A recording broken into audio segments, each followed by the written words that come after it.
I don't know. I refuse to give up quite yet. I mean, if the US is doomed, that means the entire world is doomed. Because guess what? We set the standard for the world.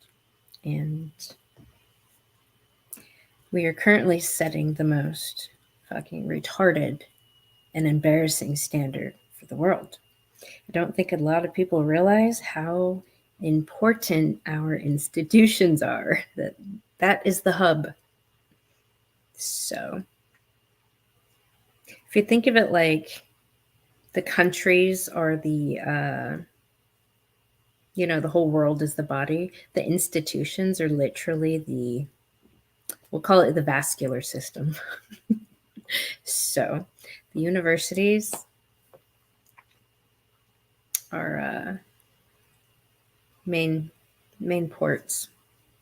So these people get indoctrinated there. They then go out into society, into every structure. Unfortunately, we're dealing with a emotionally and mentally terrorizing cult, which is feminism. So, like, I would fucking absolutely love it if racism was our biggest fucking problem today.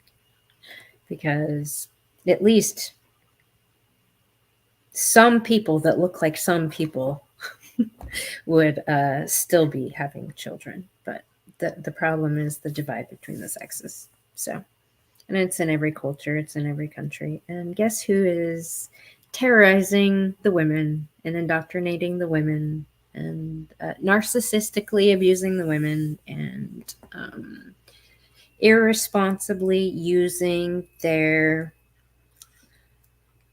position of power and influence and authority to be resentful and carry out resentment by transferring vicarious trauma into these young minds. So I do know this shit starts at home, and we have a severe fucking incompetent mother problem in our society. But society does not check women like they're supposed to because of feminism.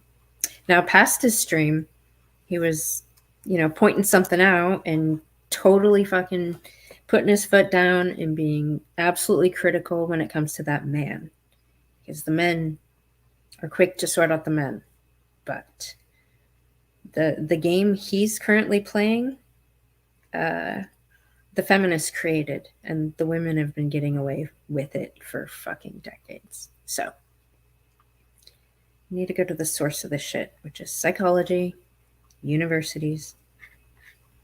These are the domestic terrorist fucking factories. So, and they're not supposed to be.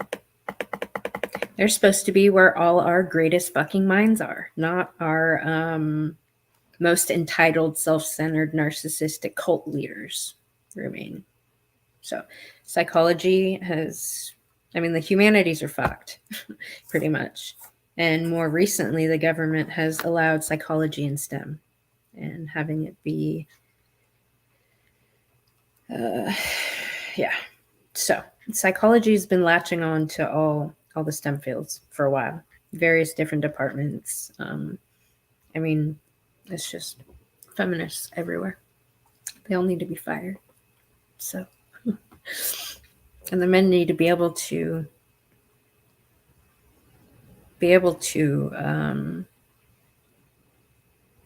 that's why I love Robert Greene so much. He totally dissects and calls out this, we'll call it soft power. There's hard power, which is physical. There's soft power, which is the feminine. So soft power has been tyrannical for a long time. And that's what our problem is fundamentally. Because it's destroying our men, it's destroying our children, not holding these women accountable for their abuse is literal crimes against humanity. So we're in a spot that kind of sucks right now. But teaching men how to sort that out, how to avoid it. Don't let these fucking women cause chaos, the chaos merchants.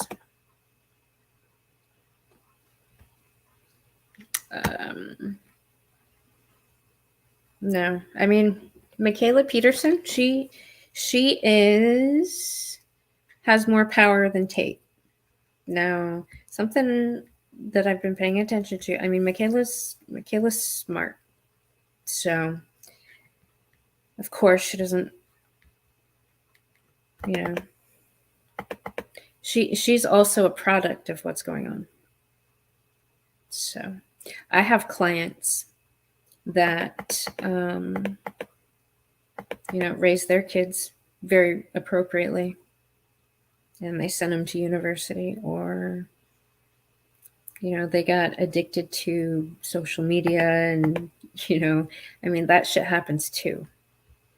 But I think children are going to be less likely to listen to parents. Like, I heard her when she was, oh, hello, Psych.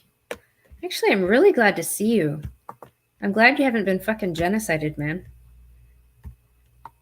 If you want to come up, did you see this video, by the way? All of it? Just curious. Now, see this guy? Brilliant. Fucking brilliant, dude. So, he's one of our tyrannical matriarchy smashing champions currently. So, I forgot where it was. Caleb Peterson. Yeah. So she's less likely to listen to her dad than she is going to be to other women. So Rollo actually was doing a pretty good job, but really, I mean, she really needs to be checked.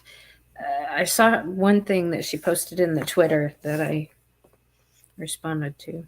So if I have to go further, I mean, the feminist line is kind of no. Hey. How are you? I'm well, and yourself. I'm sorry, I don't know if I'm interrupting your whole flow, because I only just saw from when I posted excellent content, I heard what you were saying. It was such a wonderful sort of, condensed sort of overview of, of sort of the peak cultural issue. Yeah, or the whole mother thing as well. I mean, I must say, I've made some recent, very recent synthesis of a lot of my theory, and a lot of things have clicked together, and it's been really, really exciting for me. Okay, you're gonna share? I don't know if I can communicate it that well yet, because a lot of it is sort of like moralizing and things like that. But I've been able to now see into psychology in a way that I've never, because I've had, I've been building these models, these detailed models in all these different layers. Yeah. And it's and then I go work on the new thing, and then how it fits together, and I lose track of everything. But now I've started to see how they all are actually placed in relation to one another, and actually understand it when I'm seeing it in real time. Yeah. And it's really good. Actually, somebody typed in the chat earlier, 16 something, psychology was something about, it meant something about the soul. I don't remember exactly. I really love that video that you linked me of Sam Buckman. Was absolutely prescient on exactly everything that I'm you've been talking about. Dovetailed so amazingly with what I was sort of with helping me also integrate all these things, because it's hard for me to do this all myself. So it's nice that other people, in my view, have sort of been tracking along with my theoretical development and synthesizing it themselves. And so I getting it from multiple different sources simultaneously, because I've also been listening to John Vervaeke's discussion with Greg. I gave you the link of that, and then I can't remember if you gave me the Sam Buckman link and I gave you that, or if I gave it to you earlier and then you gave me the Sam Buckman link, because it was amazing. I found that there was an interesting sort of resonance, because they're both describing my system from their perspective, and just hearing somebody else talk about it from their perspective really helps me, because you see, it's hard to see psychology because I can only see it from my type. So getting other people to understand it from their type as finely as possible helps me sort of triangulate the synthesis of it.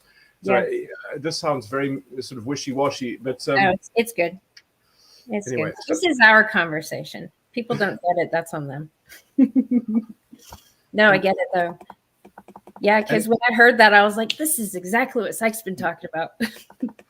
Well, this you might not actually like, but I was watching this and I was also getting inspiration from it because it was helping me understand what I call the non-rationals, because there's a section of the population which their personality style is kind of it doesn't have an internal understanding. There's some circuits of false ego complex which can actually be fixed and addressed in their own terms. You can sort of resolve the issue, but other people, in some sense, they don't own their own issue.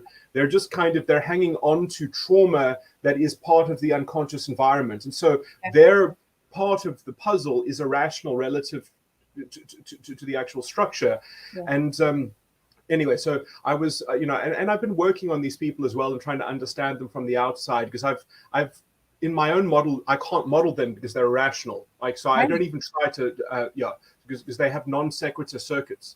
But hold on, Jordan Peterson just said something in that last discussion. Those people, he's specifically talking about those people. Yeah. But what he says is they have one of two problems: either because you can't read them, they're unpredictable, they're utter chaos, right? They are conditioned by their environment, so you have to treat the environment. You can't treat them, you have to treat the environment. Well, you have to address the environment. When you speak to them, you have to address the environmental concern. Yes. But there's two kinds of those people. There are the one person that's like, okay, are you so fucking neurotic and you have all these problems and you just need to grow the fuck up? Those two types match to gender. They match directly to gender. Really? And their problem is actually can be described as a chimeric gender paradox or something like that. So, sorry, continue. I don't want to. So the other one is. You can describe them as having sexual cultural problems. They literally, that's how their pathology manifests. But sorry, but that leads to childhood stuff. So put that aside. The other one was or do you have something that you need to say, and is this shit that you're talking about currently being done to you? Like that's the kind of the two people, because people to de-escalate the what do you call it, the hysterical emergency that they are being whipped, that they've been whipped into as a kind of ideological worldview that is keeping them in that state of triggered response. They even have a word for it. They call themselves, if they're being triggered or not, because they are literally under the sea. They are. They're being, they're floating in the waves and the tumultuous, sort of currents of the ocean. But you know what I noticed? Now this might be helpful for what you're doing. I have only experienced. I still have yet to experience any of these fucking women that want to come at me. I did experience for very, very randomly a couple of them, Black women, but the ones that I noticed out of all do they just shout at you? Are you talking about like debating online, or how would you encounter this? Yeah, they have the most courage to have a one-on-one discussion with me.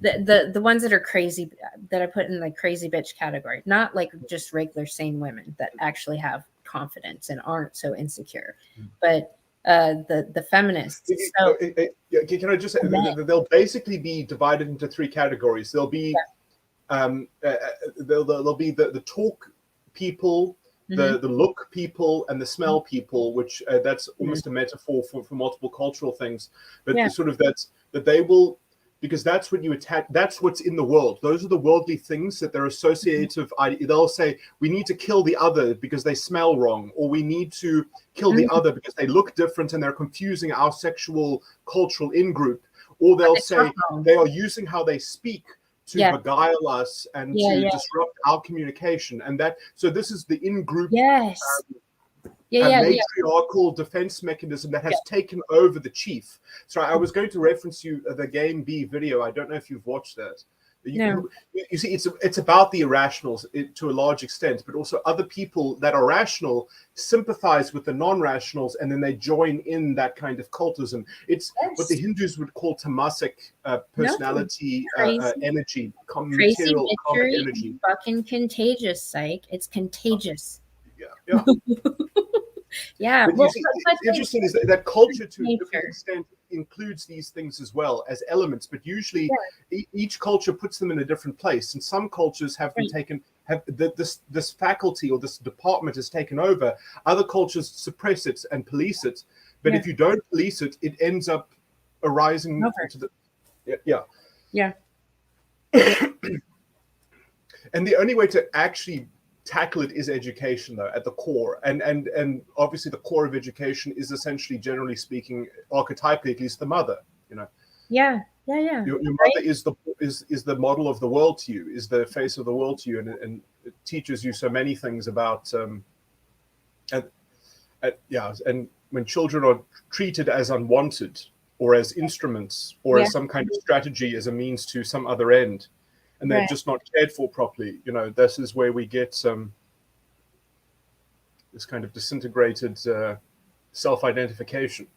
Yeah. I'm wondering because there was a gentleman in the chat. I mean, because I know I joke that our society is suffering from mommy issues, but it's fucking true, and daddy issues, right? The feminists all have daddy issues, and the Yeah, it's slightly confusing because you can't tell which is which, because a mommy issue could also manifest as like a pseudo daddy issue, and they are reducible to each other within the drama of the projected unconscious, you know, sort of condition that these people are living in, because they don't believe it themselves, they believe they're living in it. But the mommy issue, or the mommies, actually facilitate the daddy issues. They're kind of the gatekeepers for that. So I was just because yeah, but that's because the mother is more than herself, though, which is slightly unfair to put on the shoulders of the mother, because the mother is also the representative of the group to the infant, teaching the infant to grow into the group. And so what the matriarchal energy is doing through the mother to the infant is not just that mother's fault, it's also the group's fault, because maybe the culture just has bad ideas in it or something like that. And so it creates a consensus and a conflation of issues, which, you know, it's unfair to saddle just to the mother, but the mother is the conduit of the problem. And so that is the point at which, you know, we need intervention. But to do that is a huge political, cultural, politically incorrect, you know, bundle of dynamite. Political correctness is also a fucking manifestation of the but you see, this is the problem, is that we have I'm sorry to talk over, but you see, this is the problem with ethics, is that yes, wouldn't it all be nice if we could all just get down and reason it out and settle these things? But the problem is that then we already have people in the system who don't believe in reason and ethics, because their reason and ethics is an image. They're incompetent and they're fucking retarded. They need to be fired, Side. Yeah. No, well, you see, this is the sad thing is that the Hindus had it in their religion. There is such a thing as caste. Sadly, there is a kind of thing as psychological caste, but you can heal people. You can, I think, bring people out of it, and have them change and develop their personality into a higher thing. But that requires a very surgical kind of pedagogy, which we haven't culturally developed yet, which we need the religious people to also not get in the way of, and also help. So, you know, you need to reconcile you need to reconcile everything. You see, this is the problem, is that from the top down you have to reconcile. But I mean, that's what I'm trying to do here in South Africa. You know, as I want to become the Prime Minister of South Africa, which doesn't have a prime ministership, but it does. It's just hidden in office and in title. The real Prime Minister of South Africa is the Public Protector, which because you need a non-partisan prime minister. That's why politics doesn't work, because when you try to do it from the head of state as being a president, you have to be a sign and a symbol. And if you're just a symbol of freedom, you can't actually be honest about what's going on. You know, because politics is all about power and diplomacy and signaling.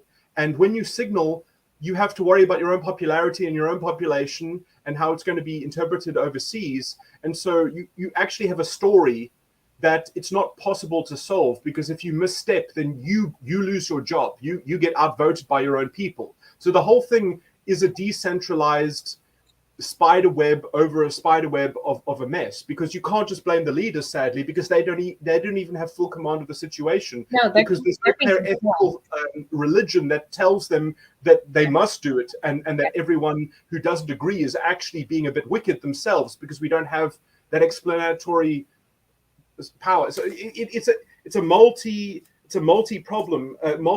problem that you have to settle simultaneously. It's problematic, but oh, I know. it is a problem of politics and law and government as well, which is kind of my speciality in ethical insights. But anyway, sorry, this is getting all over the place. No, I love it. I love it. Well, we haven't caught up in a while. This is going to be messy, but we'll get it all I've been trying to get involved in politics in my country. I've been trying to join. Well, I am a member of the opposition party, and people keep on asking me what position do I want in the party, and I've given them strange answers. And I've been thinking about it myself, and I think I might have said this correctly. I said I want to be the party's candidate for the public protector, but I think I said first that I want to be the minister of propaganda, because I want to help the party win as well. Yeah. I was thinking about, has there ever been anything that's close to like a new political party called the Truthitarians? I thought about that yesterday. Is that a political? So are you asking if there is a political party that goes by that kind of modicum? Yeah. The Truthitarian. See, I don't think it's actually possible, because you see, okay, basically there are four things that have to sing together to have peace on earth. Yeah. It's politics, ethics, theology, and history. You have to get those things right. Yeah. And theology, that some people will be offended when I use the word theology, because they'll say, well, theology is what agnostics call religion.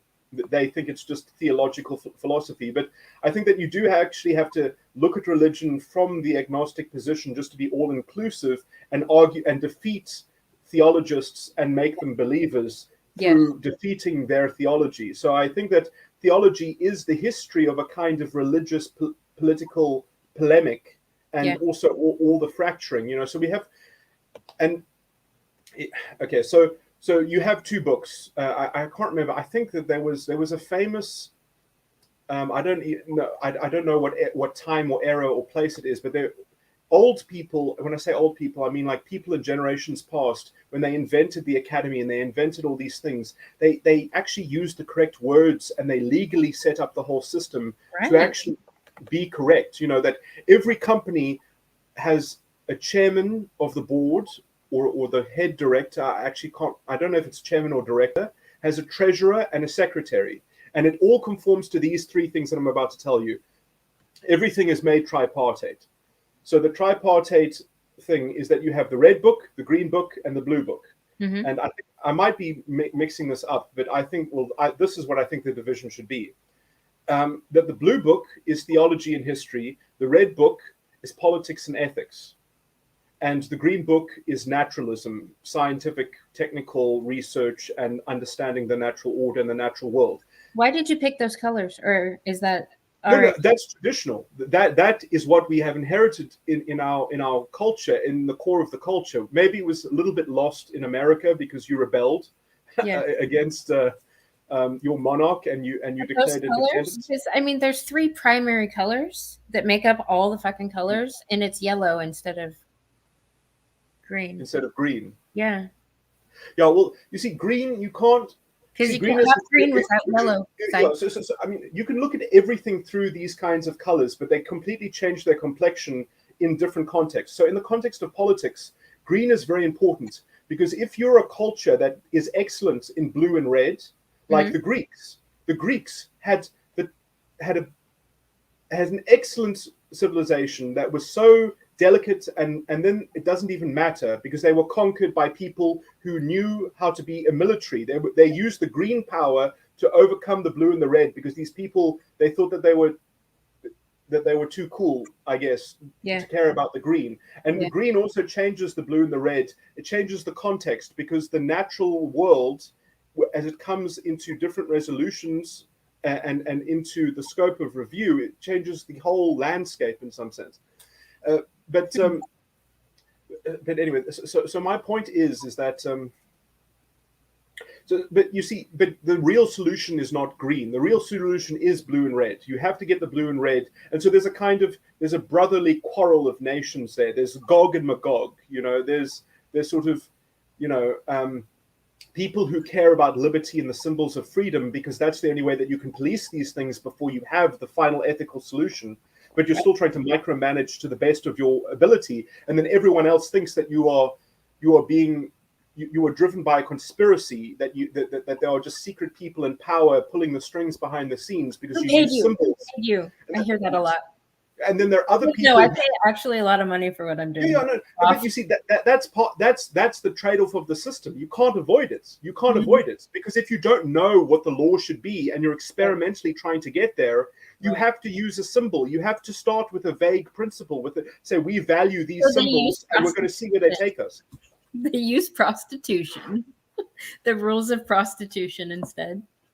Yeah, but so it's a kind of spiritual, and then you have people that are going the opposite way, who are saying, no, let's find out what the rules are, and we all follow the rules, and we're not going to mess with this trust game, because you see, the problem is that if a system works by symbols, it can be institutionally corrupted in a way in which that it can't be rescued.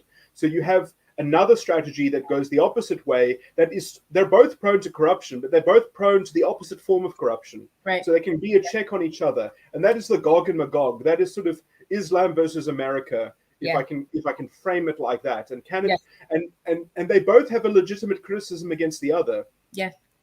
Although, because you see, the problem is that the problem is not Islam. The problem is Muslims, because it protects their vanity. Because it actually says if you follow these rules, you've done nothing wrong, but then you can still be a bit of a dick, and there's no way to compel you to understand how you are doing nasty things. Well, so I would say America is the one in the wrong, and I would argue that we need a secular version of Sharia law to really set this up. Really. America needs to be the one to synthesize and actually fix the problem structurally, so that they can show that they're being transparent to everybody else. Yeah, I do agree with that, but I just want to make this point about Muslims. Sorry, I just lost the thread of it now. You said that they do behave whatever they can do stuff, like they think. Yeah. Okay. So the problem. Okay, let me say that there is actually a problem with Islam, but it's not to do with the actual teaching of the Prophet. It has to do with history has fucked Islam. It's supposed to have a Khalifa. It doesn't work without a Khalifa. You need a king to ordain, because this is the problem with Islam, is Palestine. Every Arab country in the world must support Palestine. It's the rule. It's the fucking rule. You can't. That's their rule in their religion. You can't break that rule. There is no going around it. They cannot condemn the Palestinians. It's impossible. Right. And so if they are corrupt, how do you fix that? Only the Khalifa can fix that. But there is no Khalifa, so there is no order coming from that side. So it's an empty thing. That's rules. Always been. People are twisting the rules, and they're using the rules for corruption, for manipulation. Right.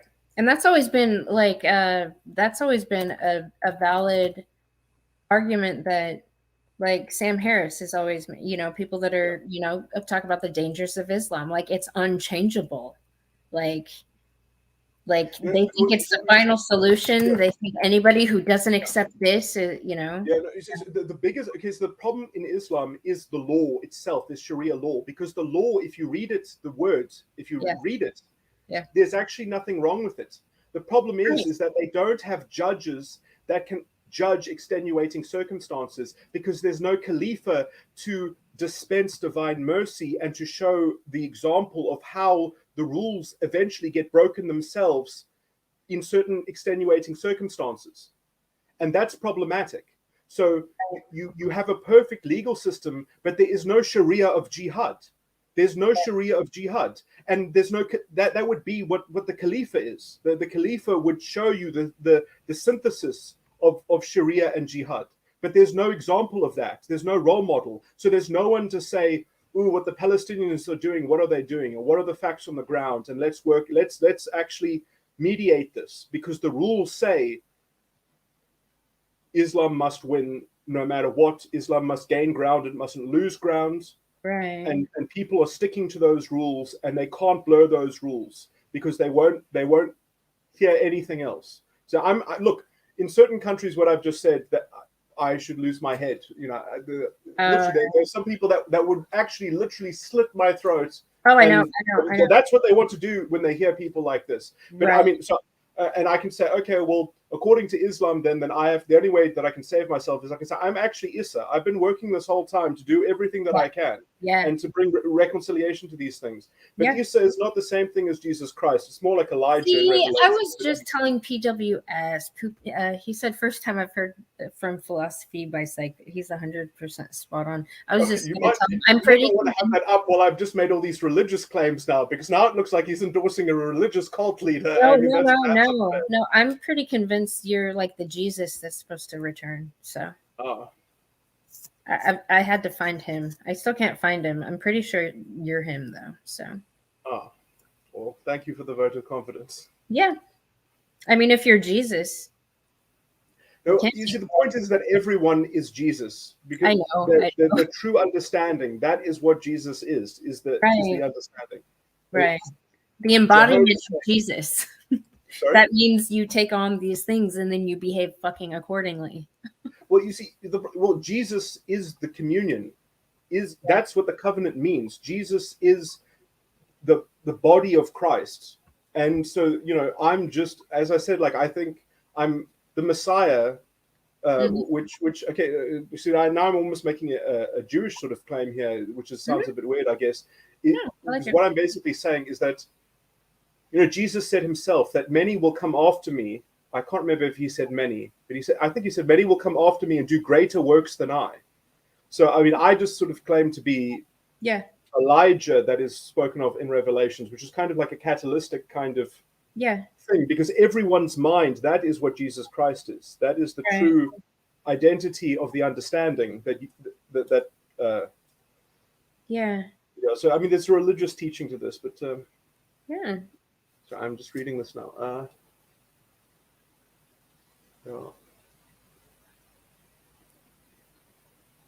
no, is that?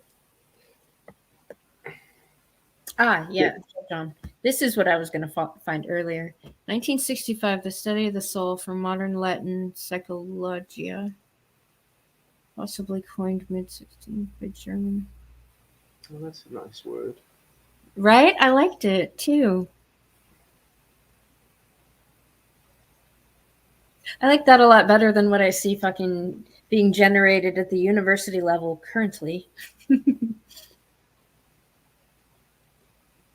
It's interesting. Psycheia then is breath, spirit, soul, because that connotation is almost, it puts a different spin on it completely, because the breath, spirit, soul is sort of the combination of mind, and soul is an ambiguous word, because soul can also mean world. Basically, the problem with even talking about the soul, because the soul only belongs to God, not even to the Son of God, but the soul belongs to God, and the soul has within it the issue of the Holy Ghost, and you can't. No one can speak on behalf of the Holy Ghost. That's where we all live. So the only way to say that the Holy Ghost has done something is if you go gamble. If you spin the wheel, or if you make if you pull out a. That's the only thing you can do with the Holy Ghost that you should do is understand it, right? Which then gives you a different ethical outlook and interface with life. But sorry, I'm talking really from the top down. So you said, hold on, you said the soul belongs to God. Yeah. Well, so if God is real, do you think you would mind if I collected some in jars and sold them?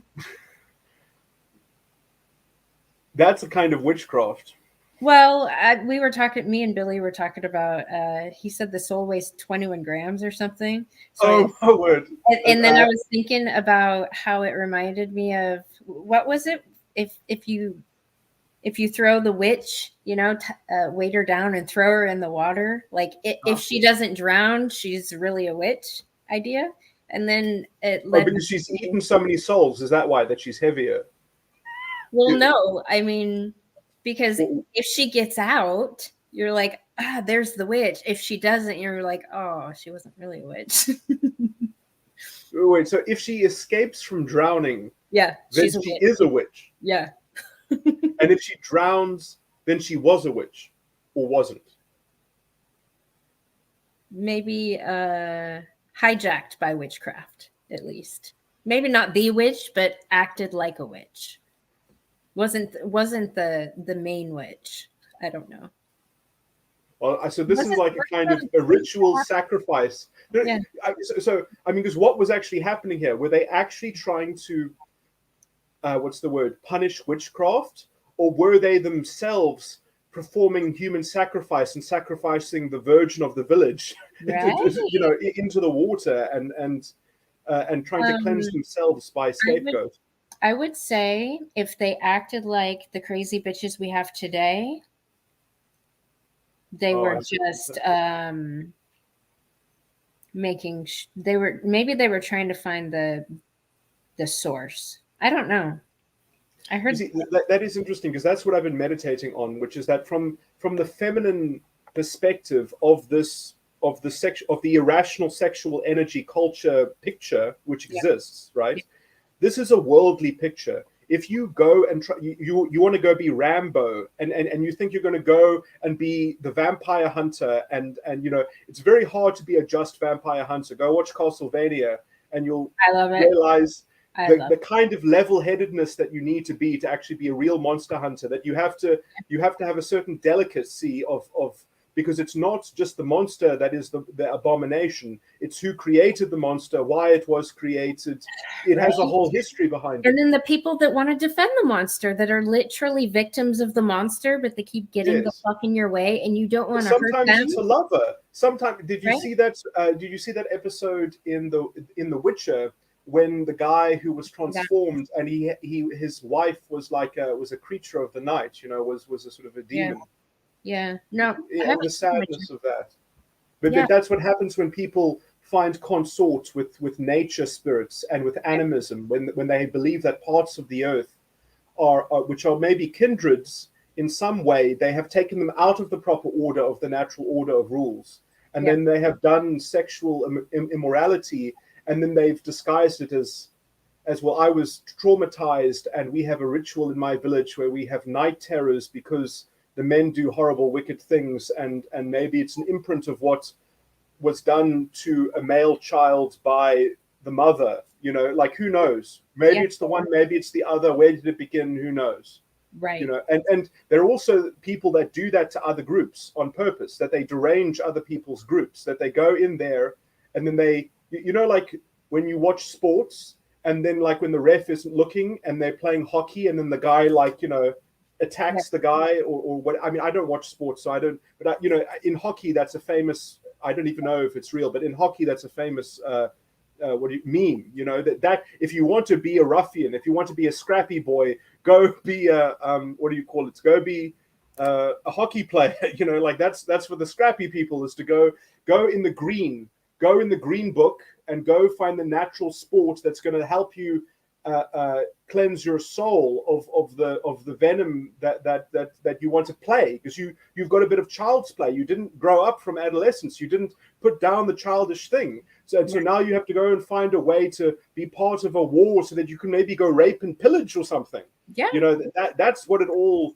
How warlike is your group? Because how did your mother tell you that your group is under siege and you have to take revenge on the outer groups? Right. Yeah, that terrorism.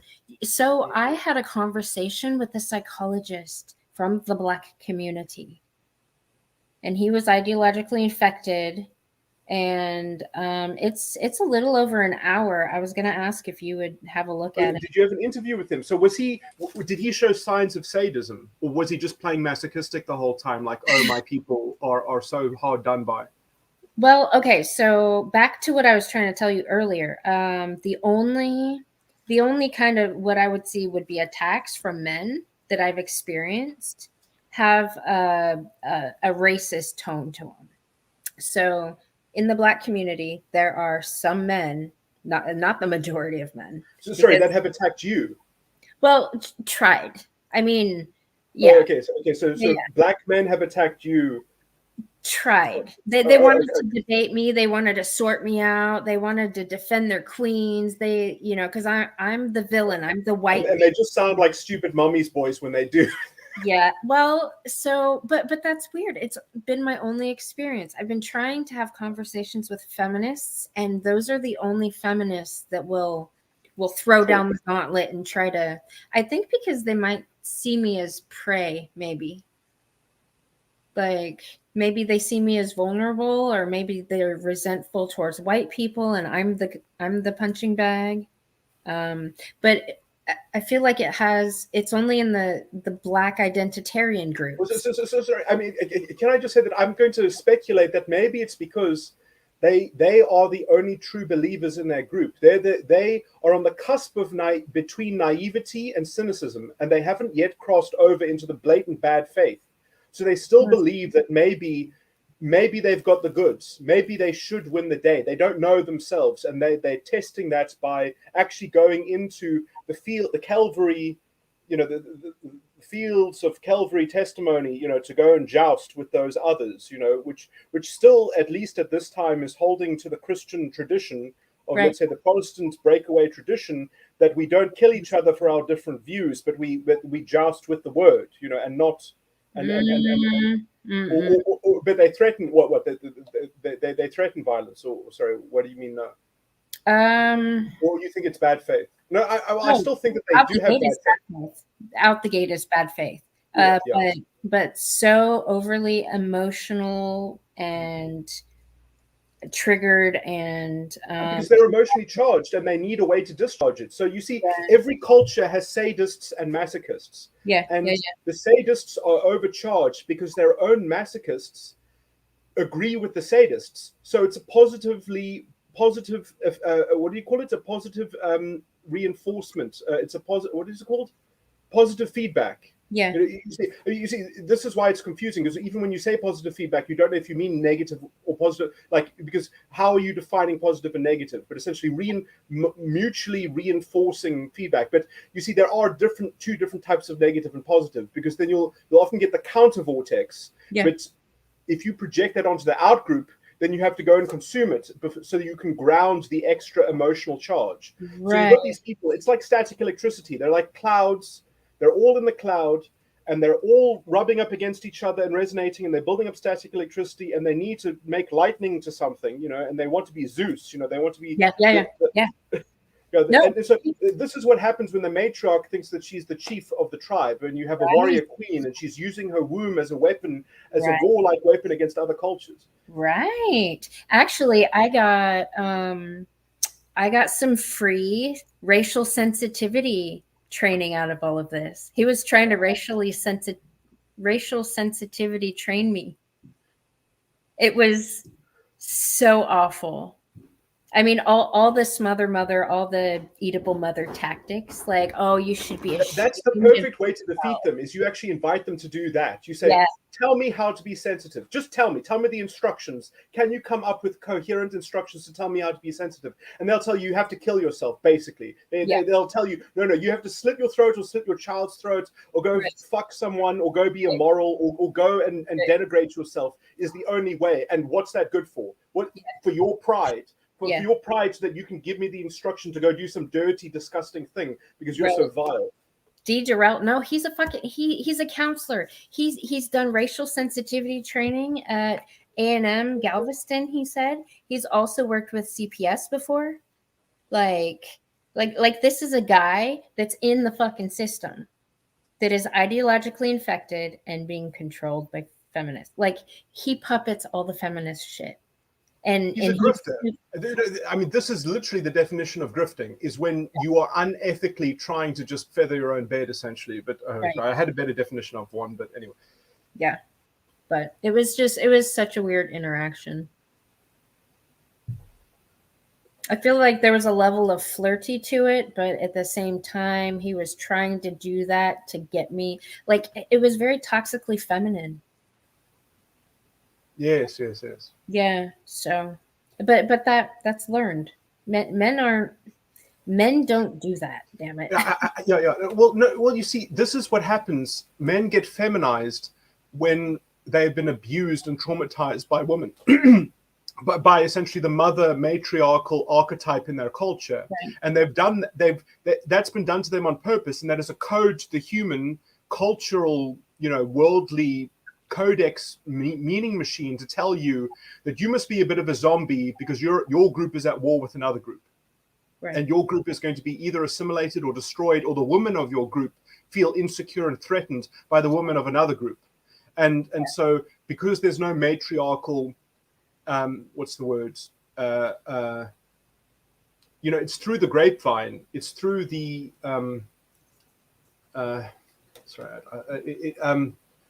it's like cultural fashion. It's like our fashion is not the same as your fashion, and you are going to outbreed us because you have made something else look more sexually appealing than us, and we're not willing to join the market yet because we want to change the rules of the market, because our rules of the market are dictated by decree by our sages in our culture, and we want more of an in-group preference, and we are too addicted to our trust corrosive games of playing scam artists, of following rules that allow us to play dishonest games and be inefficient and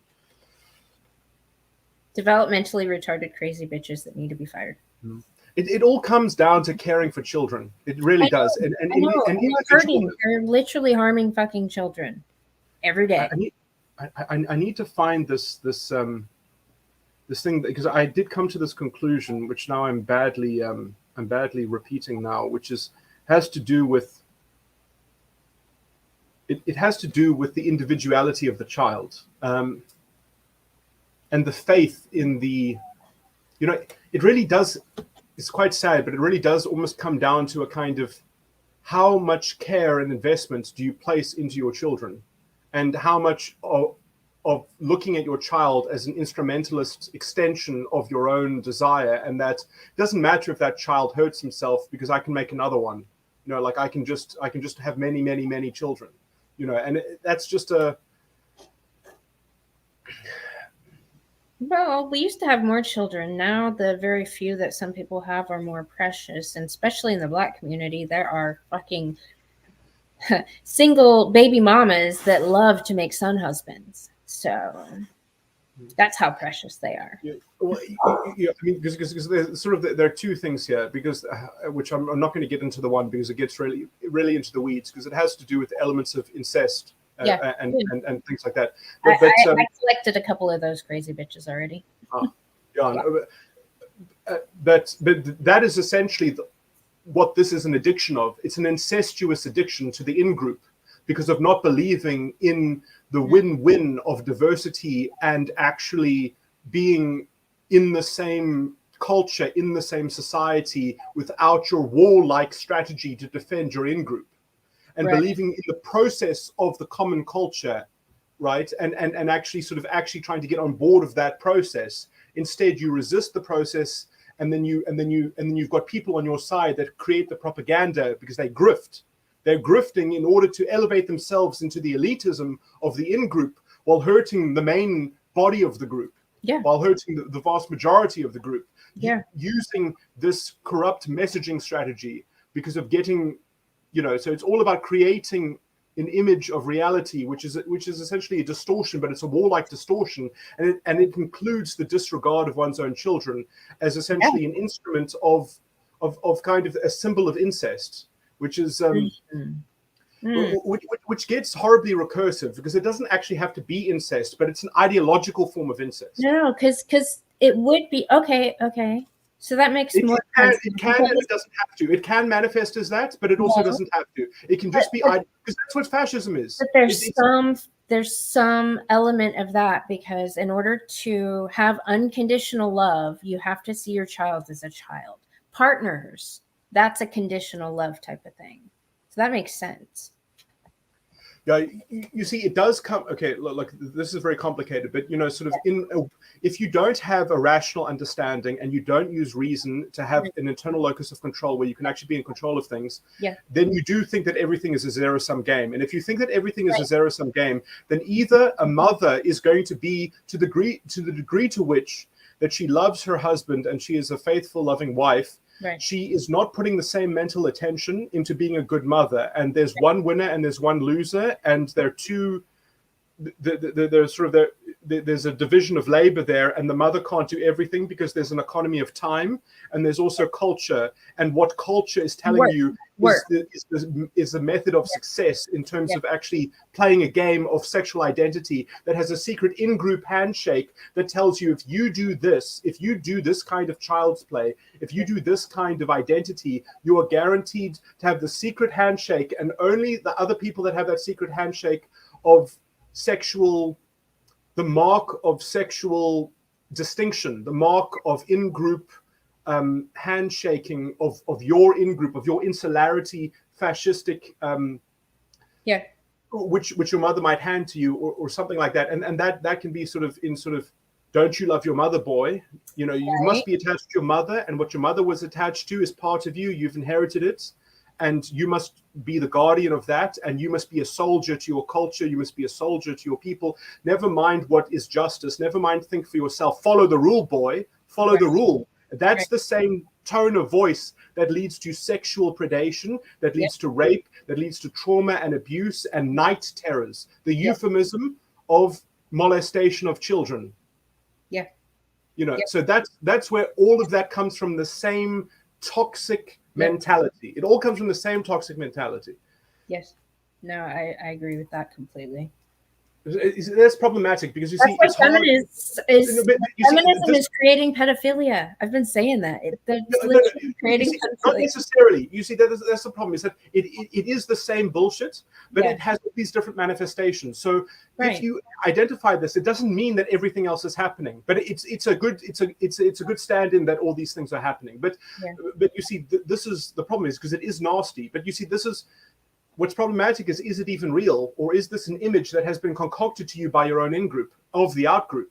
Is this actually what the other people think? Or do they talk for themselves? But I mean, obviously that's not really what's going on here, because you can actually hear the social justice warriors themselves. And, their ideology is putrid and pathetic. But, obviously whenever they express themselves, it's so politically anemic. It's so destitute in its ethical abominations. Sorry, I didn't read that bottom thing. Sorry, I'm pontificating quite a bit. You must. No.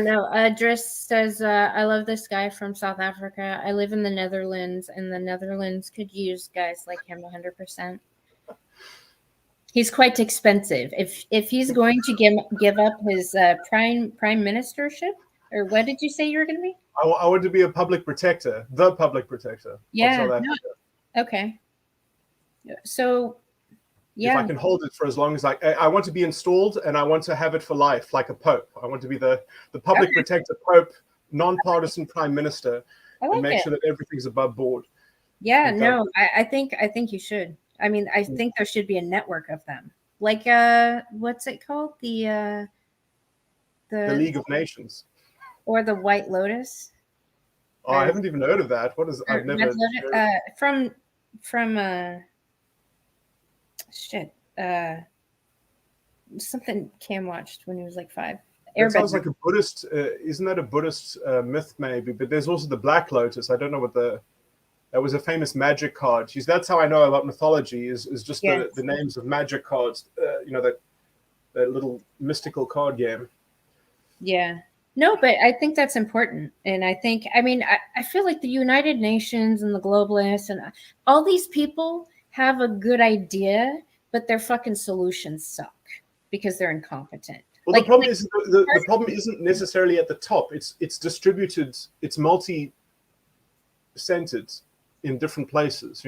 Right, but I feel like if we got the fucking universities cleaned up, they're the breeders of the bullshit that affects the top. Well, I do think America, if you just like you see, I can't even say this prescriptively because it won't actually work. But if my country didn't destroy its legal system and it stayed true to the Constitution, you could have just taken our legal system and solved all your problems, because then the judges in my legal system would have been able to tell these people, no, what you're trying to do is wrong. Like, No, you can't do this. Hold up. That's America's fucking fault, though. We export mental illness in group like toxic group cult ideology. We export. It's a function of your political structure, though. I mean, you need to fix that political structure, which I don't. You have to reconvene the constitution. You have to have a constitutional reconvention. Sue America, psych. Sue America for raping. For raping your government. Okay, first of all, that's international law. America does not respect any international law. Well, they don't even keep up their treaties. What you are inviting me to do is be assassinated by the CIA. No, thank you. No, fine, okay. No, I'm not even joking. Like, let me make sure I got the CIA good before I'll get back to you on that. You see, the problem is, if I try to do things to America, America has perhaps every proper right to rebuff me, because I'm trying to diminish the power of America. And if America isn't the biggest bully in the school grounds, we might get somebody worse. Well, no, come on. Since when? I mean, let's be honest. Was America a bully 150 years ago? Was it world police 150 years ago? No. But it's called it's even more. It's the same culture, isn't it, though? No. Feminism. Since feminists started getting into positions of fucking power and I don't want to. I hate to disagree with you, but I mean, you are the land. You are the land of the people who rebelled against your monarch, and you had a revolution, and you wanted to do your own experiments, and you're currently in that experiment. So it's not my fault that you guys are kind of like lab rats. You know, I would like you to change it. But if I try to stop the experiments before the, you know, like it's, I mean, who owns, you know, like you would have to vote me as the president of America, you know, like, which is also not legal because I'm a foreign citizen. You have to be. No, what I'm saying is, I know it's an experiment. I'm just saying, because we have so many damn feminists everywhere, they're actually the ones making the decisions, and they're very highly incompetent. Like, if that's because they are culturally empowered to do so. I mean, so you have to control your own culture, which has always been the American thing. If you want to change things, you have to change the culture in America. You have to be a cultural diplomatic activist. I'm saying the wrong word. I'm trying to find a kind of, you see, to rule America, you kind of have to be the queen bee, probably. Yes, an SJW, an activist. So I had this other thought, because I was trying to figure out what I need to do. Should I get into politics, or should I get into the university to do some stuff, some changing, like within, right? And then Driver came in and was like, no, you need to write a book and philosophy and activism. It's kind of, I would say the solution is basically political. What you need to do is you need to control the state senates in every state, and you need to control the federal government as well. So you need to be distributed in your effort to do both of those things. And then when you win that kind of political power, then you can amend the Constitution, and you can change the Bill of Rights to empower the judges and the courts to be able to administer justice over these issues, because then you need to depoliticize your justice system, because right now it's controlled by the people and there's no accountability. So you either need to... Because it's full of feminists. It's full of women. It's full of women. It's literally full of fucking women. That's why I'm like, fire all the women out of government. Well, first of all, I'm sorry for complaining about your complaints, but isn't the problem also the men? Because let's just say that but demographically, let's just say you ignored the votes of every woman voter, how would politics look? Would it still look the same? Would it still be the same political? It wouldn't. But how different would it be? I mean, how different do men and women vote? Way different. Really? Predominantly, yes. Way different. So, Unless you're male can feminine. you tell me what the numbers are? Oh, fuck, I don't know. I would say, I mean, the numbers are so wrong anyway. I don't think that's I think the culture, and I don't think that you can just sort of blame the woman. I think that it is the culture itself that is stupid. Yes, because of the woman. Yeah, but how do you signal? You see, you want to create a signal. You see, this is the American inclination, is that you just create a message about it. You create a signal instead of actually attending to the problem directly through culture and saying, let's teach women how to be better mothers. Let's go and outreach to mothers and teach them how to be better mothers or something. No. The women that are committing crimes against humanity need to be stopped. But the reason why policing. So you want better policing? That's what you want. No. I want because this is important. Okay. Now, if we lived in a country where men physically held captive all the fucking women, chained them up in dungeons, and made them, do things physically, and sounds like what you want is Islam. No. Listen, and beat the shit out of them. Okay. Every single day. And if they were allowed to watch TV, there was men doing that and all that. Okay. Would you blame the fucking woman for that?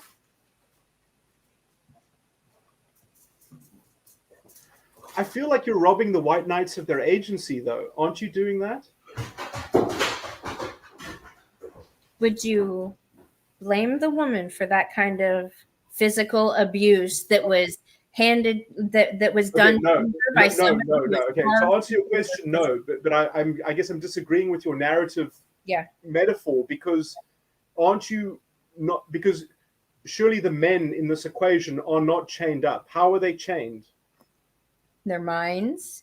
They have been emotionally and mentally abused. But can they not think for themselves? I mean, can you not get through to not when women control their emotions?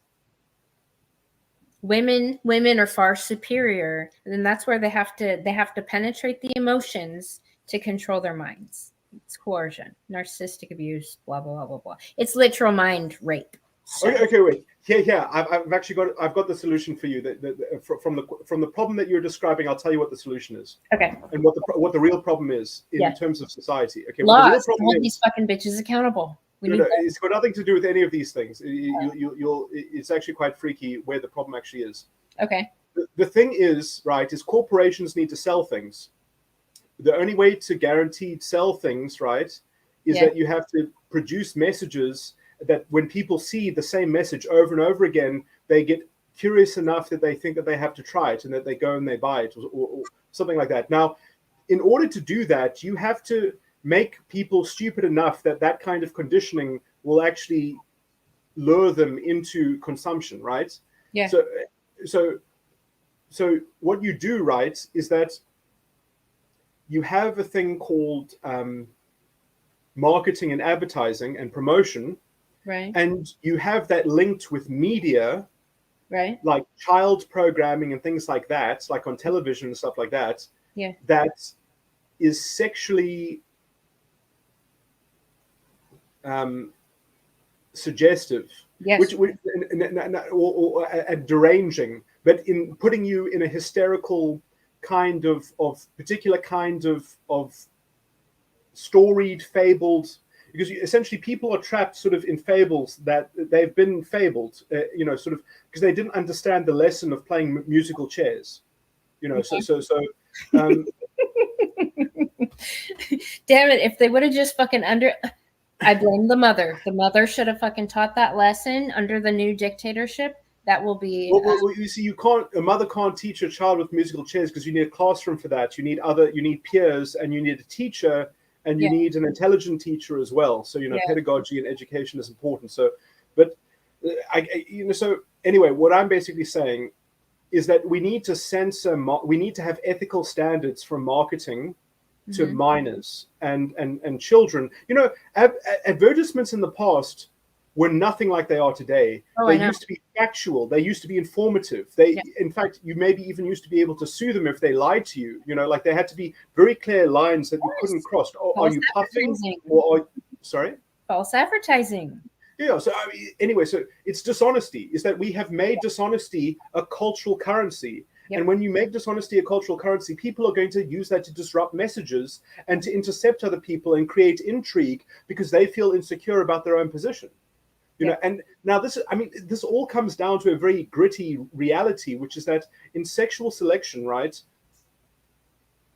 it really comes down to psychological stability. Because if you are what's the word? If you are comfortable enough and prices are stable, you have a customary price. Yeah. If you have a customary price that you know what the customary price of, the price of things, you know what you can afford, if you can make provision for your whole life and blah, blah, blah. If you can do that stably, then you're very happy and stable. But in a way in which commodities and prices are changing and everything is fluctuating and everything is volatile, the only stability perhaps you can have is that you need money now, because you don't know how much money is going to make that much commodity that you want. You want avocado toast. You don't want this other thing, And so the prices of things are.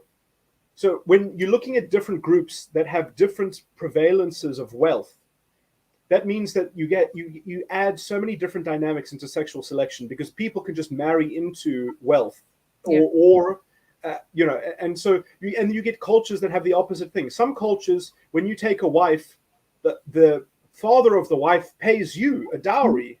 So some cultures have dowries, and some cultures have bride prices where you pay to acquire the woman, and so the value of the woman is inverted depending on where you are. And so there's a completely different sexual dynamic. There's a completely different sexual polarization of the worldly symbolic metaphor that the irrational people among us are picture associated, identified with.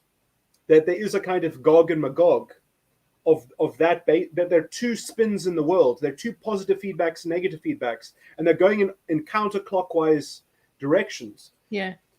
And it's hard to do diplomacy between that when you have to send signals and messages. Sorry, I mean, I've ended up not answering your question. That's true, because these people, when they fucking talk, because some of these people are, it's like they're saying the things. They're saying this long list of holy fucking shitballs, right?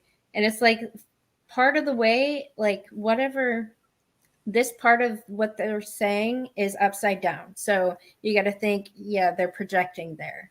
And then it's like this part of what they're saying might be true, but it doesn't match up with this part of what they're saying. And but that's how they're filling in the blanks in the narrative in order to come to their convenient conclusion, which is a composite of plausible accusation and imaginative, self-convenient, self-protective. It's a form of self-security.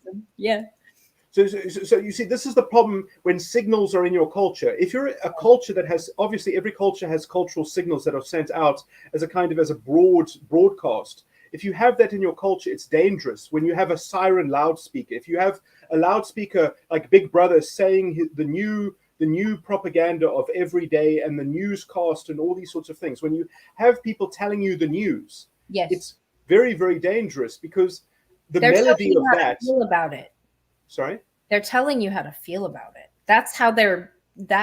Yeah, but you can't avoid that. You see, sadly, because people want that. That's what people want. You try to take that away from them. Try and take it away from them. Well, see, that's the problem. Is they demand it. I know. It's because they want the idolatry. They want the excuse. Well, they need to dry out. Okay, sorry. They need to be cut off for a little bit. Okay. They need to. But that's what they're being told. Okay, so sorry. When people are sending out signals of soothsaying, you get the other people who are going the other direction. They say, "Well, I want to be self-soothing." So you get the soothsayers and the self-soothers, Right. and the ones are masochists and the ones are sadists. Yes. And you've got this drama of masochists and sadists, and there's no resolution because everyone can be accused of being a soothsayer or a self-soother, and it never ends. It never ends. That's how karma works. It never ends. You have to transcend it with reason, with a higher paradigm of thinking about these things. So I just wanted to give the moral conclusion to what we were talking about. But yeah. So that you see, there is no resolution. If you try get into if you say, oh, it's a structural problem, it's a structural problem. No, it's fucking not.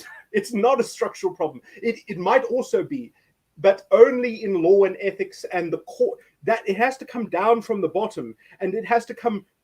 Sorry, it has to come down from the top, but it has to be really the true top that it's coming down from. And so, we need to go up, things need to be ordered from the bottom up, but we also need the right thing from the top coming down. And we've got lots of people saying, no, it's that thing. No, it's a different thing.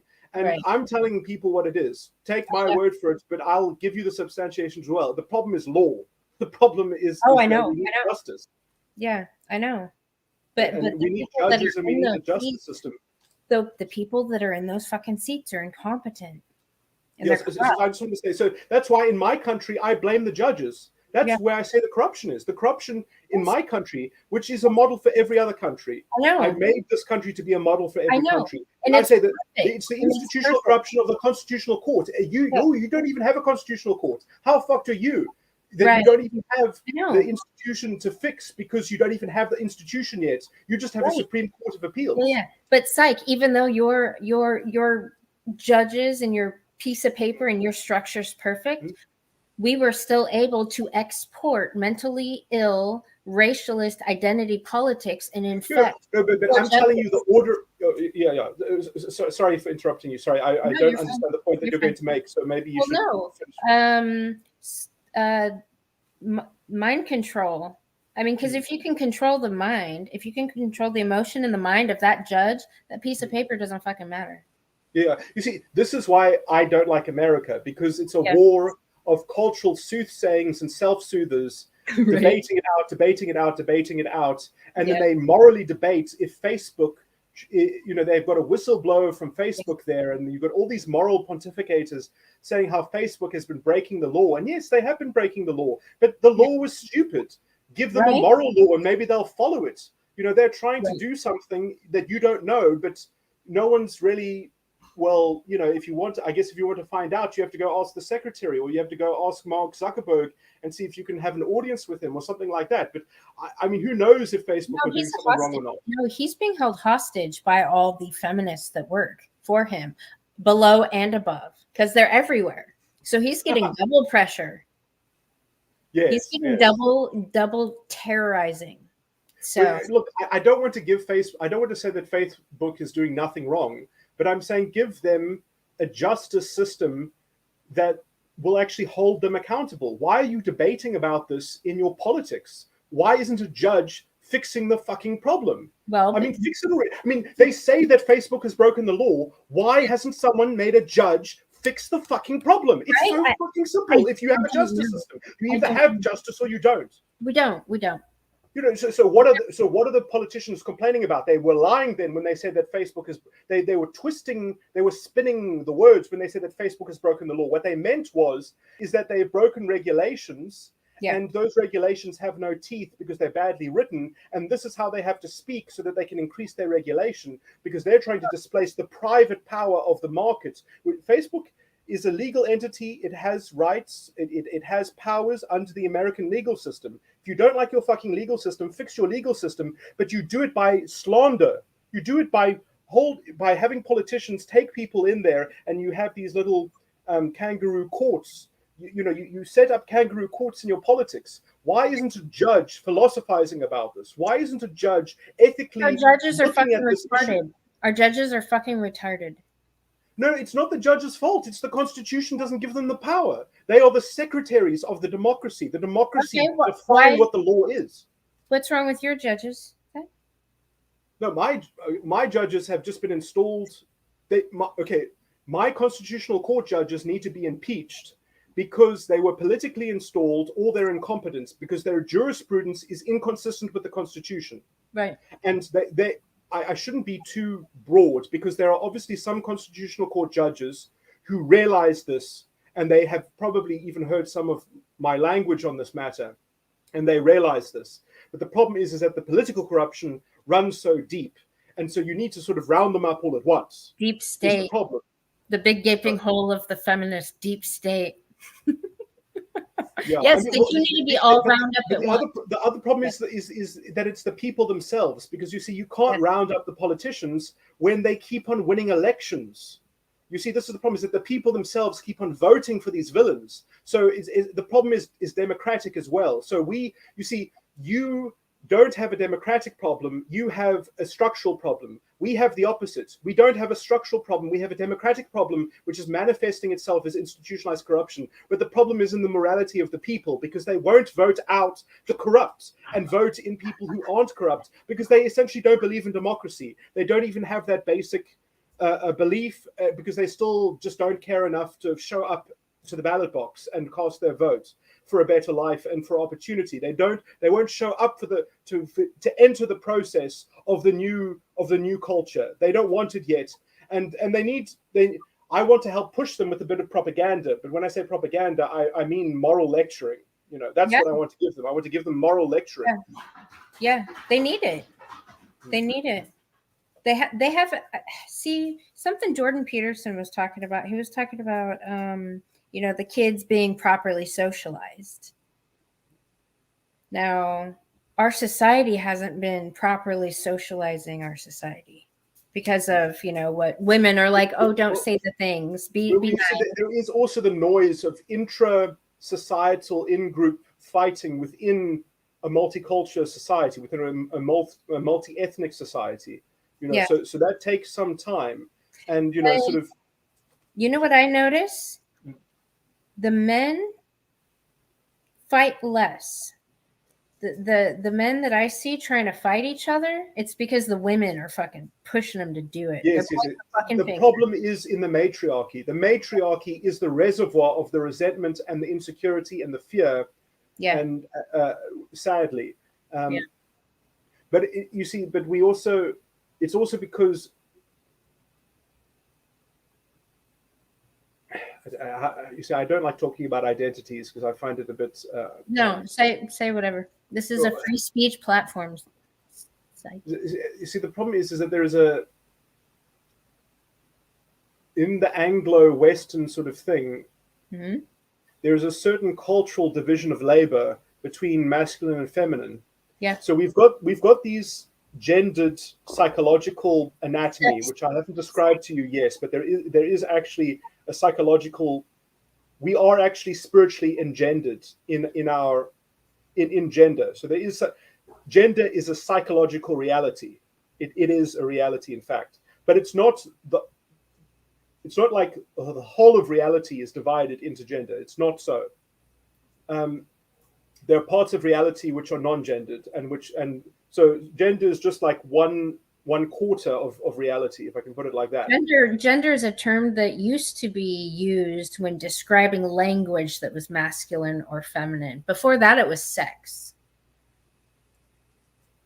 They actually took that, because they're cannibals, right? They like to piece together stuff in the humanities department. They took that and made it a group identity, like a personal identity, instead of a label or something to point to a masculine and feminine. I'm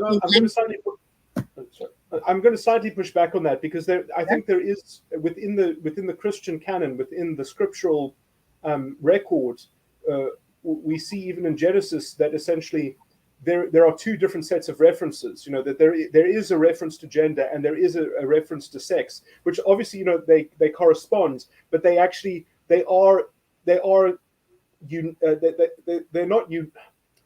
unique meaning containers. Right. So sort of like sex of men and women is in some sense the physical cultural manifestation, and gender is the psychological component. So sort of when I'm talking about femininity and the femaleness or something like that. And by the way, both sexes have a correspondence to both, because you see, you know, Jung, in the language of Carl Jung, this is the anima and the animus. Yeah. You know, so if you're male, I don't even know which one is which. You know, so if you're male, biologically, I think it's the animus is the female, and if you're female, biologically, then the spiritual is the anima. Maybe I've got them mixed up. Maybe I'm not sure which one is. I don't know either. Crazy bitchery on both sides Yeah, of the no, you see, but this is kind of the point, I think, because you see, I think for some group, their group's anima is too similar like another group's animus, and so it's literally confusing sexual confusion, because their own signaling of sexual sexual diet, you know, because basically then when you are experiencing other people who have got a different cultural landscape of gender built into their whole meaning making kind of vista of metaphor and symbolism and language, that some of these pictured reductions are not you can describe them, but they're not fruitful. They don't lead anywhere. They just lead into war. If you want to look at it from that level, then it's one winner, one loser. One has to win because they're incompatible.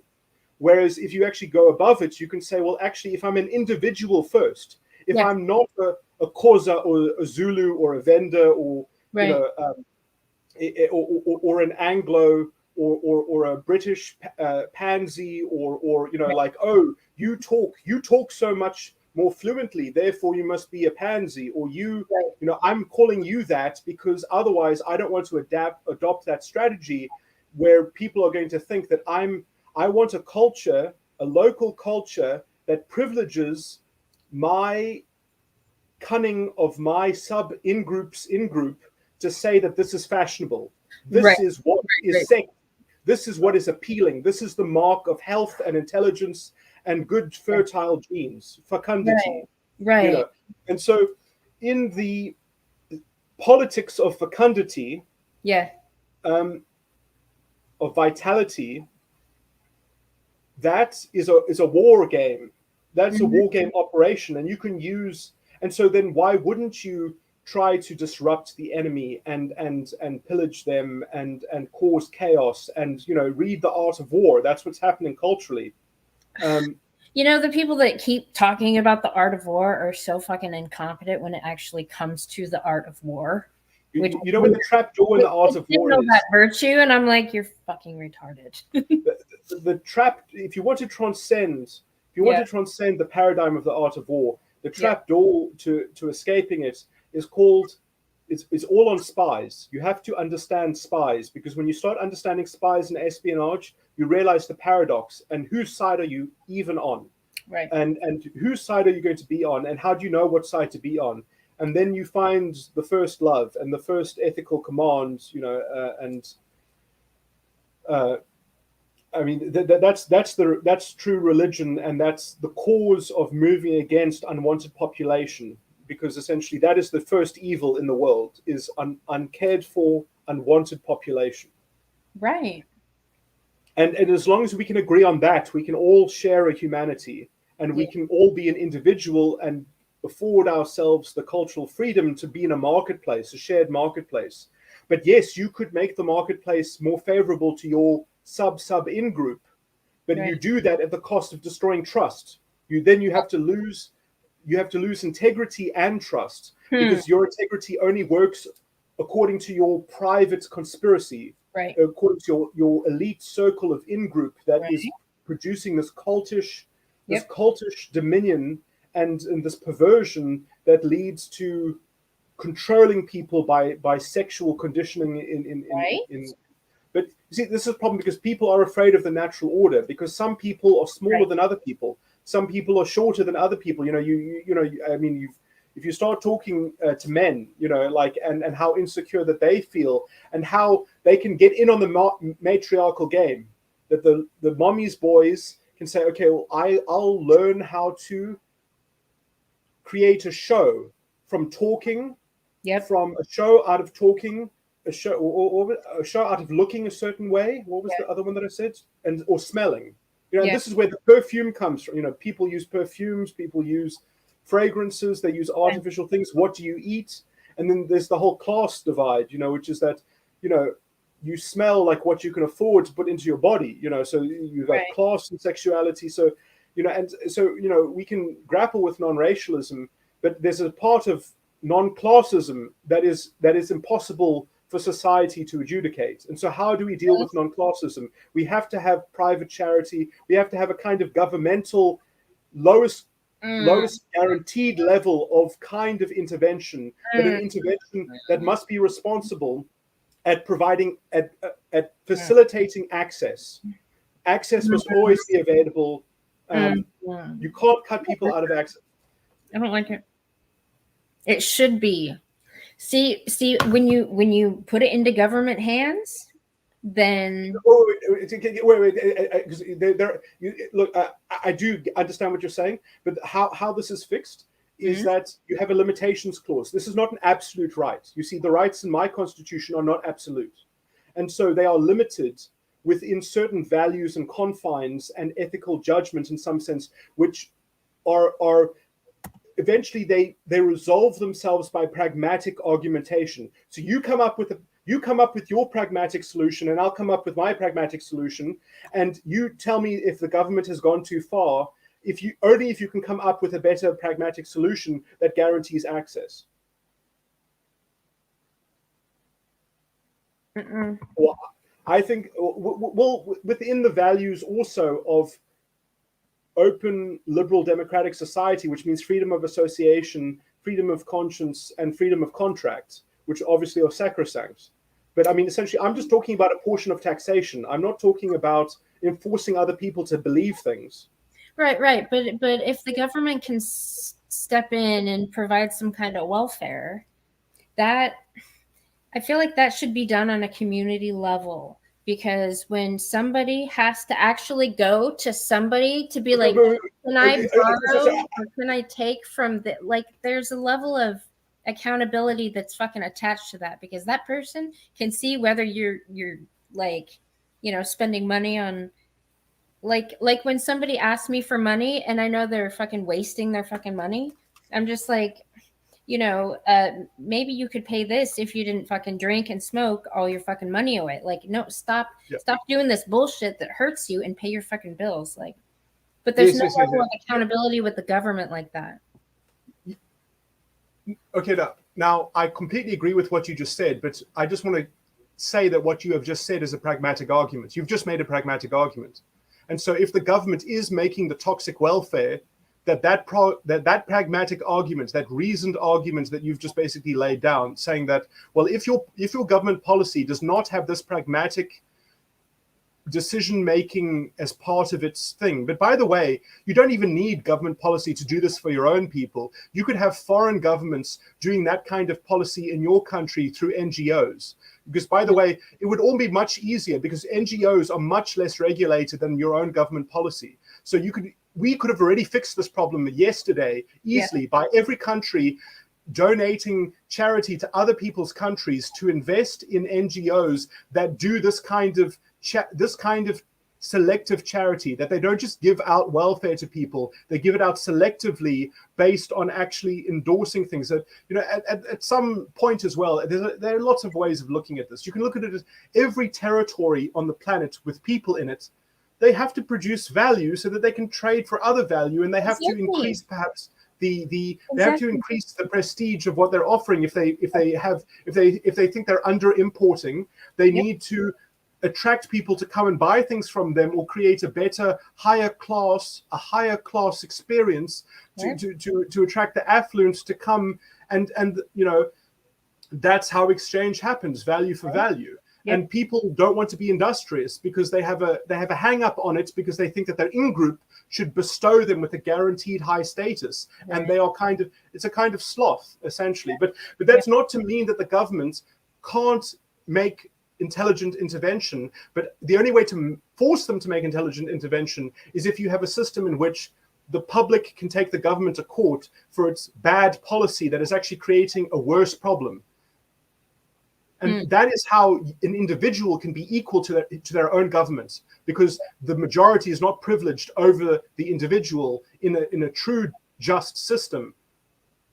Right. So it has to do with the excellence and the ethical rigor in the substantive law and how the law comes to be amenable to reason. Which we don't have in our country, but you do. Yes, but we've never seen it work properly because it was stymied and it was politically it's politically disintegrated slightly. But look, I'm not saying government is the solution to everything, but I'm saying that it technically could do it if because I mean, first of all, this is contingent on the democracy, you know, depending on how good the democracy is at sense making and voting, because at the end of the day, you can't expect the government to work at a high standard when people are willfully voting in. Fucking retarded. Yeah. So, I mean, it's the people have themselves to blame, essentially, is the point. Collectively speaking, which is unfair to rely on collective irresponsibility. But sorry. No, why are people retarded? I put the responsibility on the fucking feminist cult leaders that their whole life's work has been man-hating, indoctrination, and proselytizing. Yeah, but you see, they're young, they're adolescent at heart. They're young, twisted individuals. Very, very twisted and unsound. I know. I have a group of them. About Women's Declaration International. Dude, they have a hold on. Declaration that they have people sign. They have over 30,000 people. It's like 141 countries that they're have their fucking tentacles in. They created this rooms on Zoom, and they're talking about all these different rooms they have on Zoom. And I'm like, but you see, isn't this so important now? Because now we don't have to worry about where the stupid people are and how they're corrupting culture, because now they identify themselves. Yeah. They're branding. They're bragging about the crimes against humanity that they commit. Yeah, so the rest of us can avoid them. Don't you see the gift that I have given to the world? Yeah. But now I've put all the stupid people with the dunsats. Yeah. They even look like it. Yeah, but these women, they have influenced policy for like decades and decades and decades. So, but they're building. They're still. I'm sorry, I don't mean to interrupt you, but you see, they are human as well. They're part of our populations. They're part of every single group. We all have to deal with them, and we have to try to deal with them as responsibly as we possibly can. Yes. Because, you know, we can't just exterminate them or something like that. No, so psych. I thought maybe I would subvert their group. I would penetrate their echo chamber. So I was wondering, No. That's not the solution. Rather go around them. Let them to their device. I'm going to colonize their minds, okay? So why? Do what with? Do you want a zombie army? Do you want to be the queen of the zombies? Well, I need to deprogram the young ones that still have life left. Yeah, life left. There was that zombie movie where the guy comes back to being human. Yes. You remember? Okay. What was that called? I don't know. Warm Blood or something. But once I got in there, I was going to figure out. So one of my plans was deprogram the young ones and get them out of the cult one by one. I think the only way. Or reprogram the young ones to go after the leader, or reprogram the leaders to do like drink the Kool-Aid thing. So I don't think you realize that they'll already do that by themselves. Just naturally, they'll do that to themselves. We need to. If you try to do that, it'll actually stop it from happening. Because if you try to do that now, you've just even advertised it on this. Are we just talking between? Oh no, we are broadcasting. Yeah. So you see, now you've just told them your plans. So now they'll say the reason why we can't agree is because we've been infiltrated. Yeah, there's so much infighting already. I want to go in and check it out. I want to start playing chess on the inside. Do something progressive, rather. Do something real. Don't join them. Don't waste your energy. I can't join them. I want them to join us. They wouldn't be very helpful.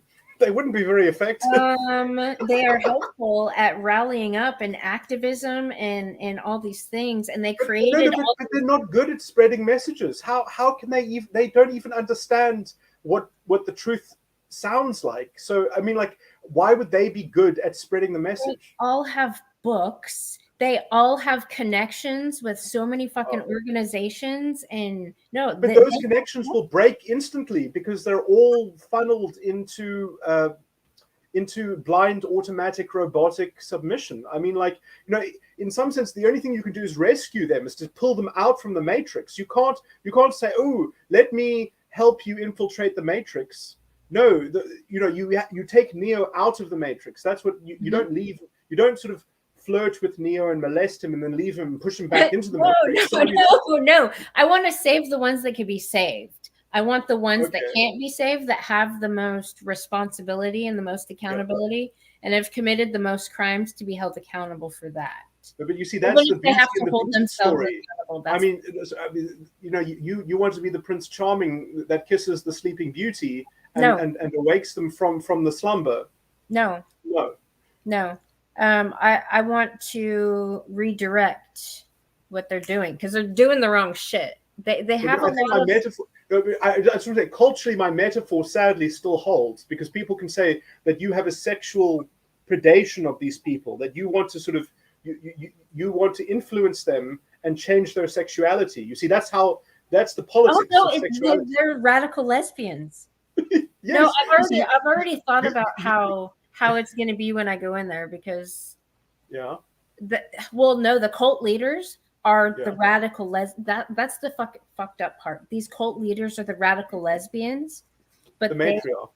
Yes, but they're bringing in young ones into it. And I've already heard a couple of them talk about, the older ones talk about their fucking life story, and how, they didn't even try the lesbianism until the lesbians fucking love bombed them in the cult, and was like, oh, you need to leave men alone. Here, try that. Like it's fucked up what they do. They're predating on the young, though.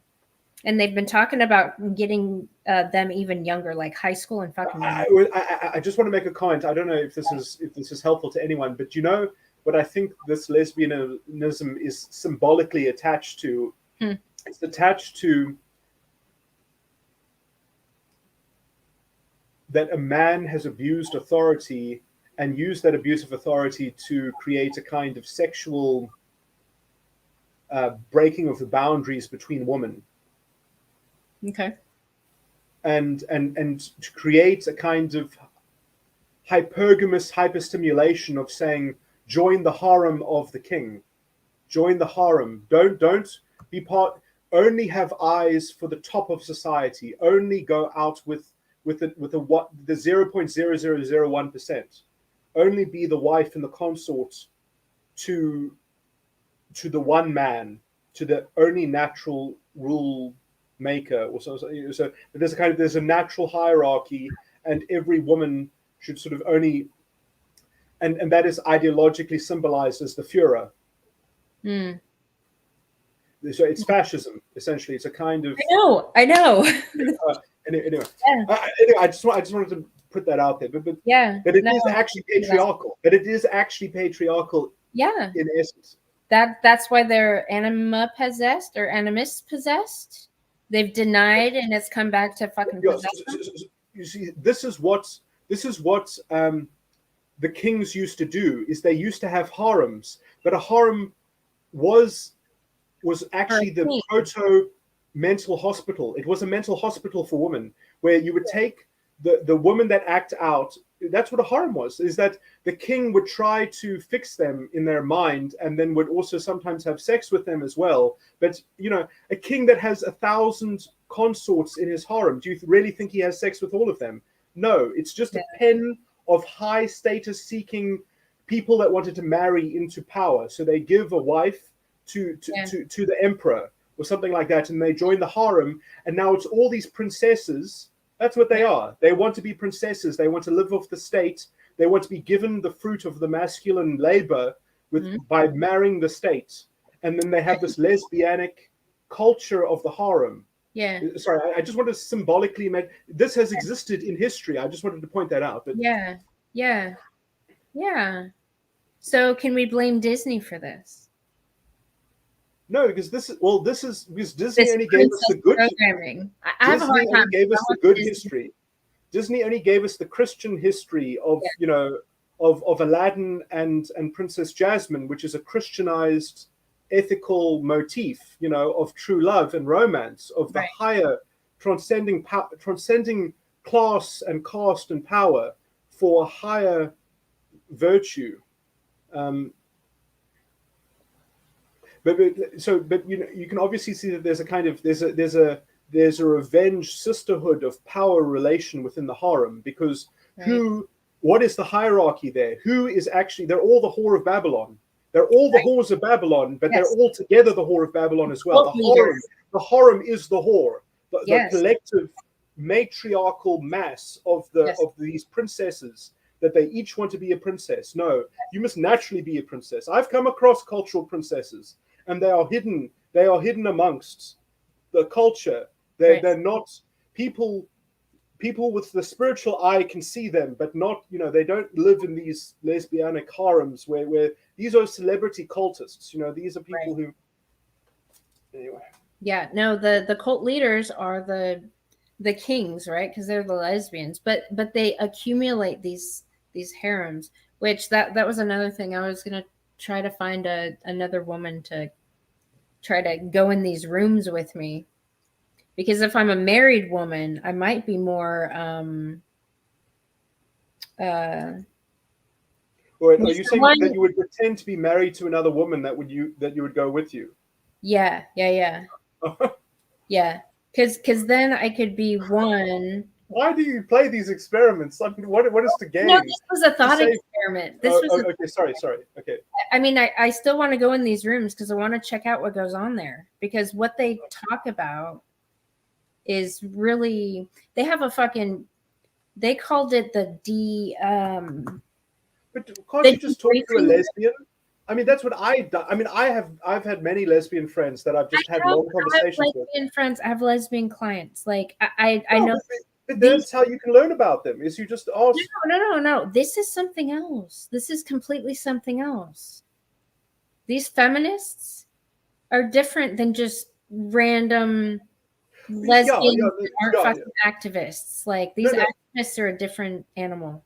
It is it is different. It is different, but how it's different, specifically how it's different, is just in an expanded and inflated theme of lesbian relationship. I mean, okay, I think I understand the dynamics of lesbian relationships. I mean, I've had endless hours of talking with Camille Pagel. I'm sorry, I'm so bad at pronouncing her surname. I always feel terrible that I'm terrible at pronouncing everyone's names. Everyone has different accents, and I can't speak language of it must be Italian, I think.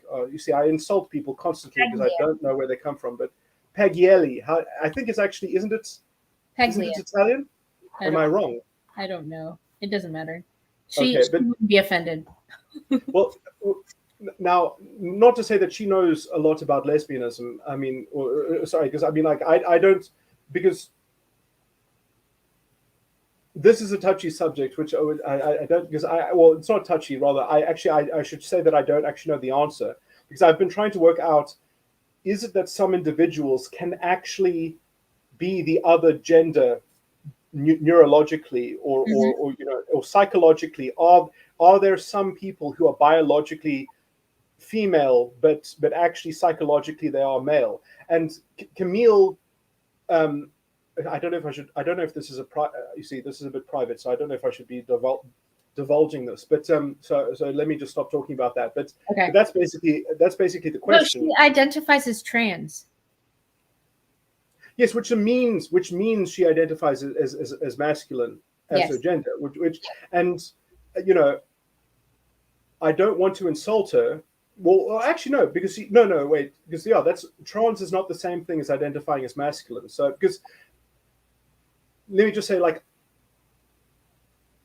I don't see gender when I know that that's weird because I've said gender is a psychological fact, but when I'm treating people, as in when I'm engaging with them, when I'm communicating with them, I don't see gender. Like I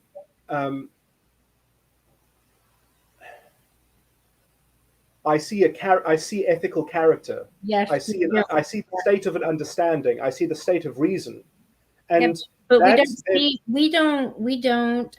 we're not sexist or racist though.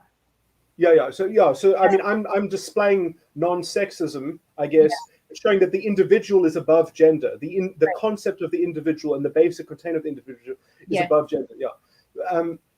So anyway,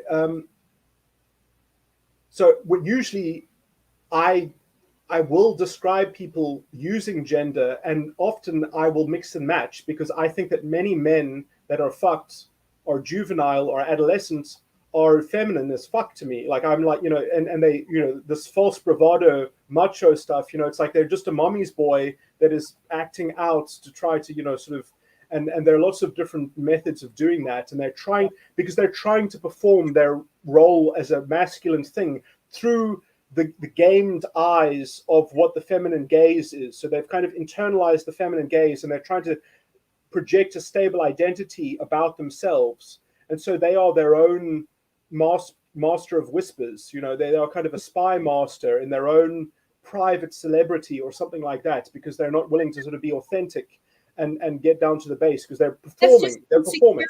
But that's just insecurity. How can you even be secure in a society that has been I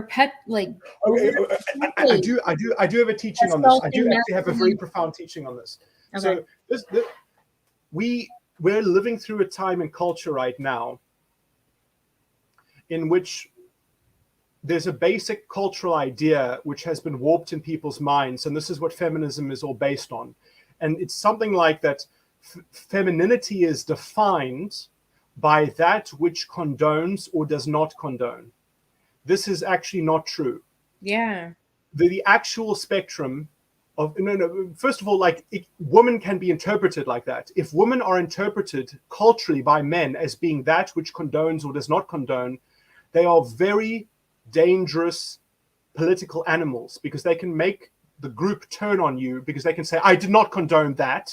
I did not give you permission to do that. And you're saying this message about me, and you're giving these signals to the culture about me. I did not condone that. So you can see that is the angry matriarch, right? That is toxic femininity right there. But now this is the problem, is because women do have a raw deal in society, because female choice only matters in conjunction with the consensus of the culture in society. And so if a female has an opinion, it doesn't matter unless it has some consensus. And if it doesn't have a consensus claim, it's actually crazy relative to the other women. So because so you can't fight as a man, you can't fight a woman. You have to find another woman to fight for you. That's the sad truth of it, essentially. Well, but just like as a woman, you don't want to fucking arm wrestle or fight a man. You should have another man sort that out. But you see, now this is where the man in society is ganged up on, because not only is he against this woman that won't or will condone something, he has to remember what he thinks his mother would or wouldn't do. And then in his mind, he's ganged up by it's all women and my mother are the judge of me, or something like that. And that's why the image of the woman and the ethical standards of the woman are a kind of like a gatekeeping function on this. And that's also why men internalize feminine identities, which then they are very unstable in ethically, sorry, what's the word? I can't think of the right word, but adjudicating or mediating in terms of how to predict and how to know how to act. And this ends up with the problem of strategy and the problem of sexual selection, which is then exacerbated by group pressures and also insecurity of yourself, and so and other people doing other strategies, and other men perhaps telling lies about you or spreading rumors about, so it's not just women that are maybe not condoning things, but they are not condoning things based on what has been told through the grapevine, so all these things abound.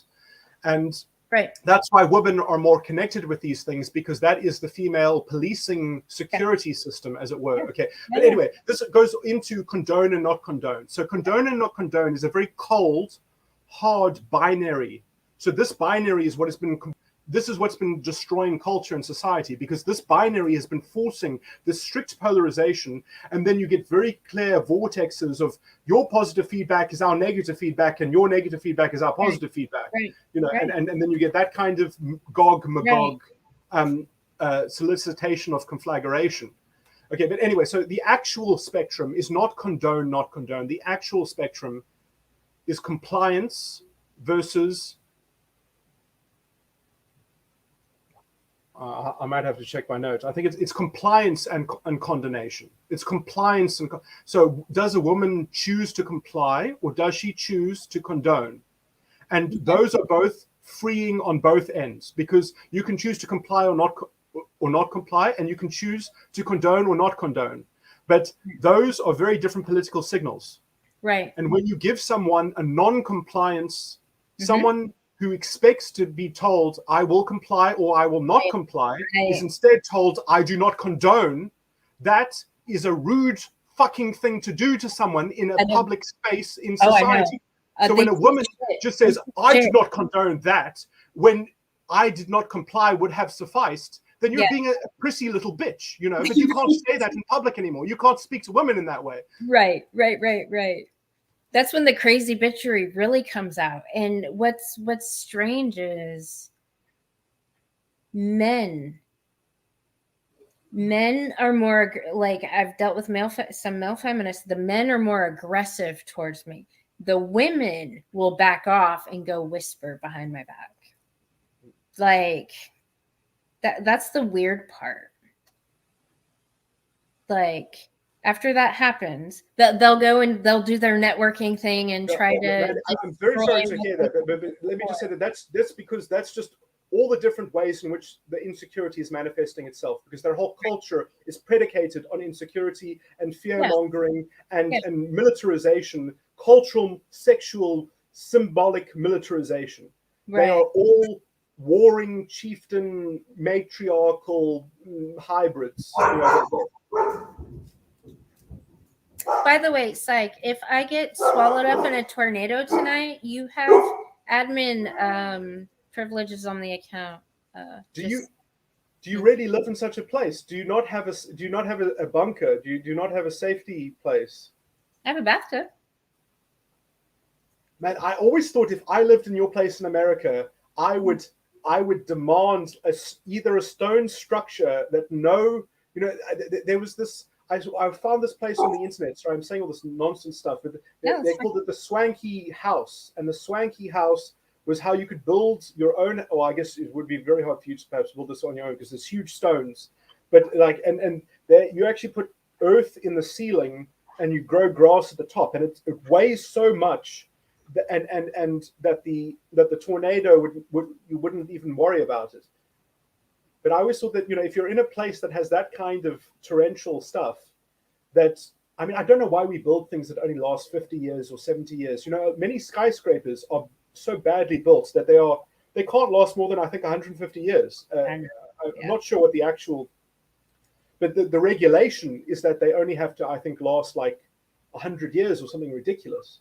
Yeah. It's such a waste of resources when you could just pay, 1.4 times and have something that actually never has to be.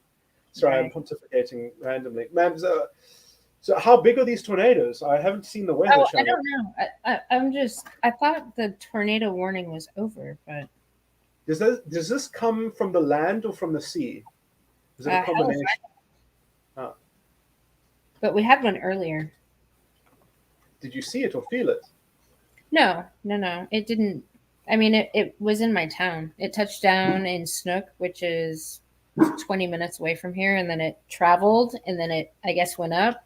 And then another one touched down even bigger, farther away from us. So, wow, so it's actually like a traveling center of destruction. And it just like moves. It's like an alien device that just kind of like comes around in a duck's they're unpredictable. You don't know where it's going to land till it lands. So it's like, what do you do, really?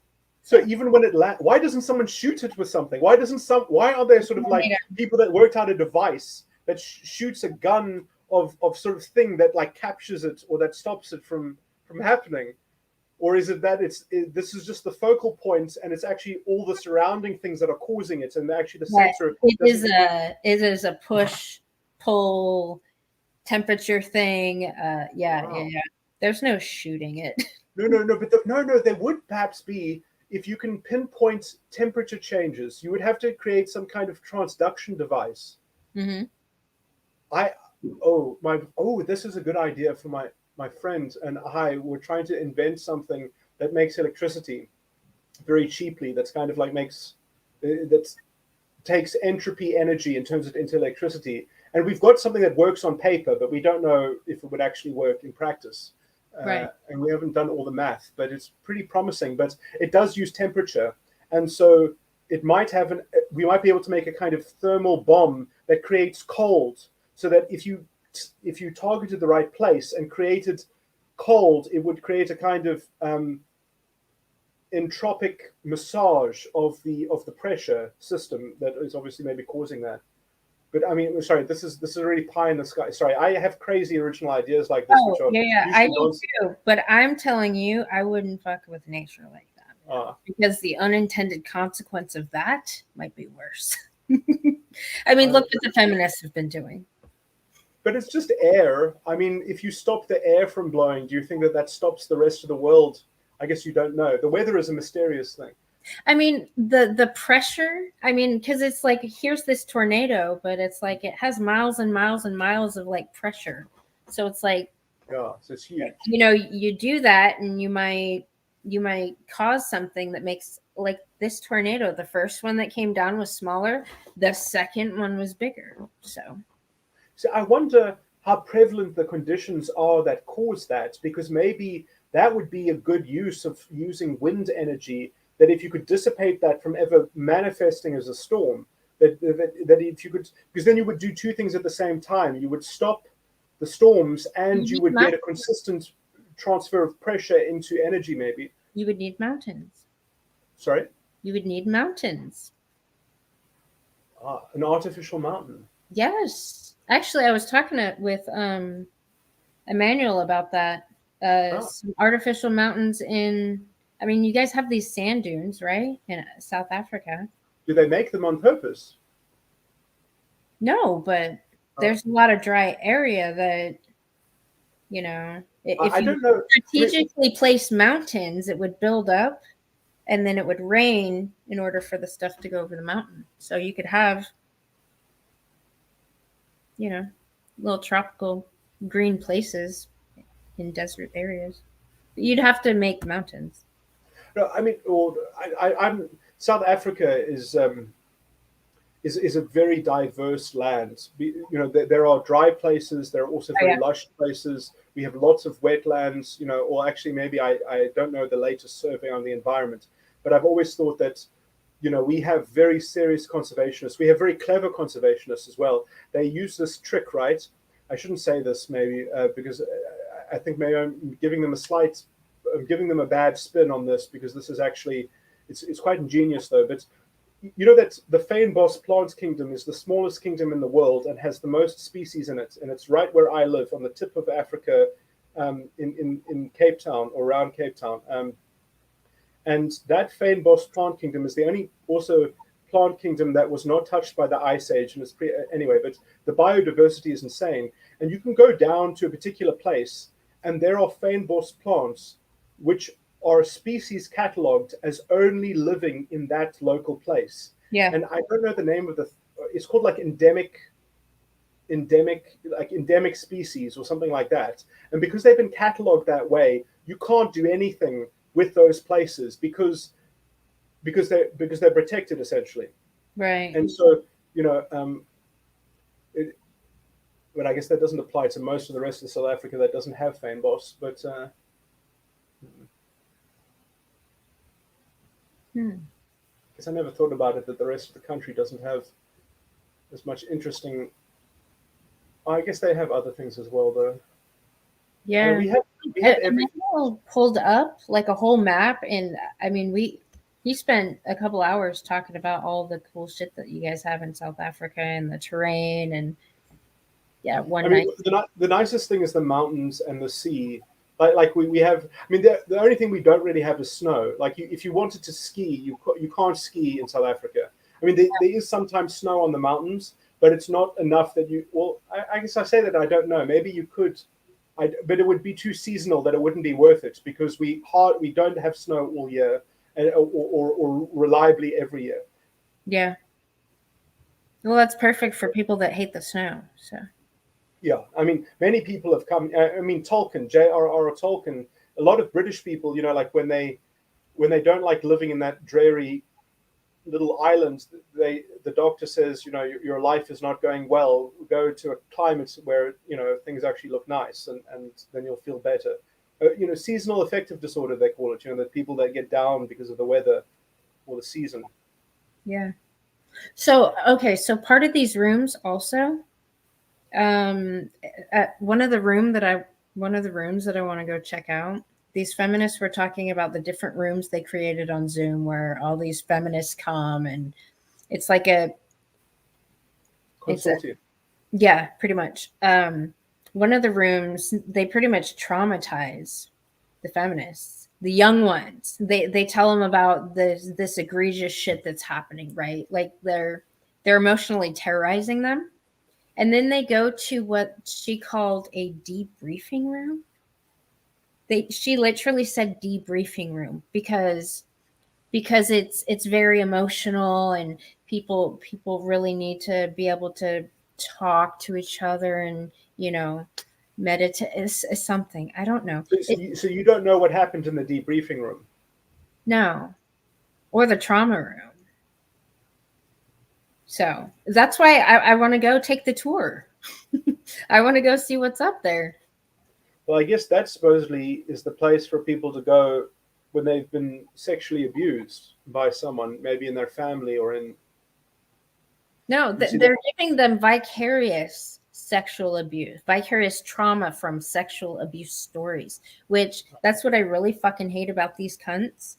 They are literally giving these women, because they're susceptible. I mean, women are more emotional, they're more sensitive, all these things. These young minds, they're penetrating and giving them this vicarious fucking trauma that scares the shit out of them and terrorizes them and then makes them afraid of men.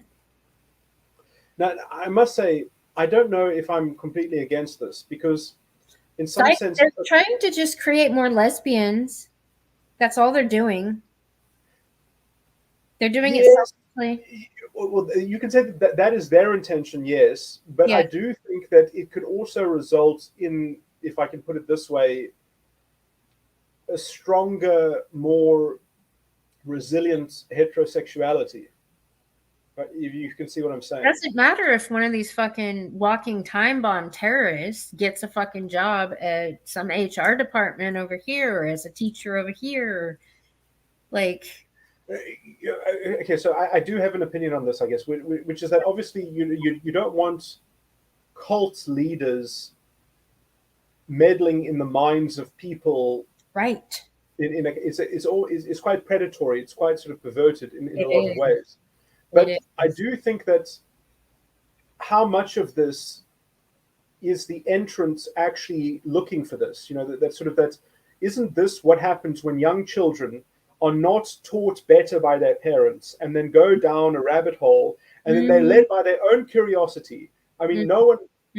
No, because I have clients that sent their daughters and two sons. I have two families separate, and it happened to both fucking daughters, different in universities, but they both had two boys that went to university.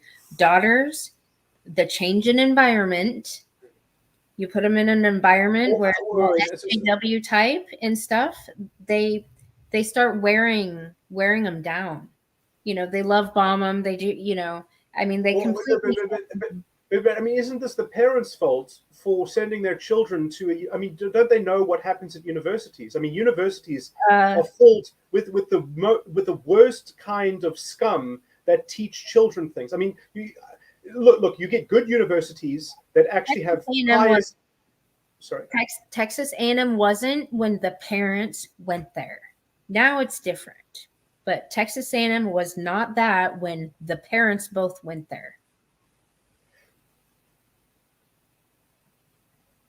I don't know, because I don't want to just describe, I don't want to say things when I don't know people personally, but I just want to say that I have very low regard for any institution that does not have ethical gatekeeping. And if in my view, it's the same institution. So if this institution has no structural difference, then there was probably other forms of corruption going on. Only now it's a brand of corruption that we can all culturally identify, perhaps, and which parents are still sending their children to the machine. But let me just describe the kind of corruption that exists at universities even before this filth, because there was the same kind of filth, but it was just more distributed. And the kind of filth that happens is that you get a kind of philosophy, you get a kind of, I mean, this is where theology should have a bad name in some sense. I guess usually universities don't even teach theology, but they teach philosophy, and they teach all these other sort of things, and they teach atheistic ways of being. And as soon as you've got atheism, you destroy basic understanding and truth. So if an atheist believes in the truth and that it can be understood, they are virtually a Christian in some sense, and they just have a problem with how they've been exposed to it, perhaps, and then they've got other problems in other parts of their life because they can't integrate things, perhaps. But there are people who have also had hard lives where they've been exposed to trauma and they've come to the wrong conclusion, and perhaps they need to rethink some things, but all those sorts of things. But basically, you get a lot of people steal ideas in the academy. You send the young, bright minds, and then academics come and they farm those ideas, and then they synthesize them into their own work, and it's plagiarism. And there's a lot of dishonesty, and they don't fix that. They don't fix that because it's an industry built on mediocre minds using dishonesty to appear first rate when they are second or third rate. And there are so many second and third rate academics. It's disgusting and deplorable. And they're ethically underwater. Now these ethically underwater people have got an actual brand for themselves. They've got an actual project, and it's filth. It's overt destitution. It's overt vacuity. It's vacuous nonsense. It's literal bullshit artistry. No, it's worse than that. It's infectious domestic terrorism. I don't want to put a political spin on it. I just want to put an ethical spin on it and maybe a cultural spin on it. Crimes against humanity and a complete abdication of their fiduciary duty as professors. See, I would put that on the lack of institutional gatekeeping and safeguards, that the lack of institutional structure that keeps those things out. That's why women wouldn't have gotten in, because men were the gatekeepers. And having women infiltrated, they were able to manipulate the gatekeepers. Well, can I just say, we were talking earlier a lot about rape and sexuality and trauma and things like that. Let me just explain how you can get the same thing in academia without any sexual contact. If you are a young boy and you go and with your bright ideas and you have your intellect and you have your genius, and then you have it plagiarized by a second-rate academic who helped you, and then you were given very, very low credits. Maybe you weren't even named, but you get hidden in the institutional structure. You've just been penetrated. You've had your intellect raped, essentially, and all those sorts of things. So now this is just a more palpable, symbolic kind of, and women also aren't immune from doing that kind of a bit. I mean, women have actually, predominantly in academia, women have been the whistleblowers of that, and that's what that is the true corrupt all boys club, and they call it jobs for boys and such, and all these sort of little boys clubs of in group, which is a weird kind, it's sort of. It also is sexually symbolically similar to, sort of like what do they call it, like group sex or gang, you know, even it's in the vernacular, Oh, gang banging, gang bangers, you know, like what, you Oh know, like yeah. yeah, Oh so yeah. Yeah. yes, this is the same level of just, you know, see, the reason why these words are culturally connected with one another is because they're essentially all forms of dishonesty that are institutionally abided by. They are not thrown out by the institutions, and there's no administrative function that actually steps in to bring honesty and integrity.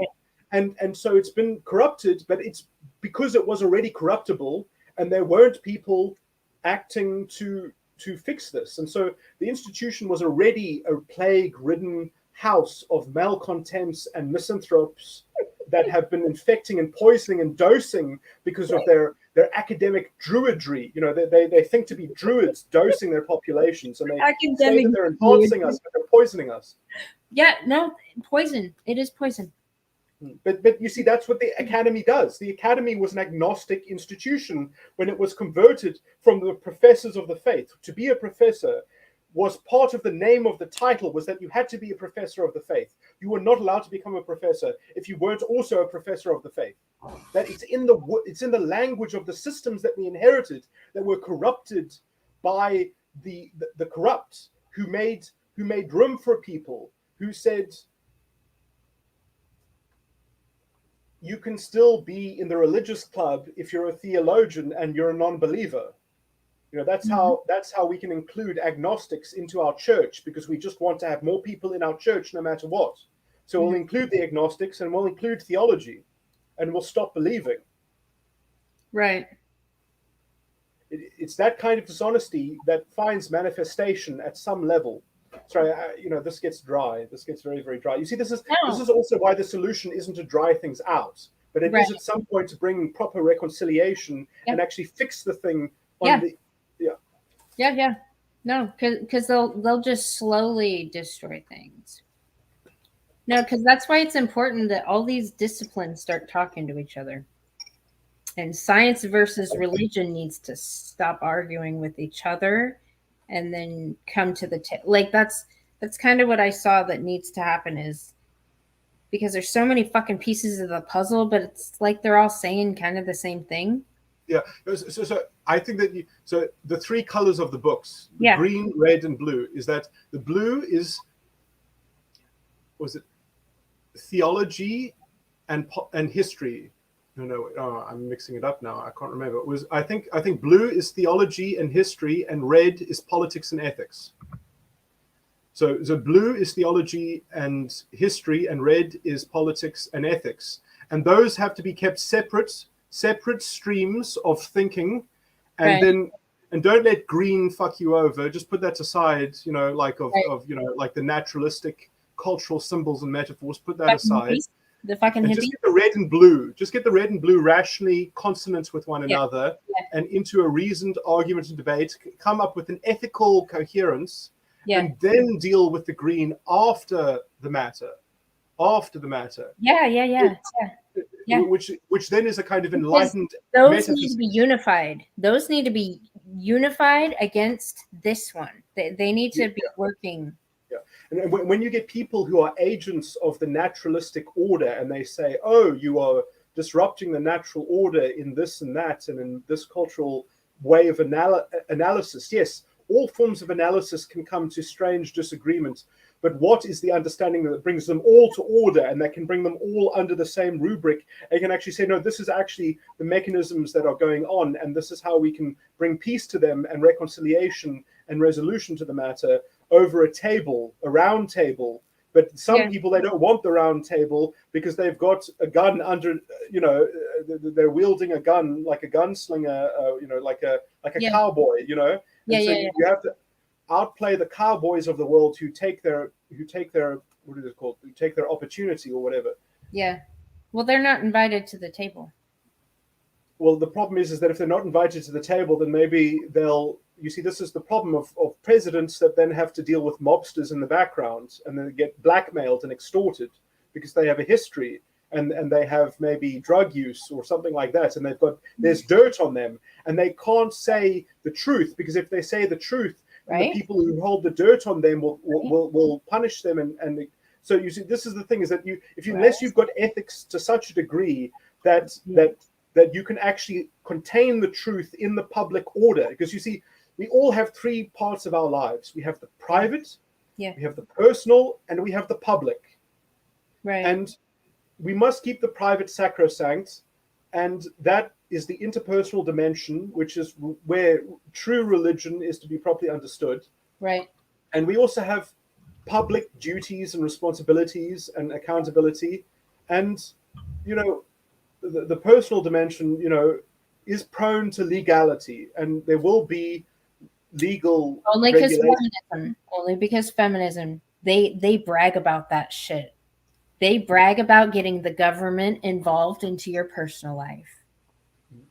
I hear them, Yeah. like, they have lists of fucking all their shit that they're so fucking proud of doing, but they literally cause that to happen. Yeah, but you see, that is good in a way, because they are showing the weakness of the structure, because they're forcing it to be erratic, to show just how flimsy the government regulation is, that it needs to come to order under a stable, ethical, legal system that is actually an ethical theory of law, and an ethical legal theory where the law is not a political intrigue, is not prone to political corruption, that is actually Like reasoned yours? and understood, Like and that isn't yours? just imposed by democracy. Sorry? Like yours? On paper, like mine should be. But at least I can make the argument that the Constitutional Court has betrayed the Constitution and is inconsistent with it. And I know that Americans can say the same thing, but it's on a much more superficial level, because going back to your status quo does not improve the situation. It's the same fundamental moral blight. It's the same gap. It's ethically unsound. It's ethically it's in the round. It's unseemly. Basically, it doesn't fit coherently together in an actual system that makes sense. But America is consistent with its symbols, though, because you see, there is no prime minister in America, so no one claims to have ultimate accountability of what's going on. Whereas, but you see, this is the problem of the British, because the British leader is called the prime minister, and so he actually has very serious control, although it is constrained by history. The British system is completely, because technically the prime minister is not the sovereign, but acts on behalf of the sovereign and constantly makes it twice to the sovereign. The Queen. Yes. So they have removed. We have way too many queens here. Yes. That's what I'm saying. Yeah, because you democratized the moral landscape in America, so it's a natural manifestation, I would say.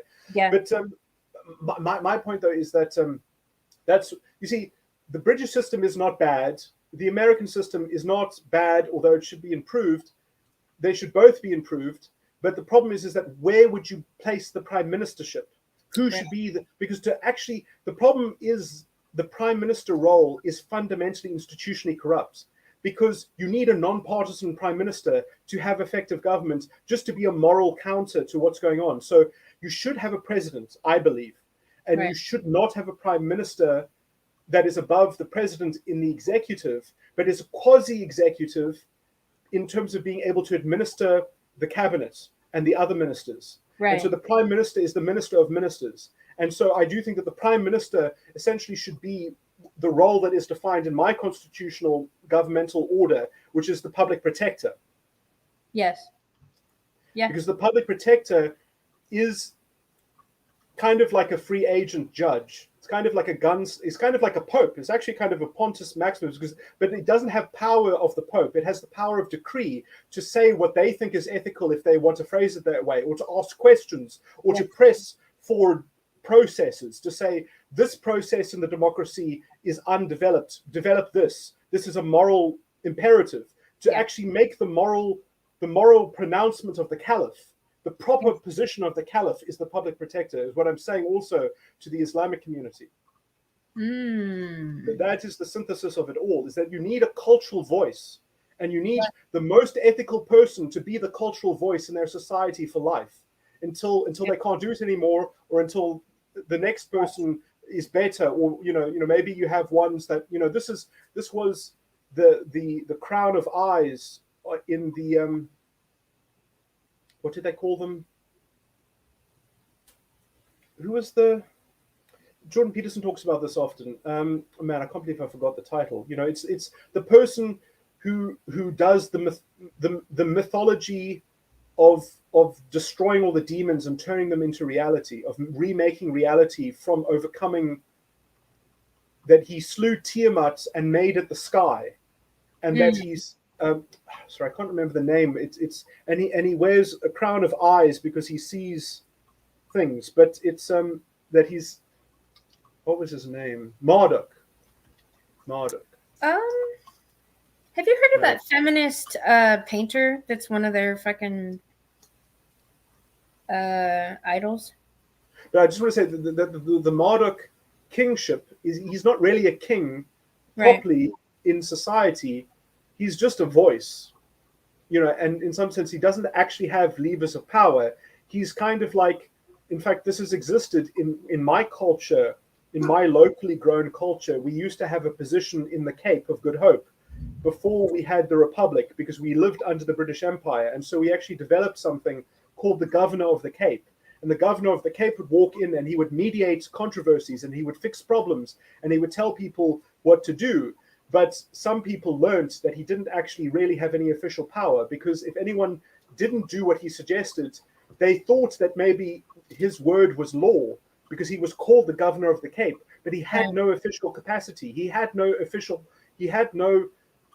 legal means of enforcing things. Whereas if you are a public protector, so I'm basically saying that the Cape of Good Hope, the Governor of the Cape of Good Hope, is also the public protector, because then you at least are a Secretary of State, that you can, in a kind of secretarial fashion, that you can get the process rolling, and then you can also say who is to blame for not following the process and for not at least for not properly executing the process, or for how it hasn't been discharged properly. So it's a kind of like it's a quasi-judicial institution, essentially. I'm just right now, I mean, if people in South Africa are listening to this, I mean, I'm just basically explaining what the role of the public protector actually entails, and also why the most ethical, intelligent, and person who understands matters of law and politics and psychology and you know, why that kind of person needs to have that position to be most effective at making government work. Optimally, not perfectly. Nothing's going to be perfect, but just to improve things. But at least those smart fucking people should all be in a fucking network, so then they can keep each other accountable. Well, you see, you want that to be transparent, though. The only way to make it transparent in society, in the public, is with an office like the public protector, because you don't want it to make it secret, although there obviously will be personal and private things going on as well, but that, you know, those will be properly declared as conflicts of interest, and proper submissions will be made so that everything is transparent and above board. Yeah, no, those people that those experts in certain fields that need to have those, like, that doesn't need to be public. But that's not the position that you're talking about.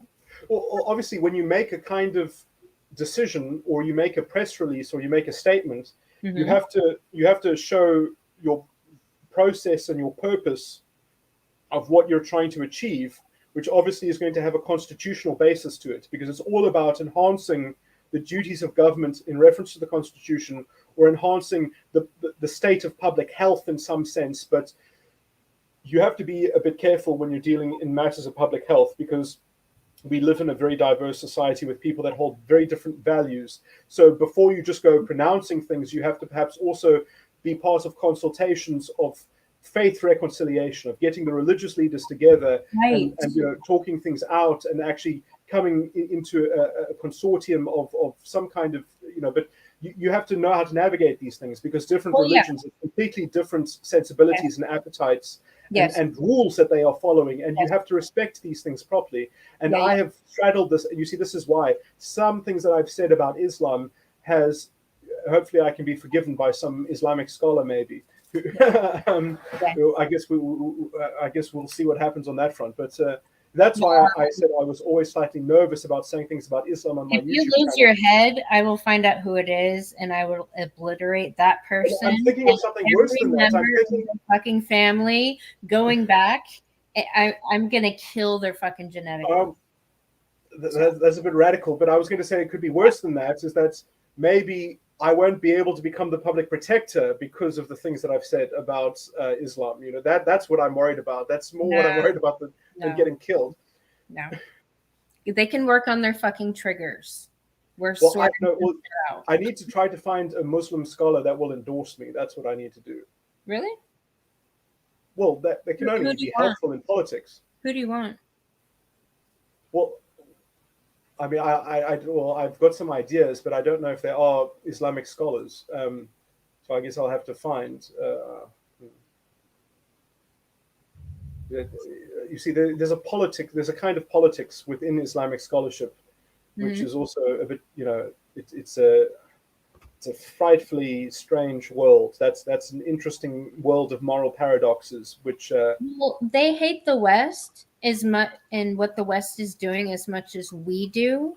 So it would behoove them. But the problem is that there are different reasons for hate, and the differences in reasons have to find at some point reconciliation. So privately, I mean, I've been friends with Muslim scholars, with many different Muslim scholars, and I often have very good working some not good. I've been threatened by some because I've tried to create consortiums before. It is blown up in my face because there's always some radical faction, but many Muslim scholars, because I've helped them a lot, because they've had questions that they've always wanted to know how to solve, and I've helped them solve those questions. Yeah.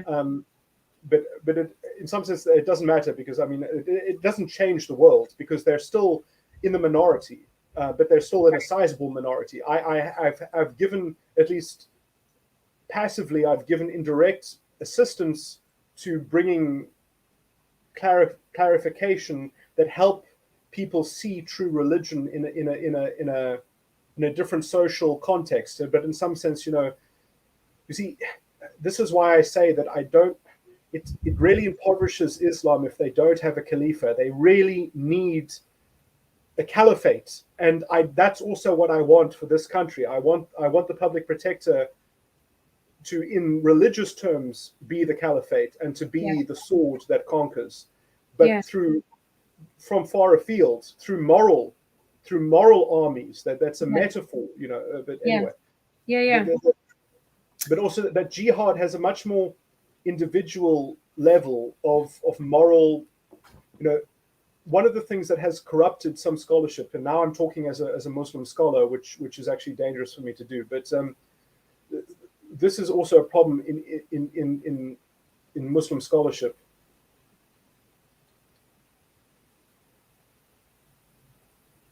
I've lost my thread slightly.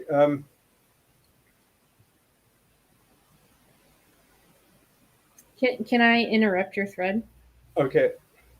That video about, let's see, Sam Vaknin's video about mysticism. Did you see that one? I sent it to you, right? Yeah. If it was the last one you sent it, yes. Yeah. So he was talking about people that didn't have the ability to believe in the supernatural and the mystical experiences, and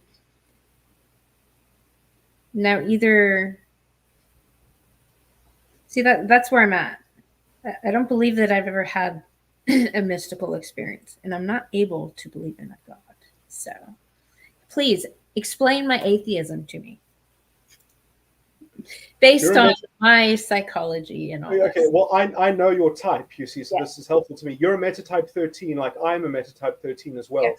Metatype 13, oh my word, how do I say this?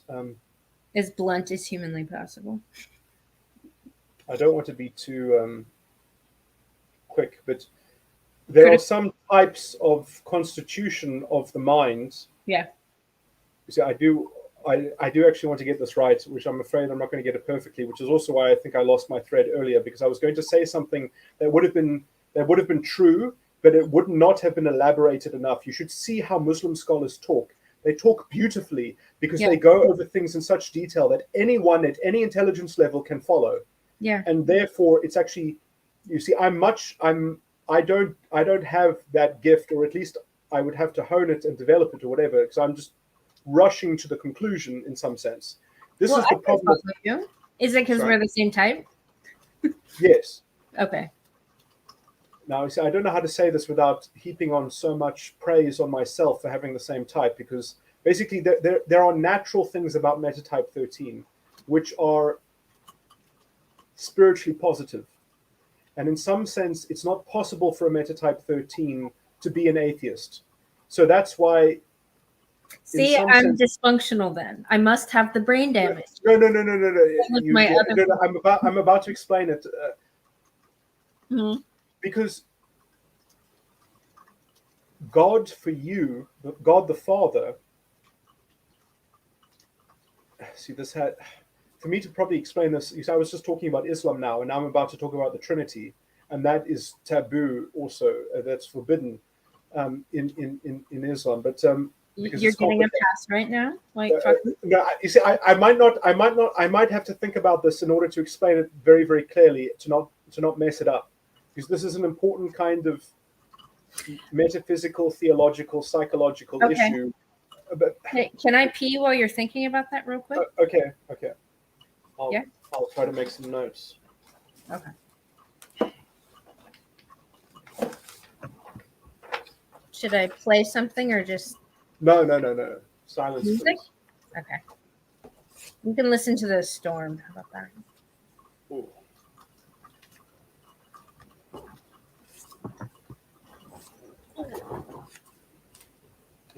The problem with this is that I don't have experience explaining my own theory.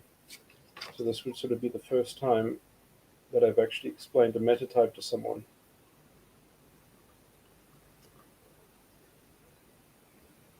The problem is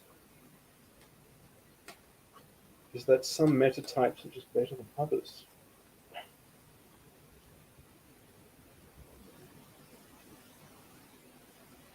But that's almost random, because they...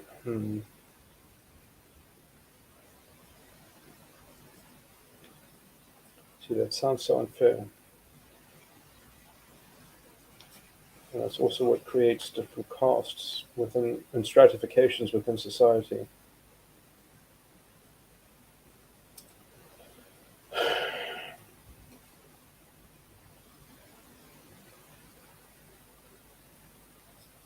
So now I'm going to be probably using Hindu words like Brahmanic. That's really not going to be nice. How else can I describe it? No, let me just talk about the... You see, now the question forces me to contrast metatypes against one another.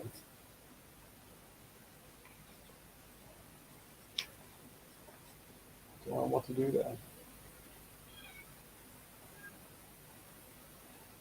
It seems so smug. That makes me self-conscious. Being smug in public. What should I say?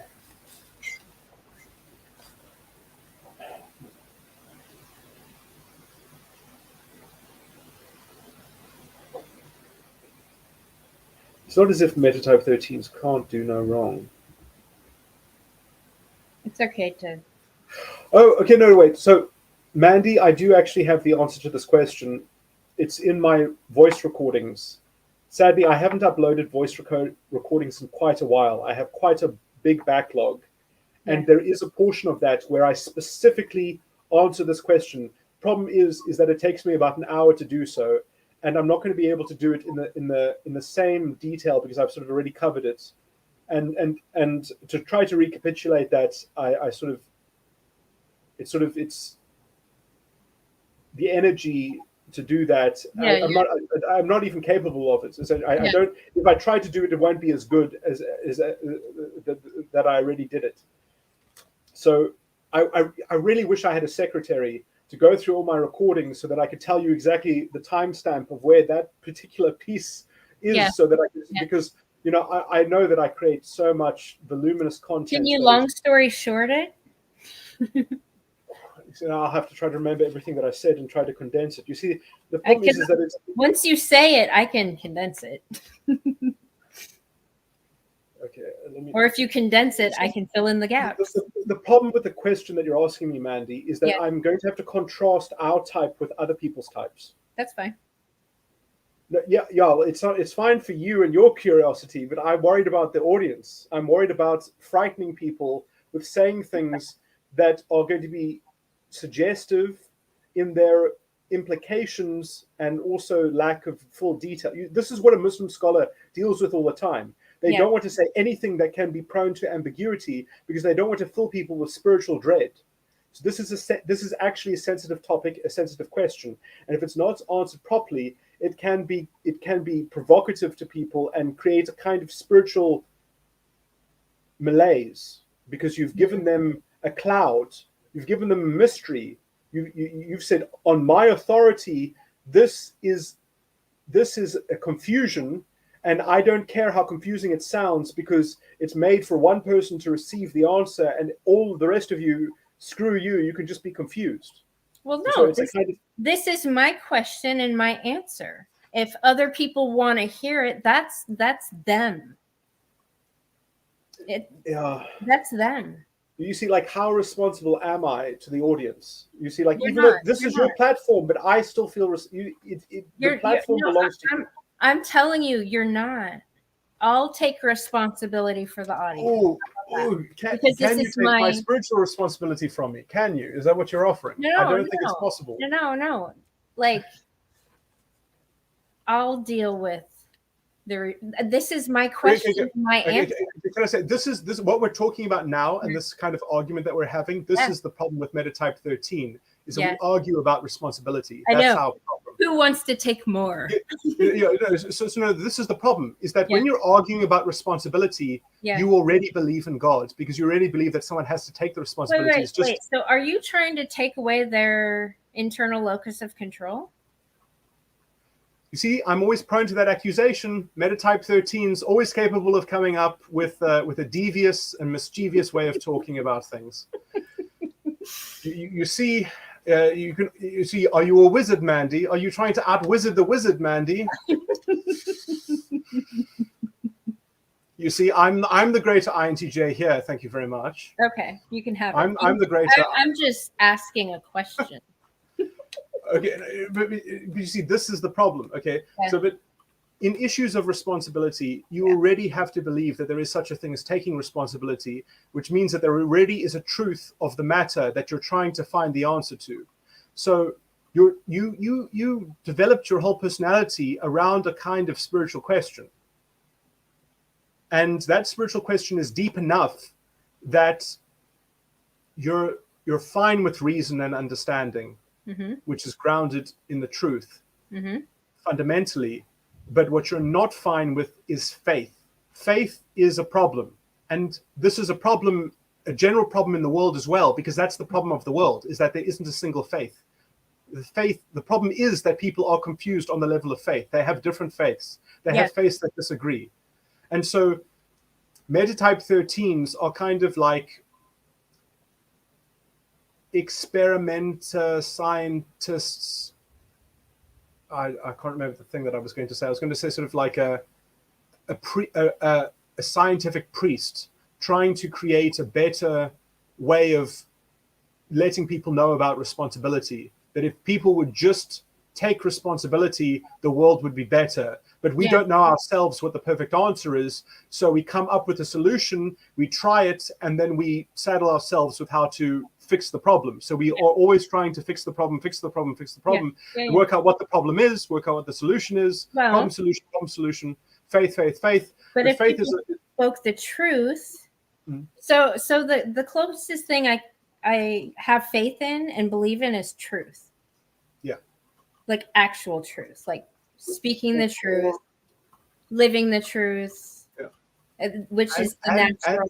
And justice, I imagine. Yeah.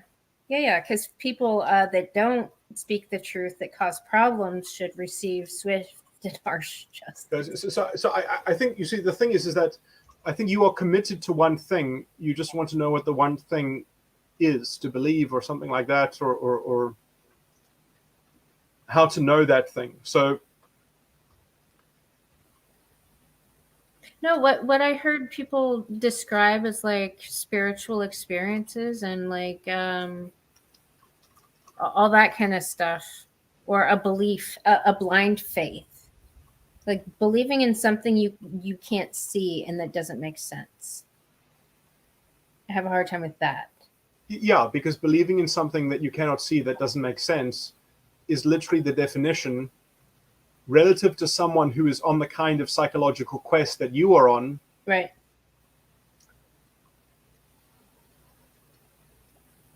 I have to be careful here because I don't mean this in a technically precise way, that they are engaging in a lower form of heresy that is just a diversion. Right. No, because when I see those people talking, I can tell they're fucking lying, and they actually don't believe it themselves. They're fucking just saying the things, and that's what I've always had a problem with: the hypocrisy and the lies in every single religion, every single group. Yeah. So there are different people, and these people are described in the book of Revelation, and it talks about 7 churches, 7 types of people. Yeah. And then there's one type of people that it says, and you are the people, or you are the church, who hates those who.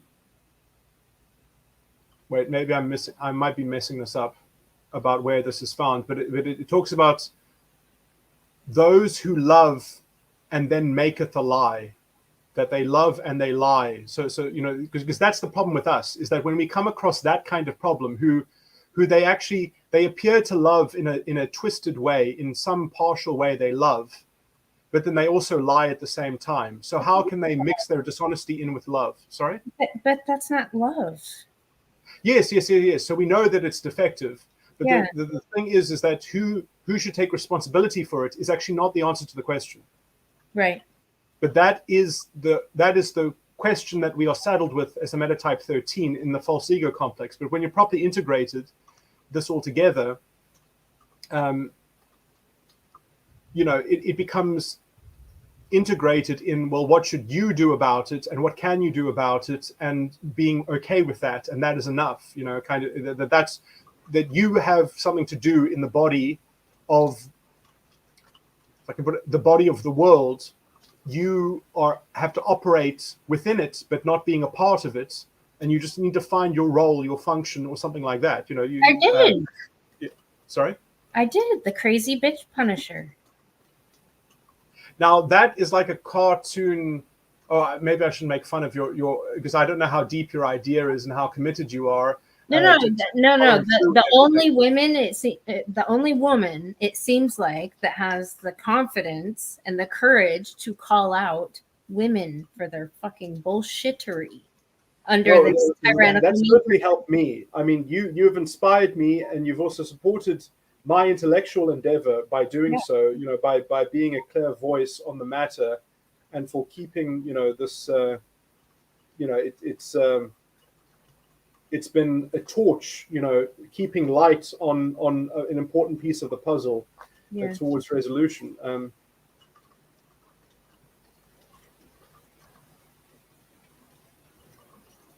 I mean, and that's why I blame women in this, because women have the freedom of choice.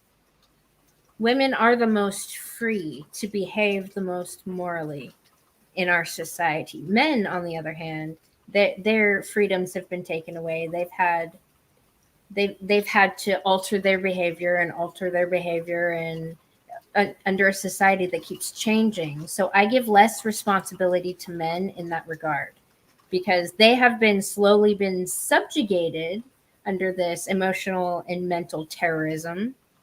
Women, on the other hand, have the fucking choice. So I don't want to say that I'm perfect and I know the true solution to these intellectual kind of questions. But if I can just experiment by commenting on what you've just said and commenting on, I'm not sure if what I'm about to say is even true or not. It could be. I'll tell you. But I think that you might be wrong in that methodology of warping your view of responsibility in order to force the issue towards conclusion. That ethically because who's to know that is the correct strategy? Maybe there's a higher strategy. Maybe there's a strategy that you're not thinking of outside of the box of warping. So I think that you're almost, I have actually described metatype 13s as this is their sin, or this is not really. I don't. This is their meta-ethical sin. This is the sin of the entire structure. Not obviously, we're all capable of many different types of different sins, but I think the meta-ethical sin of the metatype 13 is that we do treachery to faith in order to find a purer faith, in order to cull the wrong faith into accord with the right way. So we say, no, just overcome your faith a little bit and come into the fold and come into clearer, resolution of the fuller truth, and people have weird reasons to hold on to their faith, that it was their tradition, it was their ritual, it was their rule, they inherited it.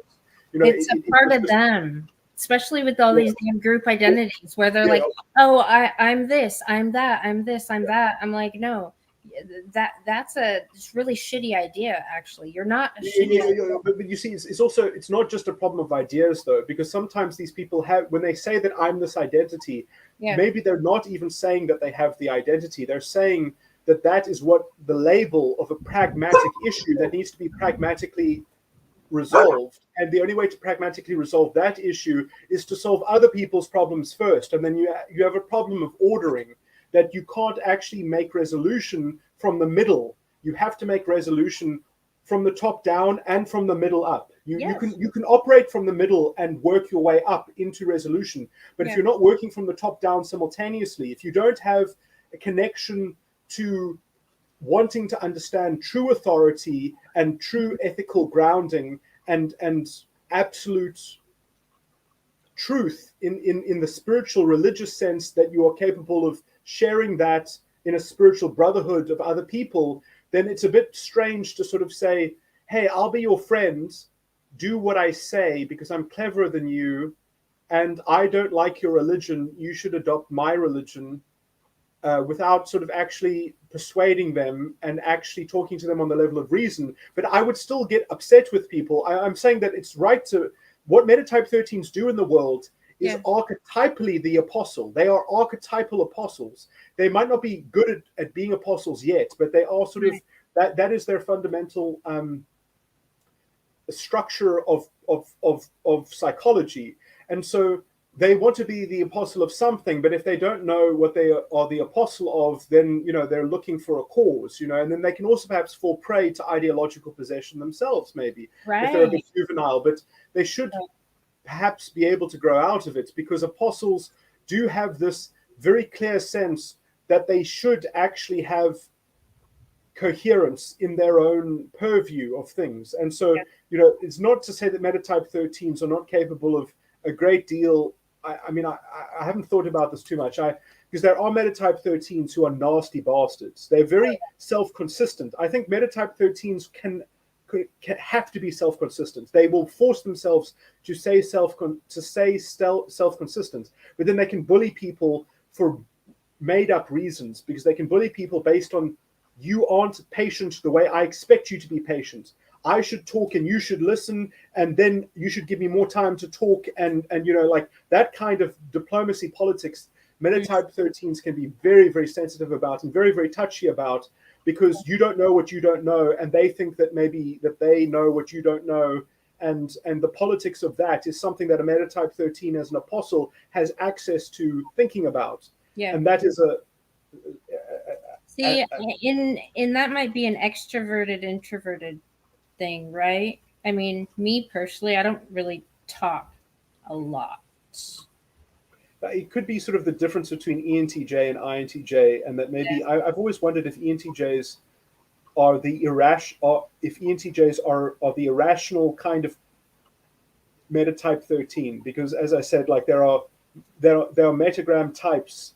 There are types that are just in my system. They are metatypes, but I don't know their metagram circuitry, because as I said, I don't model irrational circuitry, and so I think that ENTJs might be the irrational version of a metatype 13, right? That they are attached to symbols and they're attached to metaphor. And that, so fucking some type narcissistic and attention seeking, and but they're good for entertainment, right? I mean, everybody has their place or whatever. They like hold charge. They hold charge, and they Yeah. remember things. So it's like some of us are the blue book and some of us are the red book.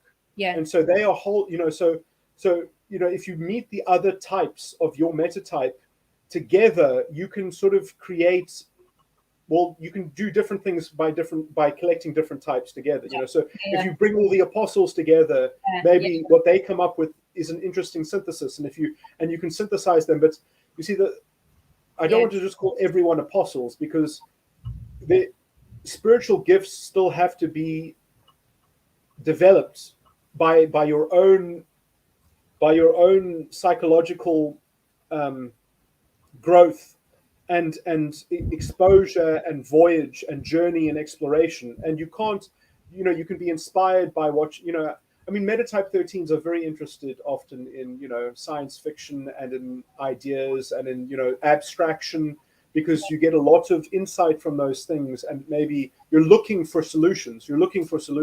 Yeah.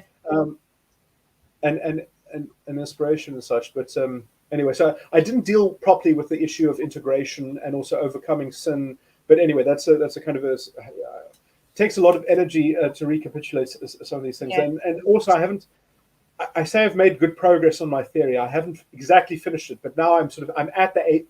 I can look down at it and I can see that it is coming together, and it is all formed, and it's wonderful. So I'm very happy, at least at the moment. Yeah, that's exciting. That's super exciting. I've been talking a lot. So will I ever believe in God, you think? I mean, or will I mean, because the closest... No, I can't explain it to you. Okay, so the thing is that, you see, it might be hard for me to explain it to you without visual aids and diagrams and things like that. But basically, you have to understand that essentially God... Will I ever have a spiritual experience, maybe? Like people talk about their spiritual experience. Yes, you will. Okay. The problem I took mushrooms once and I just laughed my ass off. Or I took it twice and I laughed my ass off. I didn't see anything weird. There was nothing alternate than reality in my perception. If you joined the old apostolic church, which is the church that my doctrine is connected with, okay, you would work out fine. You would be spiritually attended to, and you would be a spiritually active person in such a church. The problem is the reason why you think that you're not religious or spiritual is because you are in a culture where what religion means, where what belief in God means, it means closing your eyes and praying. In the church that I'm talking about, everyone prays with their eyes open. No one closes their eyes to pray. Oh, no, when people pray, I always have my eyes open and I watch them. Yeah, that's actually what my church says. My church says you must keep your eyes open in prayer because you must watch for the enemy. You must keep your eyes open to the enemy. That's what they say. They say that you must keep your eyes open. See, it's the same thing that you already intuitively knew. Yeah. Because I've tried praying myself and I feel nothing from it. I feel no.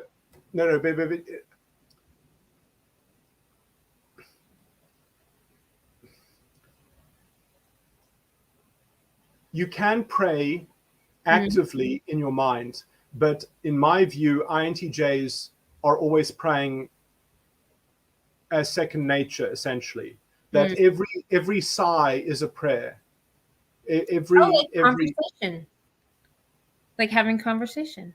Because that's the closest that, just based on what people have said that they feel and blah blah blah blah blah when they pray, and what I could tell from their emotions when they pray. Like I feel those when I'm like in good conversation. Yeah, in my view, and that when the INTJ is or not ENTJ, but when the rational metagram INTJ, there is a prayer.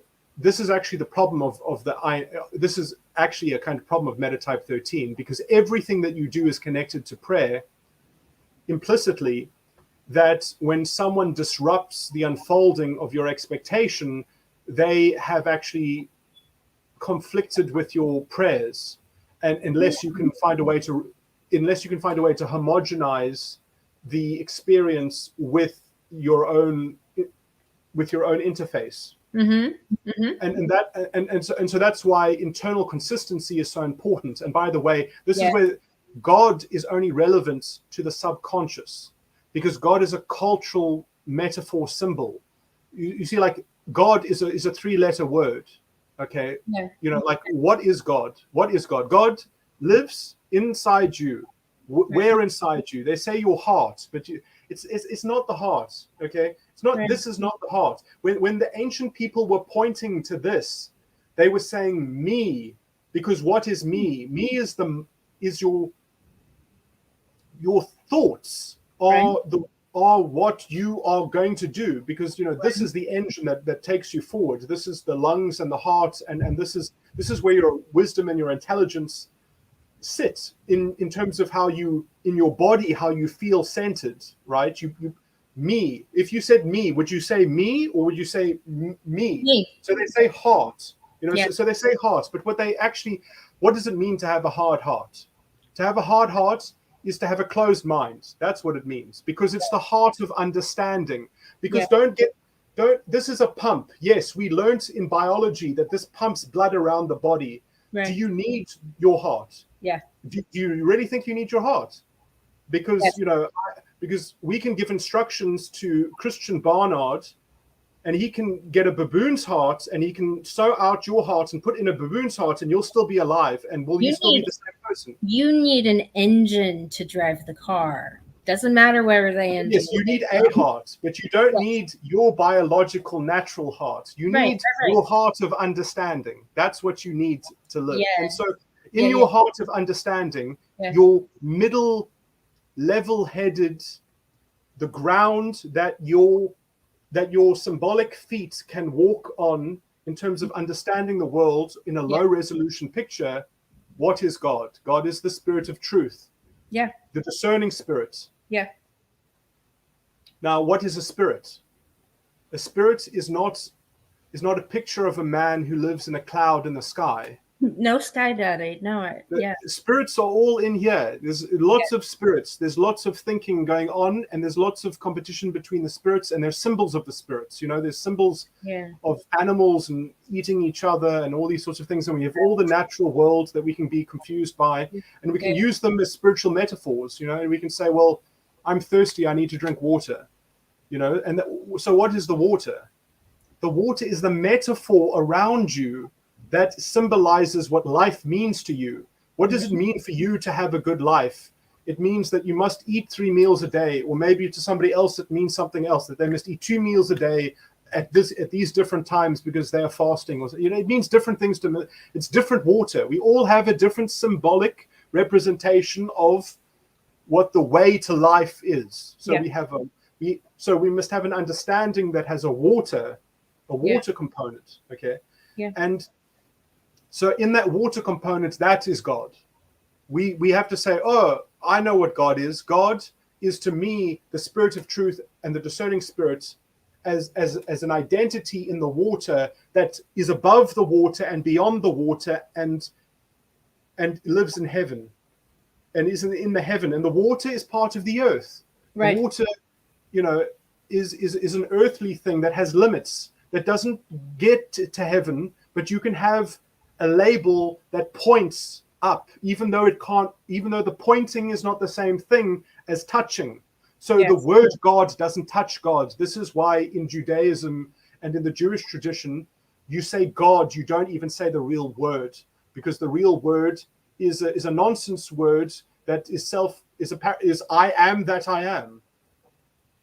That you're not even supposed to speak it, because it's meant to be a secret of understanding that you must unlock when you research it yourself, when you meditate on it, when you think about it, to understand, to take away the theology and become a believer in God, because you own it subconsciously. But it's tough to own it subconsciously, because you don't want to go around saying, God told me this, because is the same God that told me this the same God that is your God that means that you should follow what I have to say? Am I the spokesperson of God, or am I the spokesperson of reason and understanding, and should we share in reason and understanding? Or do you want to talk to me about your idolatry, about your sexual problems, about your trauma, that now I must join your army because you're gonna conscript me into some war with some faction? You know, and that's the dominion of the world. That's the principalities of the air, because that's how it reaches you. It reaches you by talking. Yes. So we're afraid of talking because what people, when they speak incorrectly, that maybe people will be misled. And then there's also you're afraid of that. I don't give a shit about how they perceive the words that are coming out of my mouth.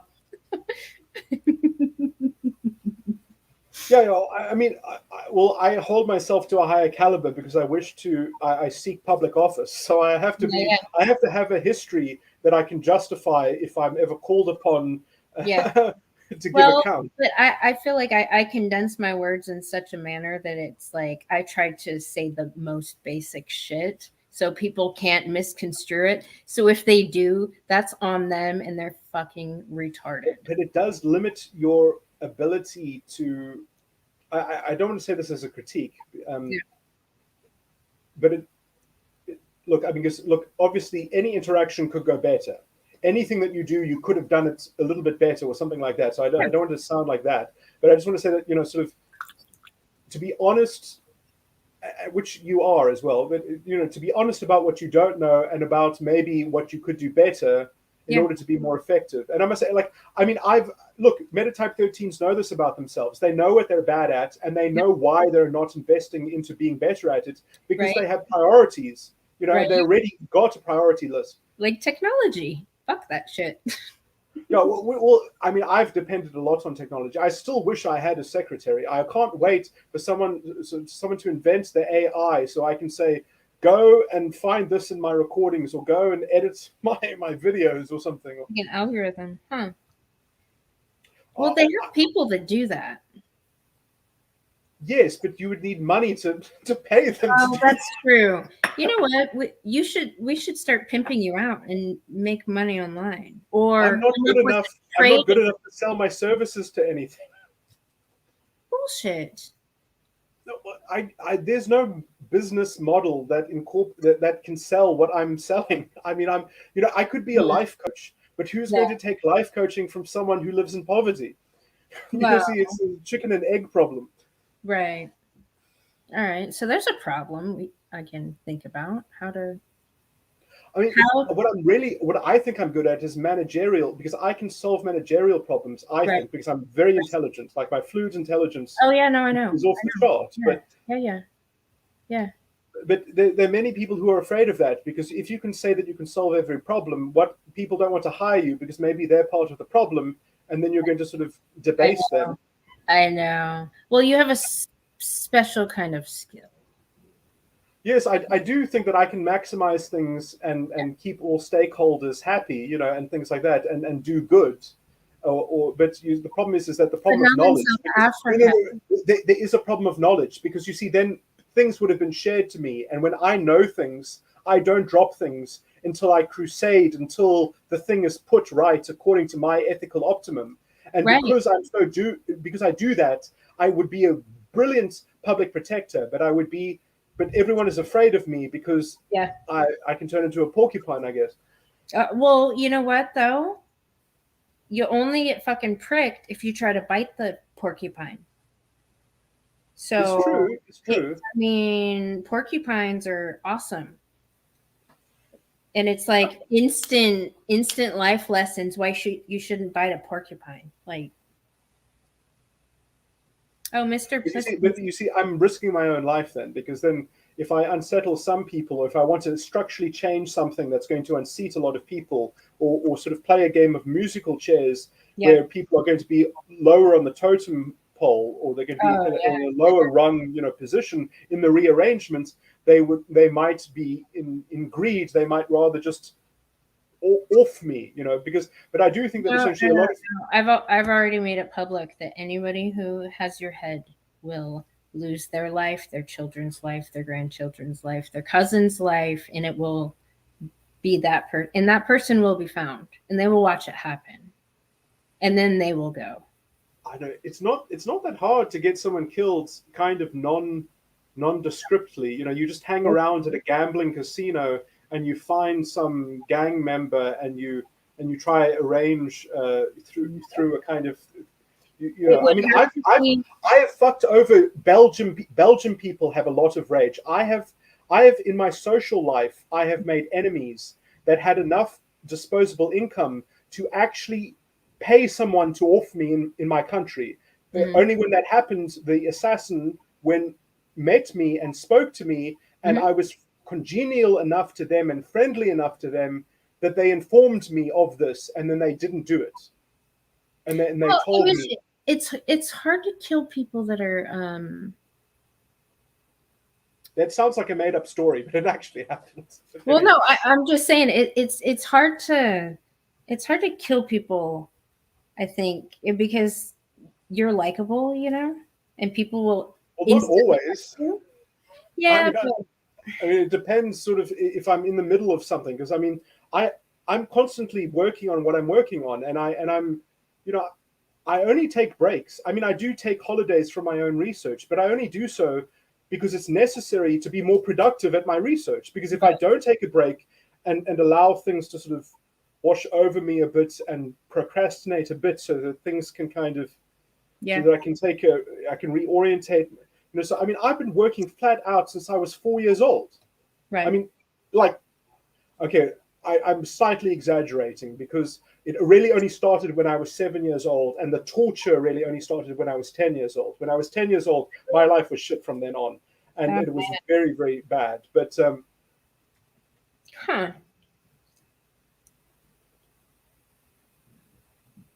that's interesting. But anyway, I don't wish to sort of try to garner self-pity. I sometimes cry about this a bit in my recordings. You weren't tortured before 10?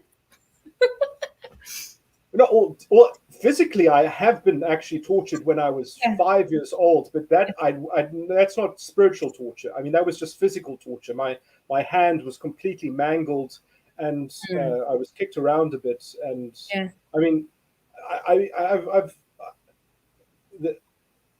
mean, I can't talk about. I do have recordings where I talk about these kinds of things that happen in the world. Because there are reasons why that happened as well, but I can't talk about them publicly because it's a sensitive sort of secret sort of thing. But anyway. Well, yeah, I was just kind of brainstorming a few things. Whether I should work at the university or join politics, like, you would like to see.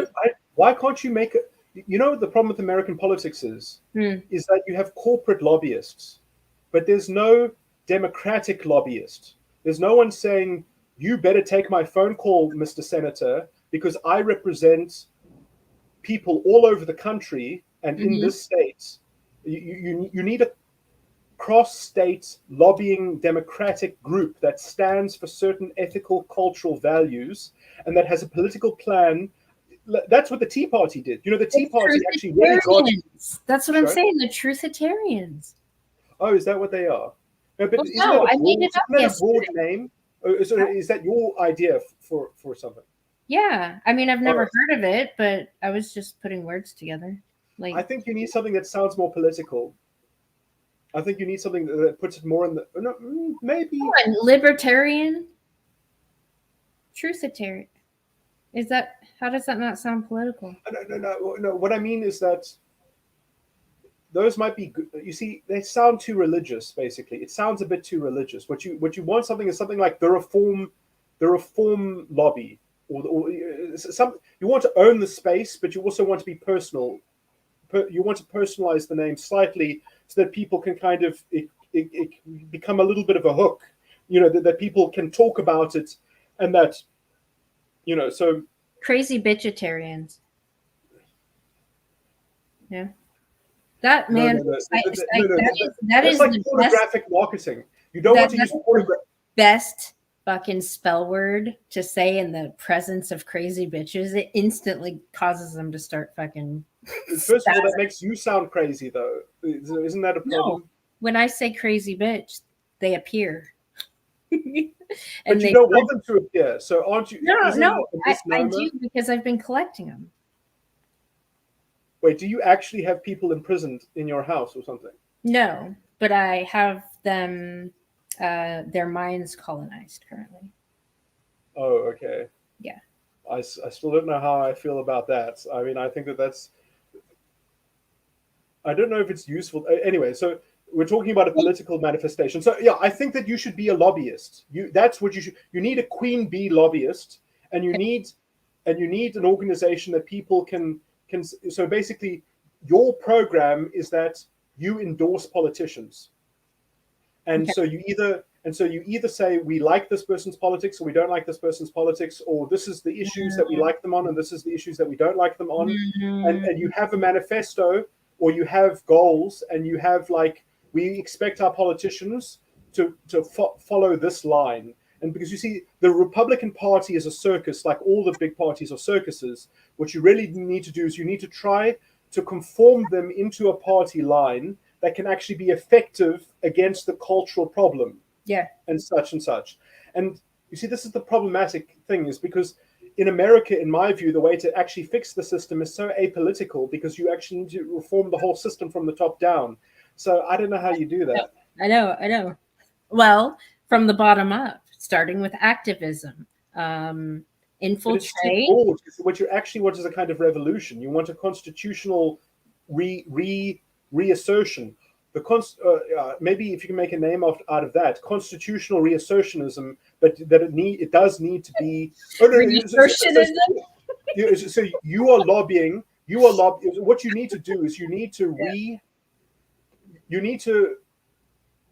You see, I don't know if you even agree with my legal system, because I mean, we were having arguments about it earlier, but essentially, my argument, Psych, is no piece of paper, no structure, no none of the things that were put in place can. I mean, it wouldn't matter what it was.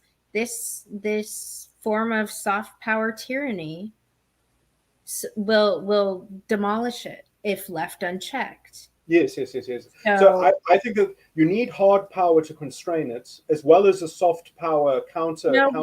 No, we need responsible soft power. To have responsible soft power, there needs to be consequences for irresponsibility and misusing that authority. Like, we don't have any fraud. Like parental, like women, for instance. I mean, the whole legal system in the parent stuff is so fucked up, but there's no consequence for paternity fraud. There's no consequence for lying about sexual allegations. Like, these women don't even receive consequences. Plus, if you do the maths, I guess, on the consequences they do receive based compared to men for the same fucking crimes, it's like 40% what men receive punishment wise. So I mean, there's a big disparity when it comes to holding women accountable for being, I heard Richard Grannon say this, criminally inclined moral degenerates.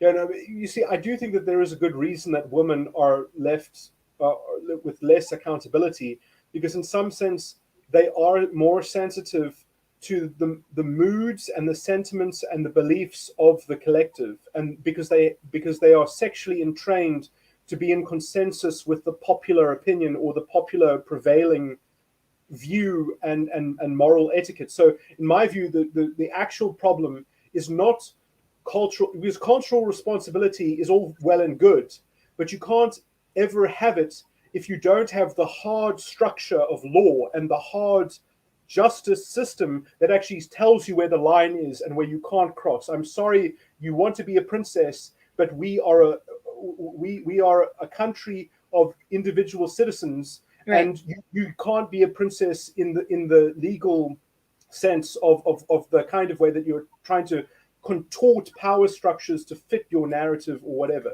But our society is reinforcing the princess narrative. yes. So you need a judge that will stand up. You need a judge that will stand up against the cultural degeneracy, that will actually have enough legal backing and legal principles to make unpopular decisions. Because this is the big thing, is that leadership in democracy doesn't make unpopular decision, and you end up with degeneration and degeneracy and immorality and other forms of dishonesty and knowledge acquisition and knowledge secrecy that helps promote this corruption. So people are using the private sphere of life to hide knowledge and things like that, and so you can concoct manipulation just by obscuring access to knowledge and things like that.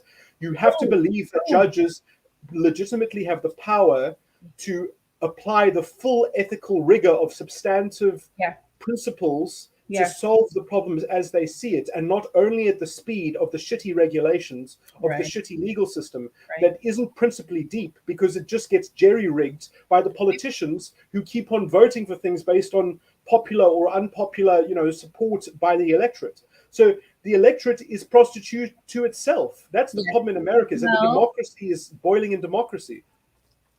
Yeah, but I feel like a lot of these men in these positions, because there's a racial element to it. So what's even more disgusting in my country is because women have taken priority in these diversity, inclusion, equity policies and affirmative action, and the court ruling that racist and sexist policies can only be, how do they put it? Can only be allowed to, the wording on it was important. Can only be to something about the diversity of the institution. So we've literally had systemic racism and sexism, but it's on the other side. It's not, we hate these people, so we're going to keep them out. It's like we feel sorry for these people, which is still a form of supremacy, right? Yeah. So, but women are actually in those seats. So the women that are in there, because, these social justice people are really good, especially women, about guilting and shaming their fucking targets into submission in subjugating them, that through that they get compliance. They get to coerce people's doing, right? So in the universities, the Black women actually kind of dominate the white women through this white guilt shit. They're like bullying them. The white women, the white feminists are, I mean, they both are on the same line as like men bad. The white women, it's like white men bad. The Black women, it's like Black men bad. So they agree on that regard, but that extra little spin of white guilt puts Black women above white women. I guess conceptually, right? This is what Black women think. This is what Black women are used to in that arena. So they get what they want from the white feminists through guilt, because they have guilt and shame for the fucking history and whatnot. They've been made to feel guilty and shameful about our history. They blame men, but they still take on the guilt. So then the white women will fucking guilt and shame and abuse the white men over this shit. Black women do the same fucking thing. I mean, they are predominantly a matriarchy. And because they get preferential treatment, it is completely skewed. Like Black men have not a lot of say whatsoever.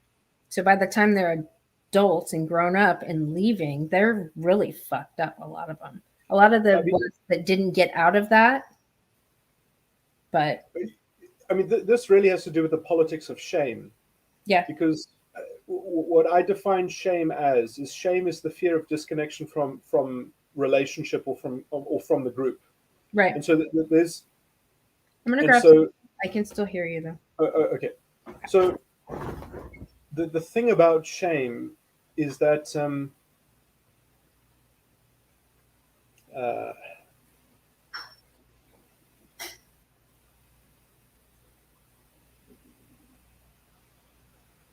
It has a personal dimension, it has a public dimension, and it has a private dimension.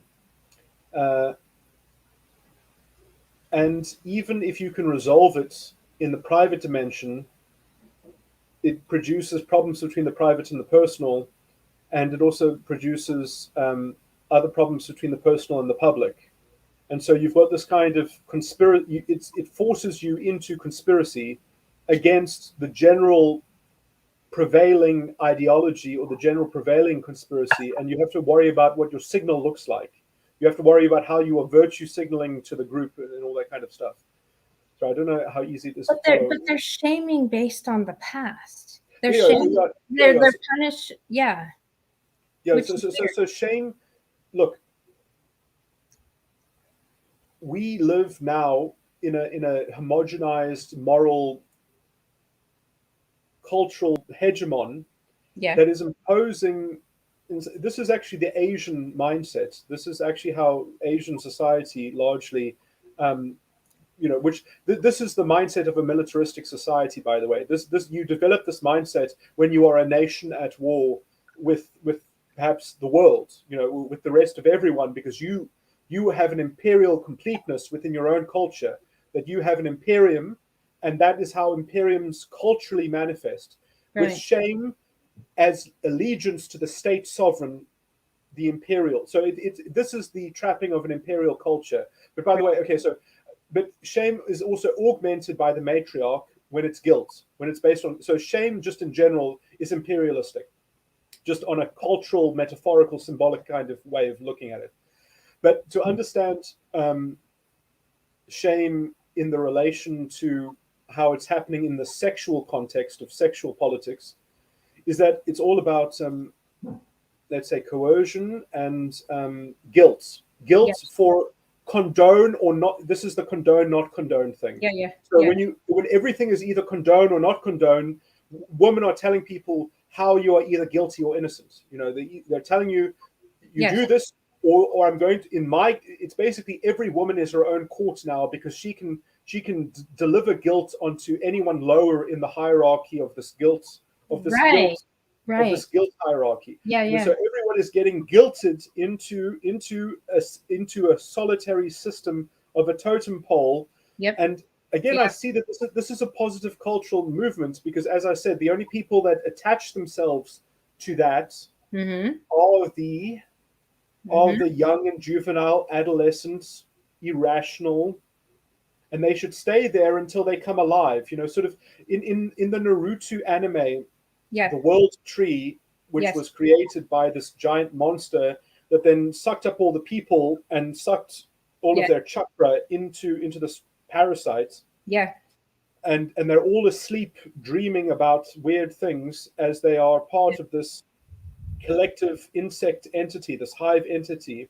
Yeah. And they'll be there until they are rescued by the hero, which is maybe that's me in the orange shirts. I'm the Naruto hero, and I'm telling you how to survive. Yeah. Well, no, they need out, like, okay, back to, like, say, learned helplessness. When you abuse the fuck out of people, like, you need external intervention. Like, when somebody's doing something bad to somebody who can't fucking defend themselves, like, somebody else needs to come and stop that shit. They need to stop that other person. And so are you talking about policing? No, just like you talk about the external locus of control, internal locus of control. Well, when somebody's trapped and they've been demoralized to a point where they're, like, in that learned helplessness state, like, they need somebody to come in there and, like, yes and no. The reason why I say yes and no is because, in some sense, we can always describe learned helplessness on our side. I mean, I could easily say that I'm in learned helplessness. Yeah. I mean, well, no, you still have you still have an internal locus of control. Yeah. You're not. Yeah, you're not there. The people that I'm talking about are the ones that are like have been The point that I'm making is that other people could have the exact same practical problems that I have, and not.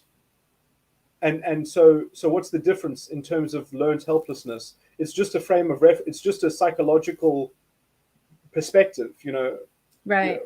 Well, the rebellion aspect.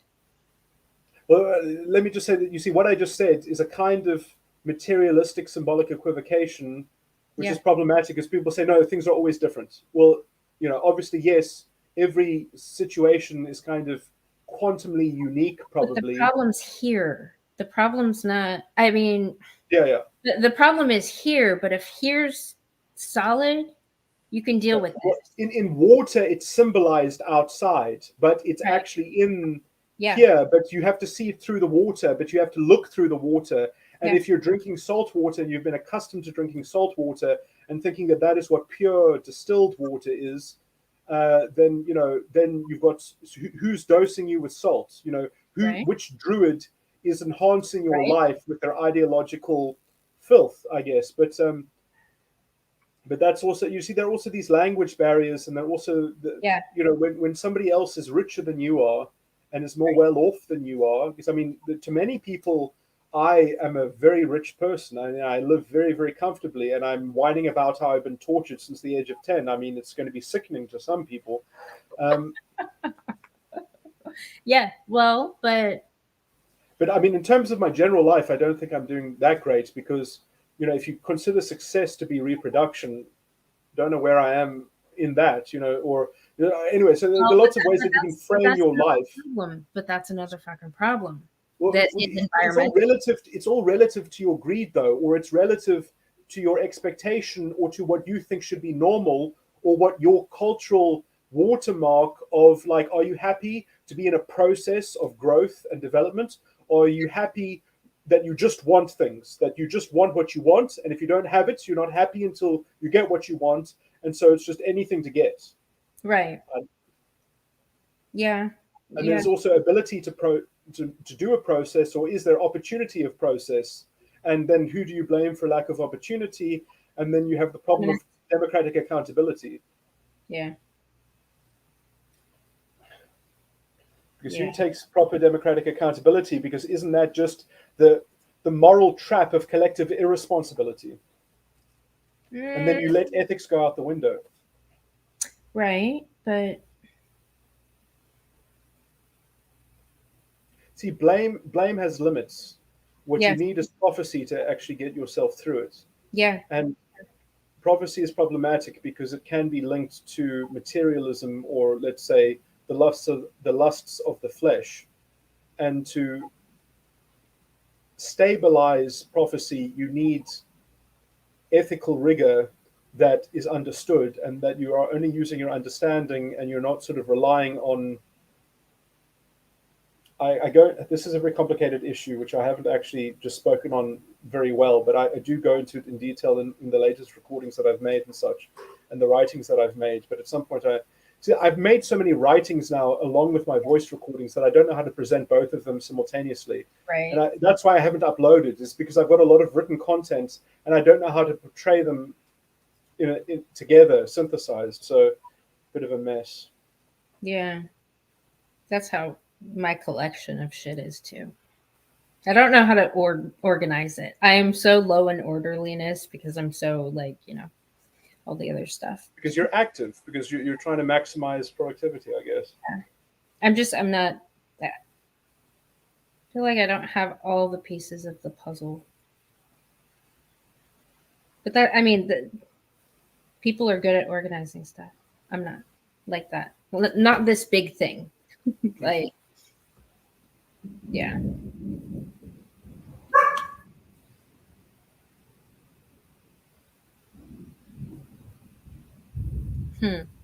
Well, we need to pimp you out so we can, as a consultant or something. I don't know. There's men out there that are really good with marketing and shit. They could probably. At the end of the day, because I can solve problems for people. Yeah. and teach them things that will sort of solve problems. But I mean, at the end of the day, the issue is really, most people just need the right kind of encouragement on the right topic, on the right subject, or resolution to like a thought worm that they have. But a lot of people, they want their thought. They actually like their problems. This is the problem. People enjoy their problems. they don't actually want to give them up, because then they don't have to confront different problems or new problems. See, I don't get that. I don't get it. That's something that fucking drove me nuts when dealing with my family. Like, yeah, I don't get it. Is it like an addiction thing? Because they're all alcoholics too.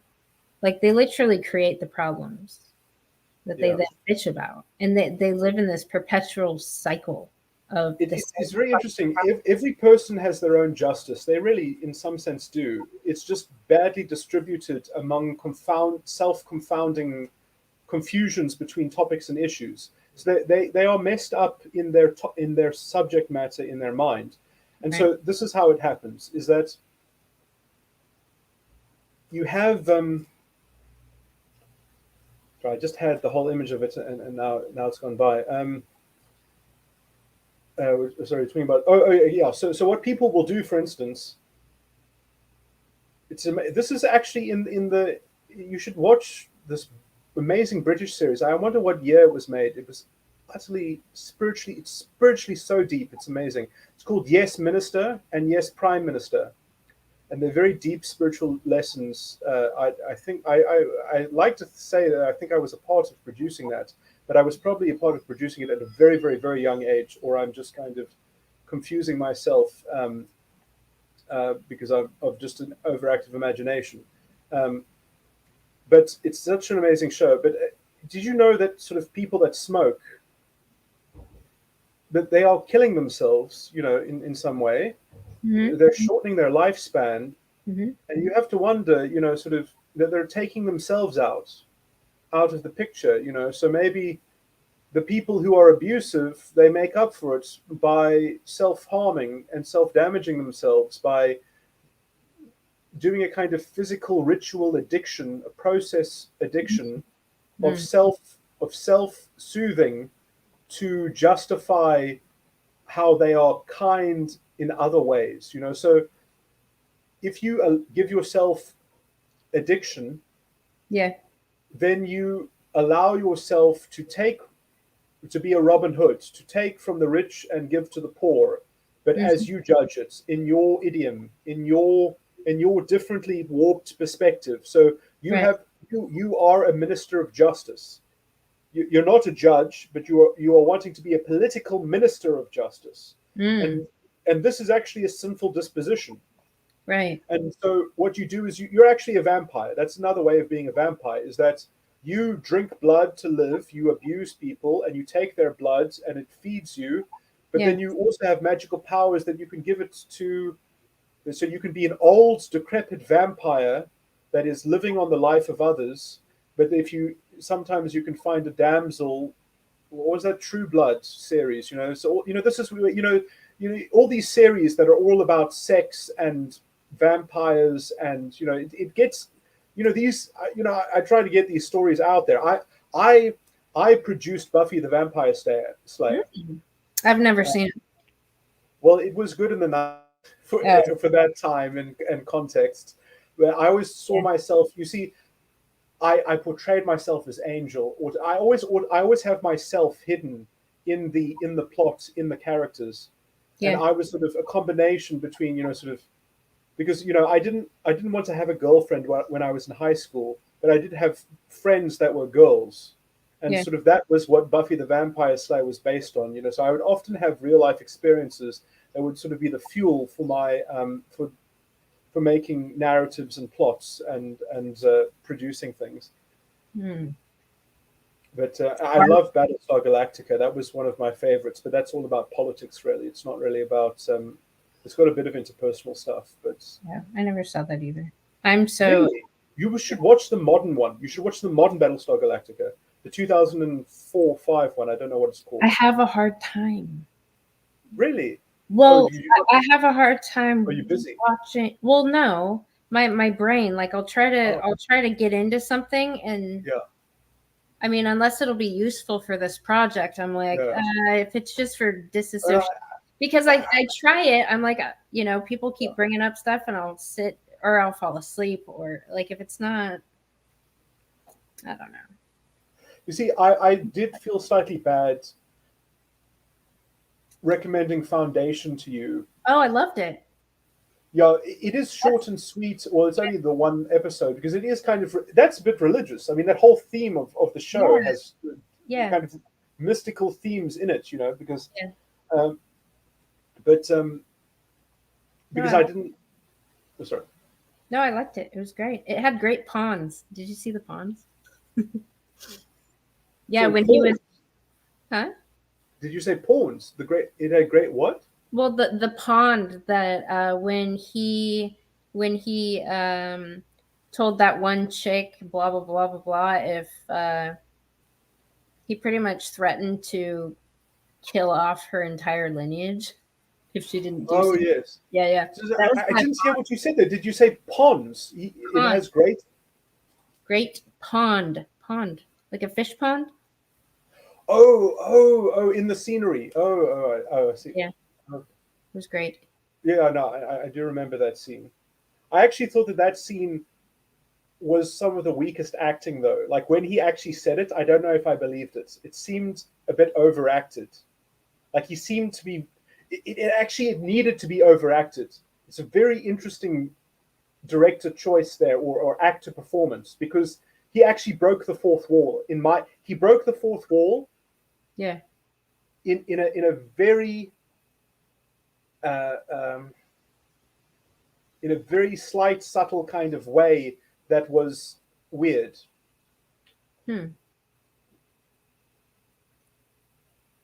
That sounds like a complaint, but I mean it as a compliment. Well, intention's important. Because I think he needed to be weird because it people don't realize how deep that scene was, because essentially that whole show is showing how the Emperor, the Imperium, he knows he's actually learning how dead he is. Yeah. He's actually that he might as well have just been a robot. That he's just a biological robot that's part of a machine that he has really no real spiritual control over. He's just a cog in the middle of the mechanism. And that also uncovers, or let's say disrobes, the mystery of the Holy Ghost, to properly understand the Holy Ghost, because that's sort of like what trying to understand the Holy Ghost is like. That's sort of trying to go for the knowledge of good and evil. You can't see the Holy Ghost, you can only understand it. And also the other thing that is connected to this is that there's a wonderful cartoon called What If. I don't know if you've seen it. You should watch that. If you like Foundation, you'll like What If. I would really recommend. It's kind of like a Doctor Who sort of multiverse thing, but I've never seen Doctor Who either. No, it's nothing like Doctor Who, but I'm saying thematically, in terms of understanding metaphysics in a sort of way, ethical metaphysics.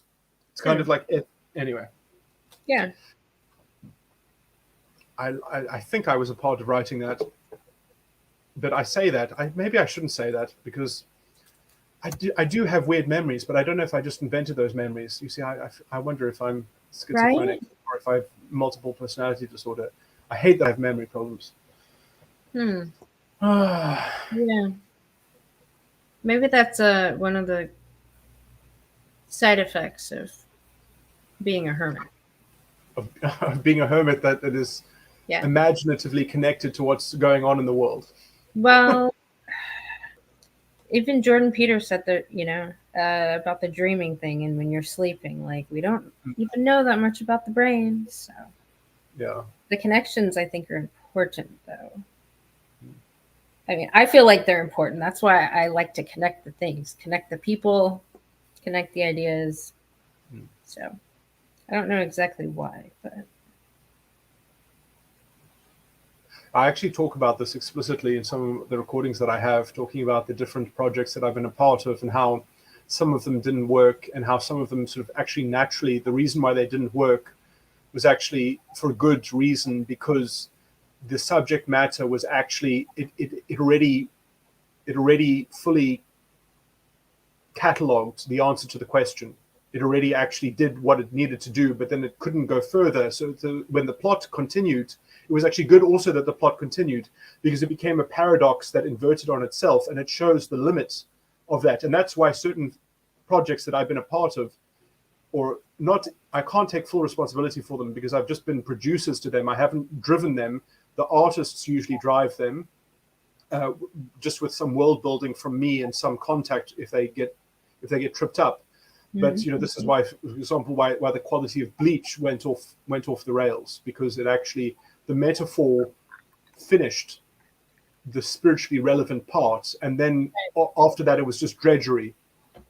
Cam really liked Bleach, by the way. My son, he loved it. Did he watch it forever? Did he watch it, all of it? I think he watched all of it. Yeah.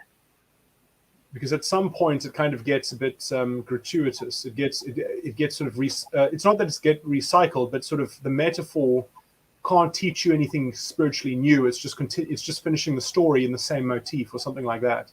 Right. But it's just repeating the theme at that point. In the same, sometimes it's good to repeat themes just to overemphasize them. Like that's why I reproduced a complete new iteration of Full Metal Alchemist. That's why there are two completely separate Full Metal Alchemists, right? Which they both have their strengths and their weaknesses. You can't say that one is better than the other, I would say. Right. Although there is more of an idea of continuity in the second one. The general theme of continuity is come into view a bit better. But it was also interesting because it gave me a second pass at the 7 Deadly Sins, and it's and I changed the elaboration of envy. Because envy is very hard to understand, and there are layers of where envy actually has a kind of agreed layer within its onion. I can't even recapitulate it right now, but how envy dies in both ones is very interesting, just to contrast that. But anyway, so my spirituality question, is it something like, or spiritual experience question, maybe, is it something, so when I was peeing, I had this memory of when I was breaking up a dog fight. I got my finger almost taken off and my leg mangled. And they gave me something because my finger was fucking throbbing. So they gave me a pain pill, and it helped. But then when the pain pill wore off, I had this fucking pain in my back. I was like, what the hell?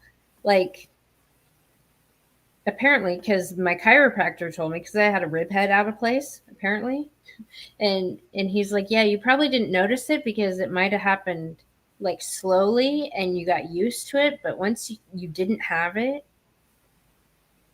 and then that wore off, you felt the pain because you were conditioned into feeling it because it came on slowly, so you don't even realize that you had a kind of chronic pain or tension because it was like the frog boiling in water, slowly boiling.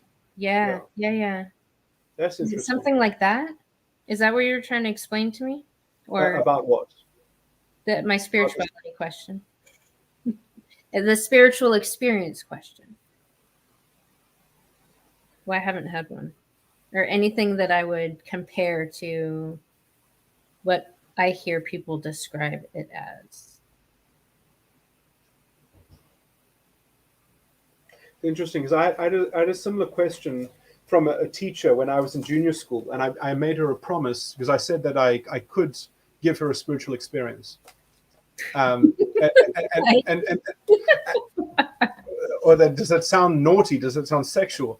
But I cautioned her against it. First of all, I told her the full philosophy of it before I offered it to her, and I said, okay, so this is a true story. This actually happened. So I told her that I can prove to you something, and I can prove to you that it wasn't. I can prove to you that it wasn't orchestrated, because you'll be a part of it. So she had just recently taught us something about grammar, something about verbs and adverbs, and the meaning of what an adverb is and the difference between words. And I told her, what did I tell her? This lesson plan, make a summary of it. And then I agreed that that was the summary of it. Okay, so the thing is that when I'm much older, you will have to teach me this again, because I will have forgotten this. But it was a very good thing to know. And I said, okay, so this lesson that you've taught us today, you will have to teach me this again. So you'll have to have this piece of paper. So, and this will be at church on a Sunday, because, we had to pick a church that they would, that they have Sunday services or whatever. And then we knew that the church would still be there. And we picked a big church in our head. Okay, we know that there's a big church in this place that's kind of geographically in the vicinity. I know about this church because the people at my school were sort of there, around there. And so so we planned that she would teach me this lesson at this church. And it's interesting. So I said, all you have to do that, and then you will see an event that will happen that will depend on what that thing is. And I will say something in the church which will seem miraculous and sort of and very sort of timeless or whatever. Mm-hmm. And it was the sermon, the priest was giving a sermon, because I was sort of, I don't know why as an adult I was going to church or something like that. Maybe I had arranged it with my mother as well, that she would organize and telephone the teacher and take me there, because I was actually recovering from my first major manic episode in my early 20s. And so I was a bit hazy, and I was overweight because of the medication that I was on and such. And, but my mind was okay working, but I was kind of a bit cloudy a bit. And so, and I met her in the foyer. I met my old teacher, and she, walked up to me and said, "Oh, is that you, Stephen?" And I said, "Yes." And I could recognize her, but I couldn't even. I said, "Oh, sorry, I can't remember your name. How do I know you? You seem so familiar, and you obviously know me." And anyway, and she told me, and she quickly introduced herself, and then she said, and then she taught me this thing again, and I was confused, because I was like, "Why are you telling me this?" And then she just continued to explain it to me. And then she said, "Do you understand?" And I was like, "Yes, but I'm confused." And she just kept insisting that I understand the point. And I said, "Yes, I do understand." And she just had to make sure that I did understand. And then then we go into the church, and I'm kind of at the back of the church. It's a huge church. It must be 250 people. Maybe it's hard to count sort of 200 people, but it's quite a big kind of church. It's sort of maybe 150, in three double thing aisles. So I don't know. I can't count people. Maybe it was just 100. I can't tell. It's very hard for me to judge numbers of that many chairs. But no, it must have been over 100. I'm thinking. This is quite a big church. Well, yeah. I mean, not big in the American sense, but anyway. A big Baptist church in terms of building, and they've got lots of rooms and things like that. Anyway, so the sermon is being given by, I don't know what he calls himself. Is he a preacher or a priest? I don't know what the title is in baptism, but and he was making this whole point around a word, and I don't know what translation of Bible he was using, but he was really focusing on. And in my view, he misunderstood the word, because he was trying to make some stupid magic about, sort of what this word means, and sort of how it's not in the dictionary or something like that. And I was telling him, and I was like, no, actually that word just has a meaning, and this is the meaning.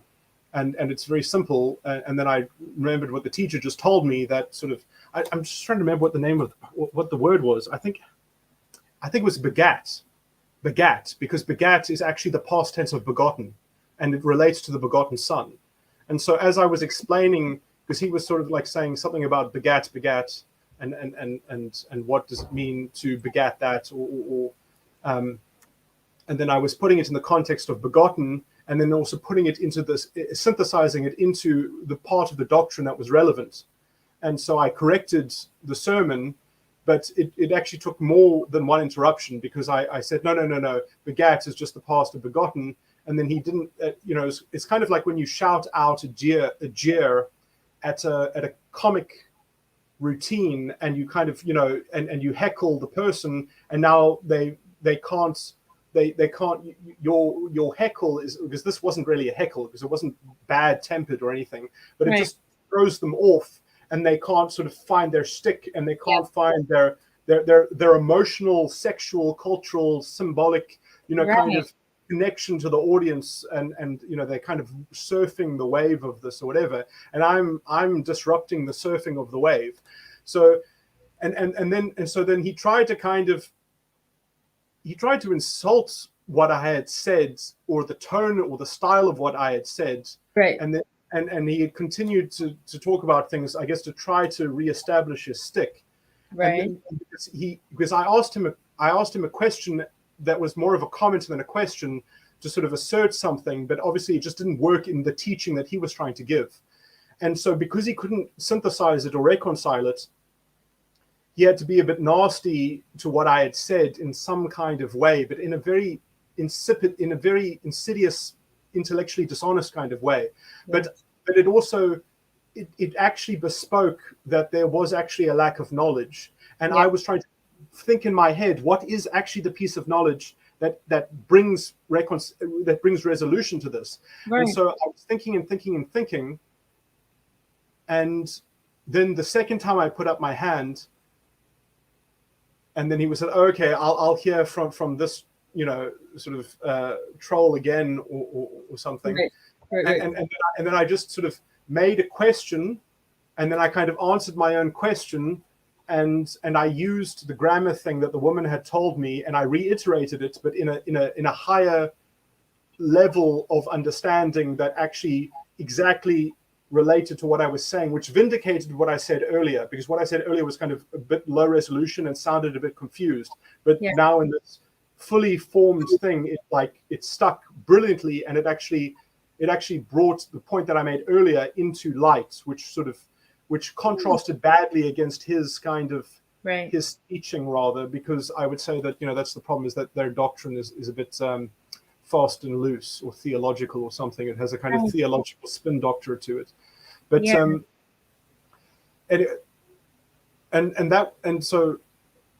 that was kind of all arranged in some way. But but you see, that always feels a bit forced, because I told her, like, how do you know that then I didn't just arrange everything? And the only thing that made it real is the actual emotional intonation, and the actual emotional exchange between me and the preacher, that made it present and real and there. And I guess the only thing that made it spiritually significant, because it was, let's say, the unveiling of real understanding, and taking people to a better understanding, and showing them the door to a better understanding, that I predicted it, or that I didn't predict it, but I foretold it. Therefore, the prophecy that I gave was true. But it's not that. That's not really this. Prophecy is not about the future. It's about what's going on in the present. And so, when you do actually have access to the full unfolding now, you can control the weather, like in some way. How do you get, okay, so something, going back to the sins of our type, something that bothers me, and it could be, back to the prayer, right? The praying.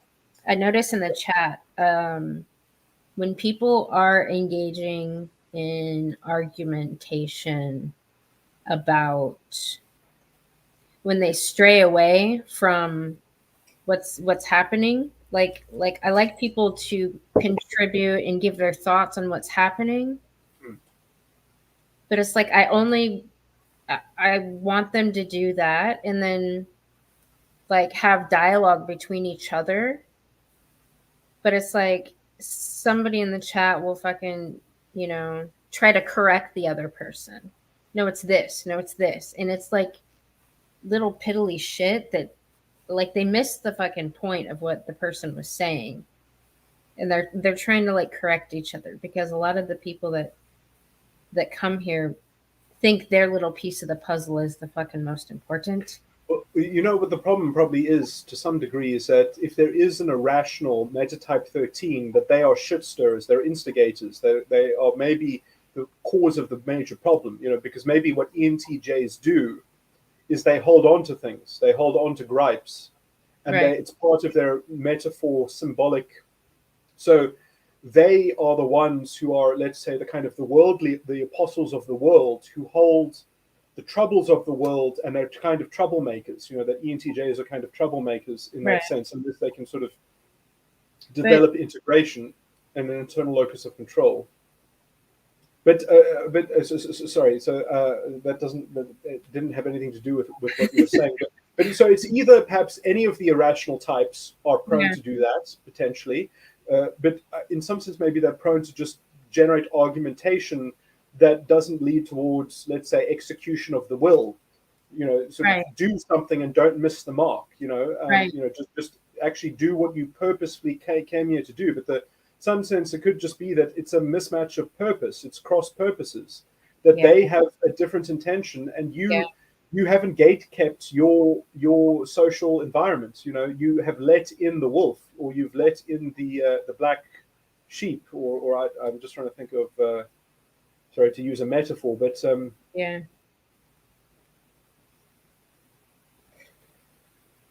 Well, because it's like something I noticed, especially between men, and then sometimes between men and women. The ones that are used to battling, like,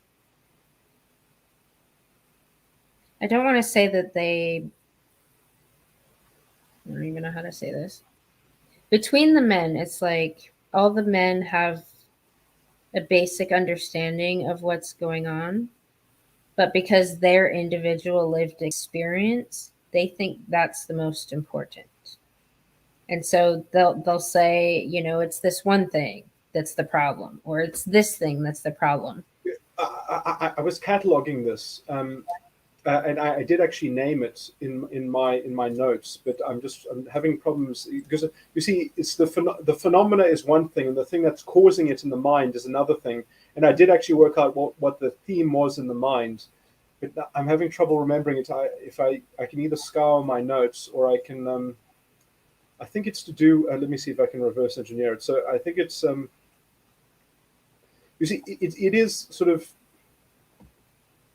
It can be anxiety over sort of three kinds of things. So the politics of sexuality, let's just say, Hmm. is prone to espionage. So, for example, broken telephone games of broken telephone, right? You know, Right. so you can play games like that because you feel insecure about competing. You know, so about.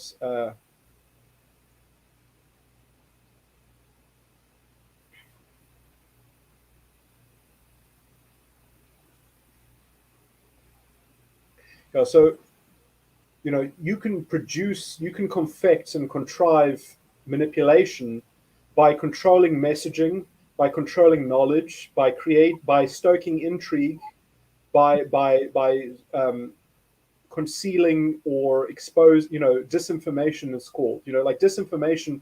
You know, what does it mean to produce disinformation? You have to have an ethical rigor or an ethical honesty or Is a authenticity. lie. Yes. Yeah, so I mean, disinformation is real, often is true information, or it's leaked information that was done in order to serve a political conspiracy of some kind. It's only deemed disinformation currently because the people in charge are trying to cover some shit up. Yeah, so I mean, for example, if I was the public protector, Yeah. it's very easy that the cabinet could conspire to Yeah. develop press releases and stories and journalism to say how I was enriching myself, or to make up lies, or to frame narrative. You know, so you know, everyone is potentially prone to disinformation. The only protection you have against it at the end of the day is a judge that doesn't just give you due process, but gives you all the natural and proper, not just procedural but substantive rigor of this is problematic because it's hard for people to defend themselves if they don't know, like lawyers, excellent lawyers really have to be good, almost investigators. They have to know actually how to tell if something is true or not. Right. So they can tell the court, should be your test, right, to know if there is guilt or innocence in this matter, right. And if it can be proven to the standard that is required in order to come to a judgment that is proper. And you see, this is the proper is the proper word, you see. And this is the problem, is that people don't like properness because you can just beguile people by saying, no, the quaint is the honest, and the flowery talking and sophistication, Right. that if you hear the flowery language, off with their heads, don't even listen to them. That is what the court intrigue says. That is what the conspiratorial advisor says. So that is how advisors and who knows, is the advisor an agent of a foreign peoples, or is it an agent of a local conspiracy, or is it just a kind of anyway, so there's kind of all of that bullshit happens on the level of the small scale of, if you live if you have a class of young people who are developing sexual feelings and sexual inclinations and sexual energy, and one of the boys is shorter than the other boys, and then he speaks to some masculine role model and asks, well, how do I cope with being the short one in the class? Are the girls going to like me, or something like that? Who is going to comfort the child? How is he going to be comforted? Is he going to be comforted with lies, or the truth, or with a fantasy story? Is he going, because as soon as you tell people false solutions, but you see, maybe the problem is not the solution. The problem is the problem in the first place, that you had the inclination that this should be the concern of yours, instead of the cross that you have to bear, in life, essentially. So proper, sorry, I can't think of the word now. Long suffering. I mean, that's the kind of Christian word. Let me think of, training. I mean, you could call it stoicism, I guess, to some degree. To speak of it in an agnostic way, you have to work out what you should properly be stoic about. But that's a deep question that you can't actually answer. You'll always be asking it as the agnostic, unless you actually settle yourself to, well, this is actually the understanding of the spirit of truth, and I can actually go with this answer to the question, or realize that my question was ill-founded. But you see, if you don't have a parent that's going to educate the child spiritually as a good house priest, or that you don't take good teaching because you're not part of a decent, I mean, there is only one true church, but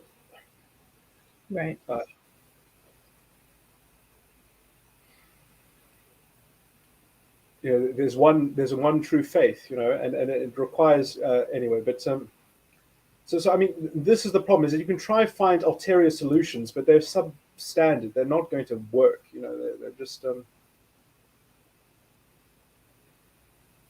so I mean, that's the problem, and then that's why people signal soothsaying and self-soothing. That's the whole sexual polarity of self-soothing and soothsaying, and that leads to pornography, and it leads to ideation, sexual ideation, and lookism, or like that something looks a certain way, that it has a fatalism about it, and that's what people are holding people guilt. Then join the guilt tree. Become enwrapped in that Naruto, and go feed yourself to the world tree. So I mean, that's what people are doing spiritually, but it's very tough to explain that to people and to show that to people, because the alternative is not the answer to that question. The alternative is an answer to a deeper, broader question, about responsibility, which, Yes. or said another way, about faith. It's a deeper question about faith. And people, you're not allowed to be a teacher and give faith to children. You're not allowed to be. Instead, you're only allowed to give them other faiths. Or something. But so I mean, the sad thing is that the other thing that we have to keep us is the law. The secular law should hopefully create some clarification on these moral issues.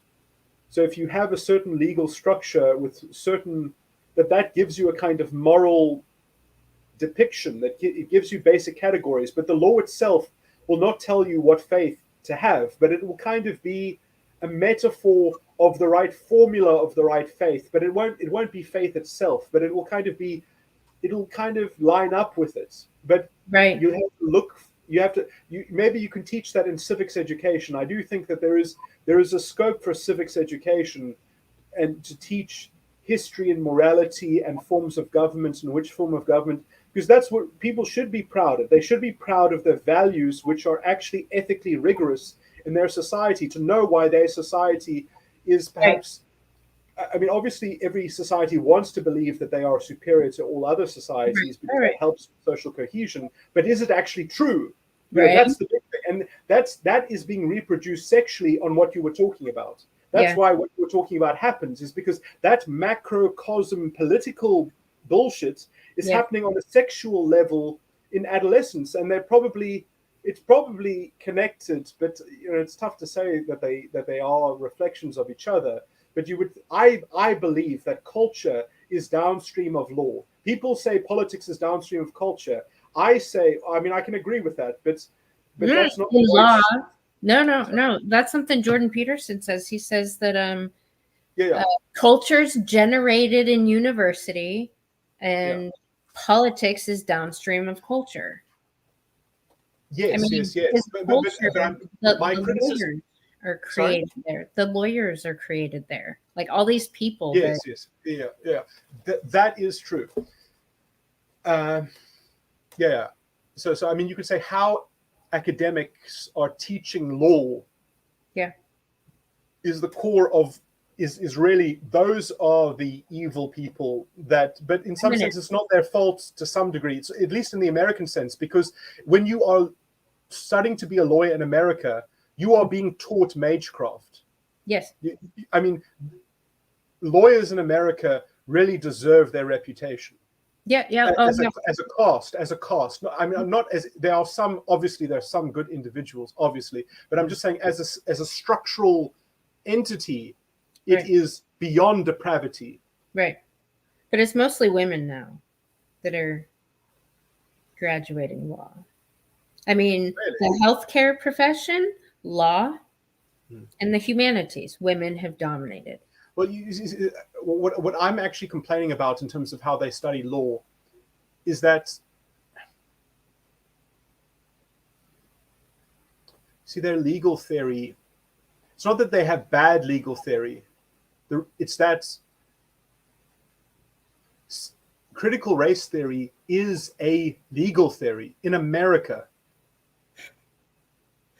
Now, that is what has been exported all over the world and poisoned my country, is your bad legal theory is the problem, is American legal theory is poisonous, and it had no gatekeeping function to keep this bullshit out of it, because it was designed to be the cover of fraud for public power purposes. America is designed to be the strongest nation on the earth, and you can't do that if you're being held back by morality. That's the big problem. You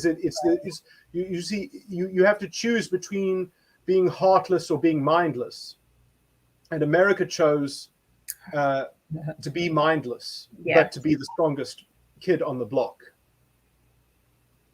But you see, so you're trying to safeguard, but it's a natural compromise. I'm not blaming America for this. We needed it. We needed it historically, because imagine if we didn't have the world police.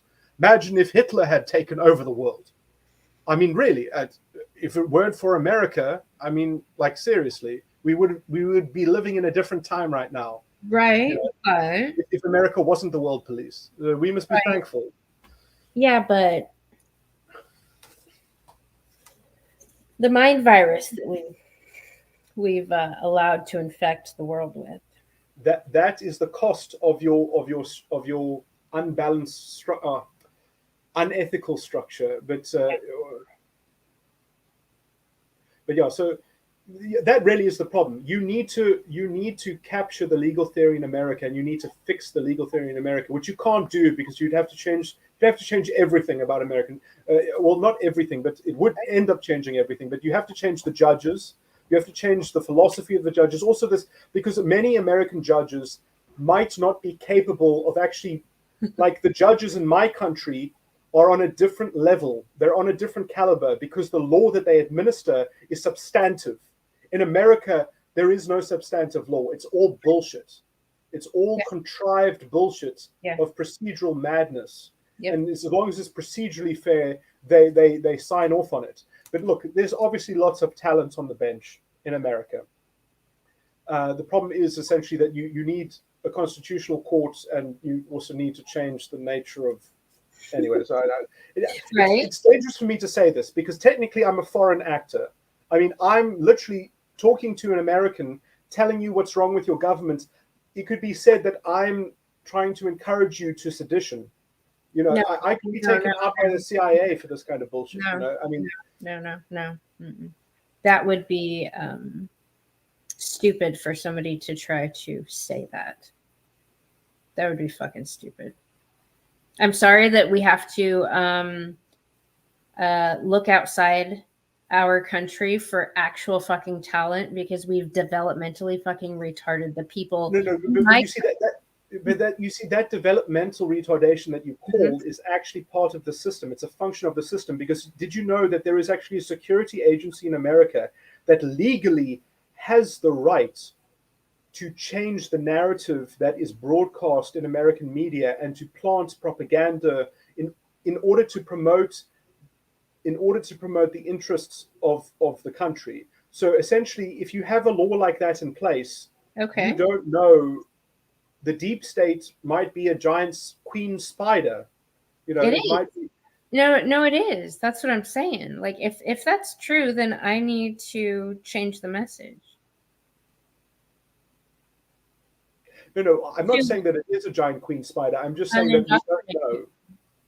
Sorry. Well, okay. Well, it's multiple spiders all working in tandem.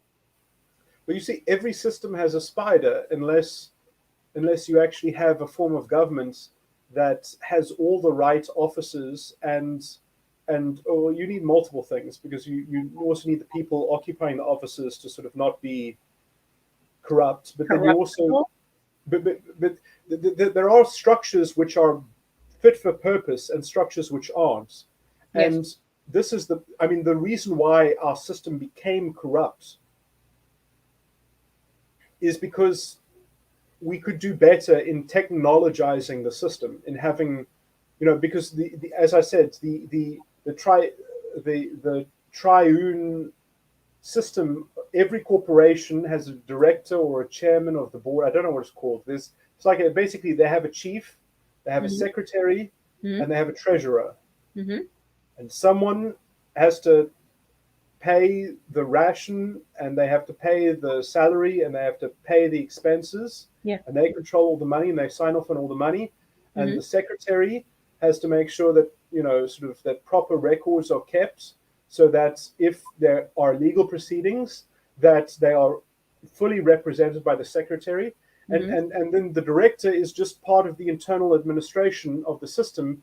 And so when you are talking to people and you want to take a corporation to court, you really want to talk to the secretary. And when you have a CEO on the stand and you're like, why the fuck is the CEO talking on behalf of his company? Is he the secretary? Why the fuck is he talking? Does he even know who the fuck he is? No one knows what their role is. No one knows what their duty is. It's sort of right. Yeah. No, I agree. Did you see the fucking Jussie Smollett thing that happened? Yes, I did. Did you watch? The sentencing, or Yeah. And some yeah, of the stuff. sorry, some of what? The fucking feminist puppet theater that it was.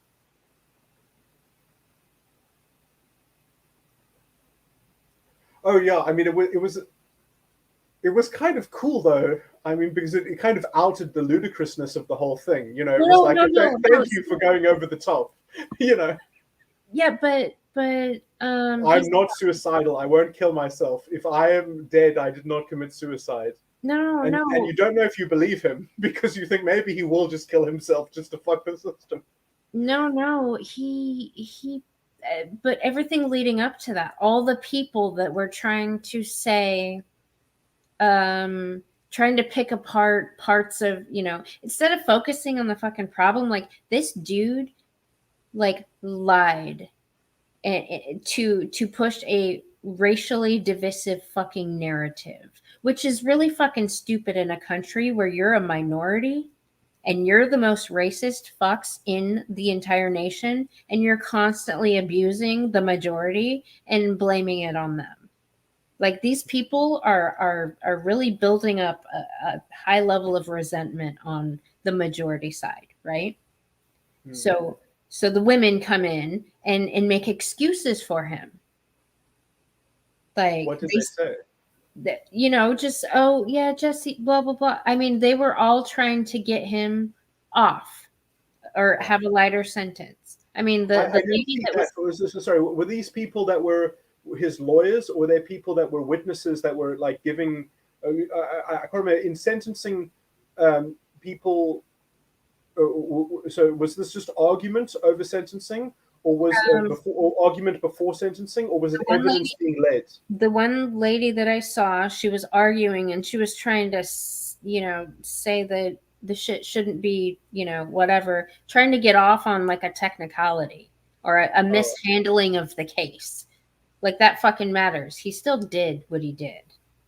So, and then the witnesses, there was one lady that showed up. So was that being led as an extenuating circumstance in sentencing? I didn't watch the whole thing. It made me want to vomit. Oh, because because that I believe is in decent. What I was taught in law school, that is not an extenuating circumstance in sentencing. That either would have thrown out the case or would have made the case defective or not. But to try to, that's not an extenuating circumstance if they're procedural. Or maybe they are in American, because you see in America everything is reduced into procedural stuff. So I guess maybe your legal system, those do become extenuating. Wow, that's crazy to conflate. Sorry, I wish I had all the legal verbiage. I've lost. I know the system in my mind, but I don't. Yeah. I forget the labels of things. But just, I mean, the people. I mean, trying to lessen his sentence, get him off, like all this stuff. Well, they obviously had nothing, so they had to pretend that they had something. So that sometimes lawyers are just there for a job. They're just jobbers. They're just there to get paid, and someone has to do it, and it's a losing case, and they're there for a paycheck, and so they have to say something. I mean, imagine. No. She was really fighting hard, but he got a pretty light sentence, and then they got a bunch of pressure from BLM because apparently they're gonna appeal it. Oh. So they released him. Oh, that's good. Then maybe he'll get a heavier sentence. Then that's because when you appeal a sentence, you can complete. So that might be a good thing, because it might be good to get him a higher sentence. Well, because it'll be good if it's retried by a different judge in terms of the sentence. Yeah. If he's resentenced. Yeah. Because I think that then another judge will have more scope to be able to at least increase the penalty. But it is disgusting that in American society, how how people get sentenced differently based on their social standing. Right. Their protected class or their victim Olympic hierarchy. Yeah. Yeah. Sure. Well, now I guess we'll see how morally good. Yeah, I mean, I like all of this. I love that this stuff is happening because I mean, I say that quite cynically, I guess, that it's just. Yeah, the shit that you love, I want to murder people over. Yeah. Because it's embarrassing. Probably because it's my, maybe that's why, because I get angry because it's embarrassing. I'm embarrassed for you. I get embarrassed for. I'm sorry, but I mean, I say I love it, but it does hurt me. I mean, it's not a comfortable thing. I love it because I know that it's the medicine. That's what I mean. Right. It's part of the medicine. Because either way, it's part of the medicine. If he gets off lighter, it will show the weakness of the justice system. Because what should happen? I mean, I'll tell you what should happen. What should happen is the sentence should increase on resentencing. It should be increased. And what I would love to see is that it be increased, and then it is appealed again, and then it is decreased, and that I would love that. You're that a would fucking edge lord, aren't you? See, Sorry? you're an what? edge lord. You're a An edgelord, society yeah. collapsing edge lord. Actually, yeah. No. You know what I think would justice would be, and I mean, this is a horrible thing that I'm saying this in public because this is really to make light of someone's very very personal troubles in the public judicial system. But what I would love to happen is that it's going to be appealed, the sentence is going to be increased, then it's going to be appealed again, and the sentence is going to be decreased, but not lower than the original sentence, somewhere in between the two. That sort of it's fine. It's narrowing in on it's converging from the top and the bottom. You know, the third appeal will play the middle ground. But how much of the middle ground? You know, how close to the original sentence and how close to the higher sentence? You know, that's what I want to see. But you know, all of this will be terrible because in the meantime, I think he won't be jailed. Is he jailed? No, he's not. He's out. See, it's the reason why he's being appealed. The reason why he's appealing it is so that he doesn't have to serve a sentence. That's what it is. It's because it's better. It's better to fight in court than to sit in jail. Dude. And they'll string it out. So now they'll string out the process.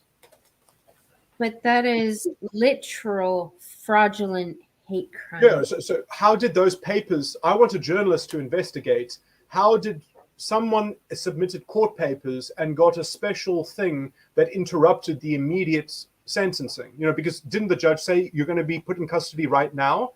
So why isn't he in custody? Why isn't he concurrently serving a sentence during the appeal? Why isn't that happening? Right. I have another one. University of Wyoming. So they voted, apparently. Hold on. I think it's on Twitter. They voted to defund gender studies from the University of Wyoming. But didn't the vote fail? Yeah. How, though? Well, you get a list of all the people who voted no. Well, it passed somewhere first, and then the next stage, Well, wait, is Wyoming like a two house Senate? Two house states. Do they have? I have no idea. I have no idea. But they voted 16-14 to pass it the first time. So, which is weird because it's predominantly Republican, quote unquote. So, well, I don't know. Republican doesn't necessarily mean. I mean, a lot of people that get into politics, they do so for their own ethical, ideological idea about reality. I mean, right. What's his name? What's that guy's name? Famous what's his name? I've got his name wrong. Nomney? What's his name? Ritz Nomney? What's his name? Oh, Mitt Romney? Mitt Romney. There. There's a Mitt Romney, for example. I mean, he's, you know, he would vote no. If Mitt Romney was there, he would vote no. So I'm sure that there are other Republicans that that are left on this issue. Yeah. They are left on this issue. Well, it's annoying. Because that would have done a lot of fucking damage. And that is one of the. Well, in my view, it's not the correct solution. The correct solution is that a judge needs to say that this stuff is unconstitutional on reasons of basically like public morality, but also basic fundamental values, and also that this is racism. You know, this is just essentially very thinly veiled racialist political ideology. You know, this is fascism essentially. This is illiberal. You know, it's antithetical to a liberal open society. It's trying to divisively, inspire very forms of, anyway, yeah. I mean, you gave, when I said excellent content, you gave a perfect summary of this right at the start.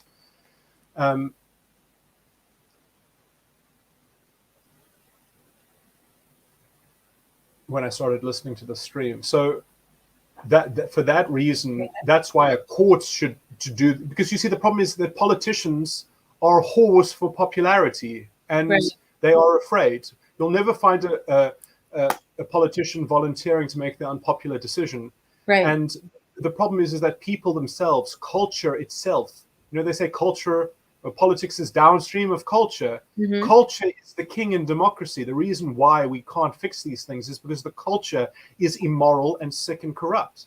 And, you know, how do you fix that? Okay. When you need when you need the courts to help fix it. You need the courts to be on your side to help fix it.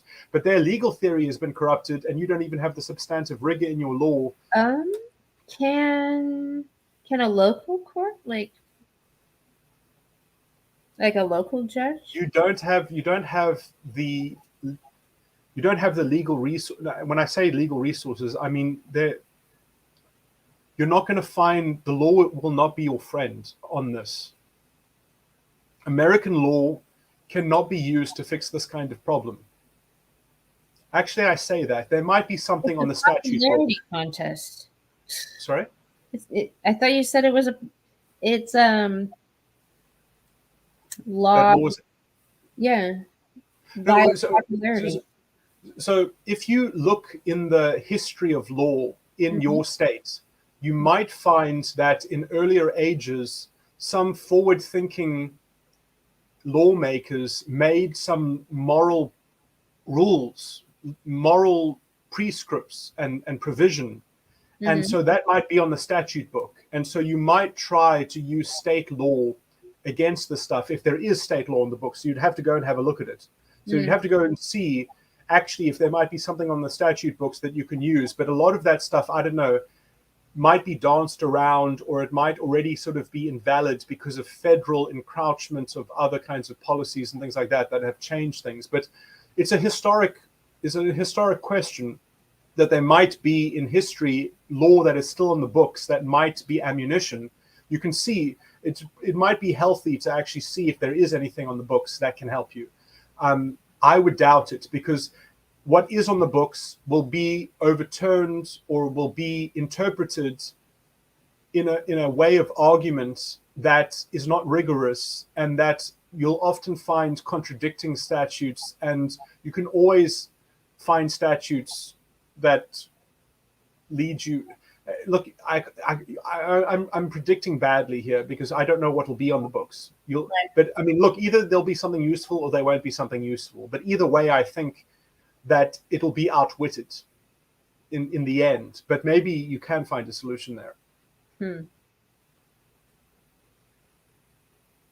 But I mean, Republicans have already tried to do this. You know, like there's the Florida bill that, you know, was against big tech, which is very interesting because in my view, that is unconstitutional. See, the problem is that the American Constitution is actually the problem at the moment, because if you try to change the law will actually be doing something that it's not allowed to do, because you're not allowed as the majority, as the democracy, to tell anyone to do anything that you tell them. You have to understand that there is a proper distinction between private and public. Mm. and the public is allowed to sort of moralize over the personal lives of people, but they can't penetrate the private. And that's how the American game is set up. And the only way to sort of get the private under heel is to have a really impartial judiciary that has a metric of justice which goes beyond the democracy, or what the democracy is allowed to the government shall make no law that does all these things. There are all these restrictions against the government, but you actually need to unbridle the government in vis-a-vis the judiciary to actually combat this stuff. You actually there needs to be some kind of ethical sensitivity that is stabilized in liberal open democracy, but you have that as a political function, not as a judicial function. And you need it to be more judicial than it can be in the American menagerie. That's right. It's so complicated. Yeah, no, I get it. So it's more likely that I could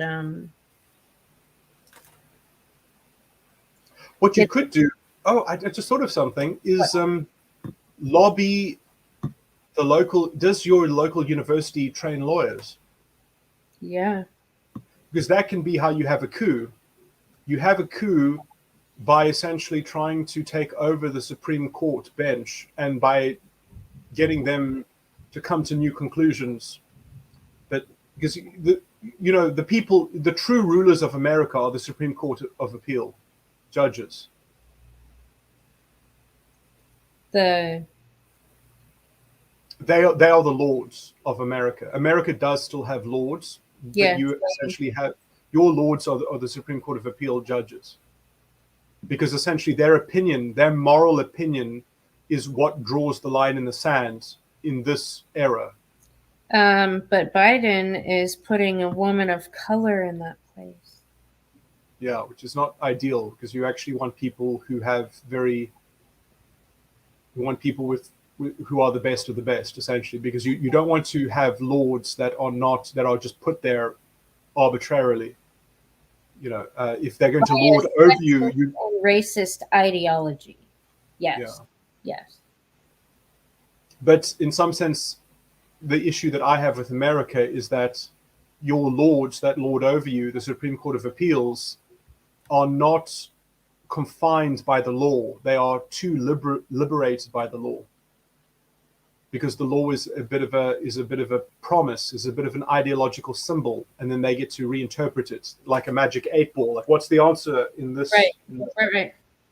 They're kind of like who are those religious people that sort of like stare at things and then they tell you the answer to it, and then they right.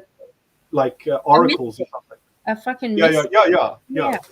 So I mean, this is why America is kind of like their lawyers are magecraft, because it's all a kind of mystical oracle kind of thing of what is morality. But I listened to them because I listened for quite a while they were discussing with the fucking stupid ass lawyer, who's a woman, about the Roe v. Wade thing. Yeah.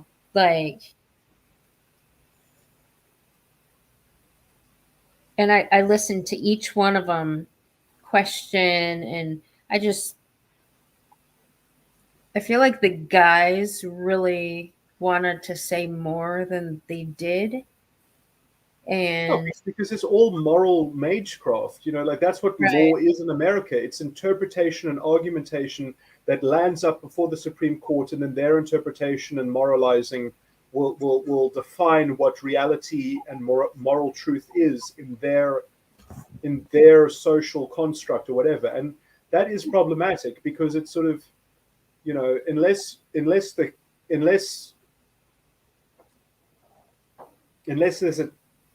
the judges are Jesus Christ, I don't know, or something. I don't know. Like, it doesn't. I don't think it works. But what the lawyer or whoever in the fuck was arguing, her main argument was like,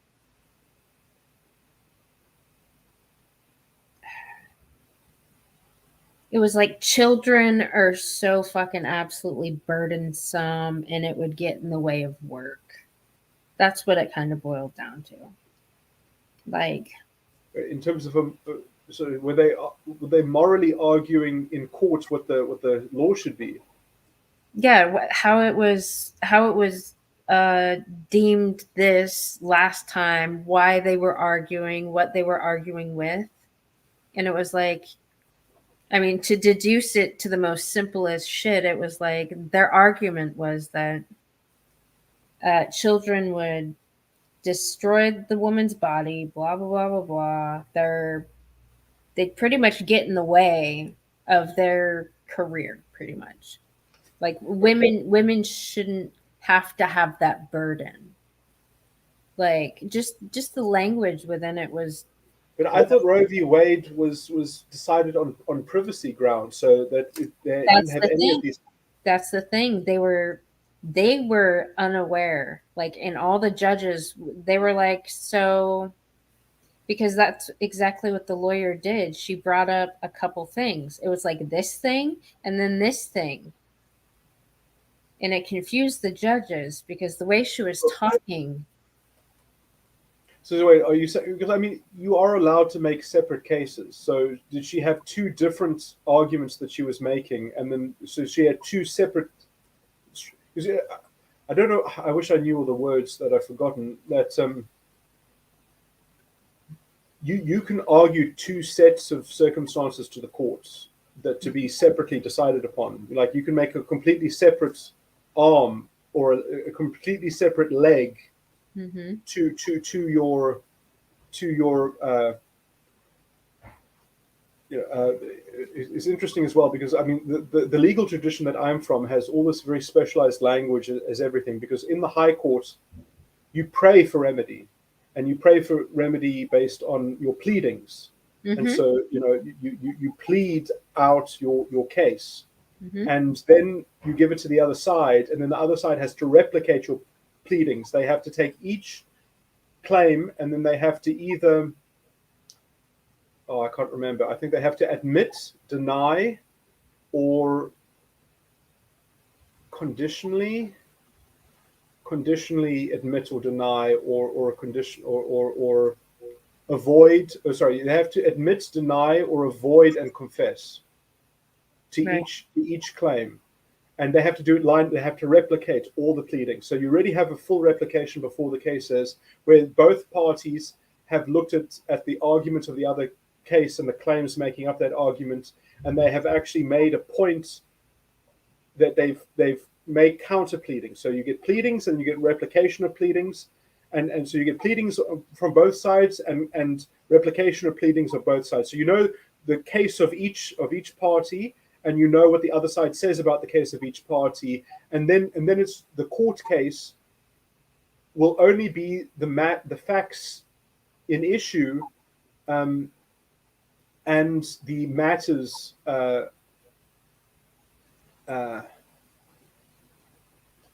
the legal matters that are in dispute. And so the parties themselves actually come as litigants that have to have a complete conception of what the law demands, and they are actually arguing on behalf of the law. So when you are an attorney, it means that you are saying that you want to turn people into proper respect, into being ruled by the law and following the law. So you're turning people into being in proper fellowship of the law. But when you do this, the law is greater than the law that's on the books, because there are also legal principles and legal maxims, and you can use those legal principles to try to novate the current state of precedent, so that you can say that how other people decided, that you want the court to make this other decision that they made in this other case, mm-hmm. but with this twist, or you want to say that this other decision, which was otherwise overturned, was mm-hmm. actually the correct decision, and that should be the one that the court confirms as its new finding and change precedent, so that you can argue over the precedent and essentially, and that has also rules as well, because obviously lower courts can't overturn the precedent of higher courts. But so there's a politics also in judgment, because imagine when a judge is actually having to make a decision on precedent when they themselves have an alternative view, which they can't actually dispute the precedent because they don't have the stare decisis power of I can't remember the proper term. I think it might be privilege or prerogative. They just don't have the prerogative to overturn, but they can also reflect that in their judgment, so that they can if a judgment is cleverly written, they can actually say, actually, this would be my real judgment, but I am bound, and then that judgment will go, if it is appealed to the higher court, and then that judgment will form part of the papers of the anyway. But talking, but you see, law is a unity in this concept. In America, law is not a unity that the litigants actually have to say, no, I'm using the law. I'm in compliance with the law. Right. In America, law is just a state of argument. Is just and it's changing all the time because the democracy will make it change. Right. And so it's just interpretation and moralizing and regulation and lines in the sand and constitutional fluff and promises and ideology. Yes. And that's the thing. When I watched her, she was literally puppeting feminist fucking dogma. She even said, that's how America law is made. American law is made by moral arguments in politics and moral arguments in courts. It's just that it's a fascist moral ideology, sadly. Okay. What do you do with fascists again? Exactly. Well, I don't believe in fighting them in the streets, and I don't believe in exterminating them or hurting them. I believe the law should instruct them that they are making terrible life choices. Yes, but then exactly. they're like, fuck you. The law should reflect to them the my error body, of their my ways. choice. Sorry? They're like, fuck you, my body, my choice. Can't tell a woman anything. So make them make better life choices. So subvert and become the top feminist cult leader. And then the ones that I don't like, make them drink the Kool-Aid. But convince them it was their idea. See, the horrible thing is that maybe I want the impossible. Maybe I'm just a utopian, maybe. But because at the end of the day, I can't control what mothers do, you know. So even if the top is reorientated, but I might just be saying that because I'm quite tired from talking so much. I can't imagine someone listening to all of this.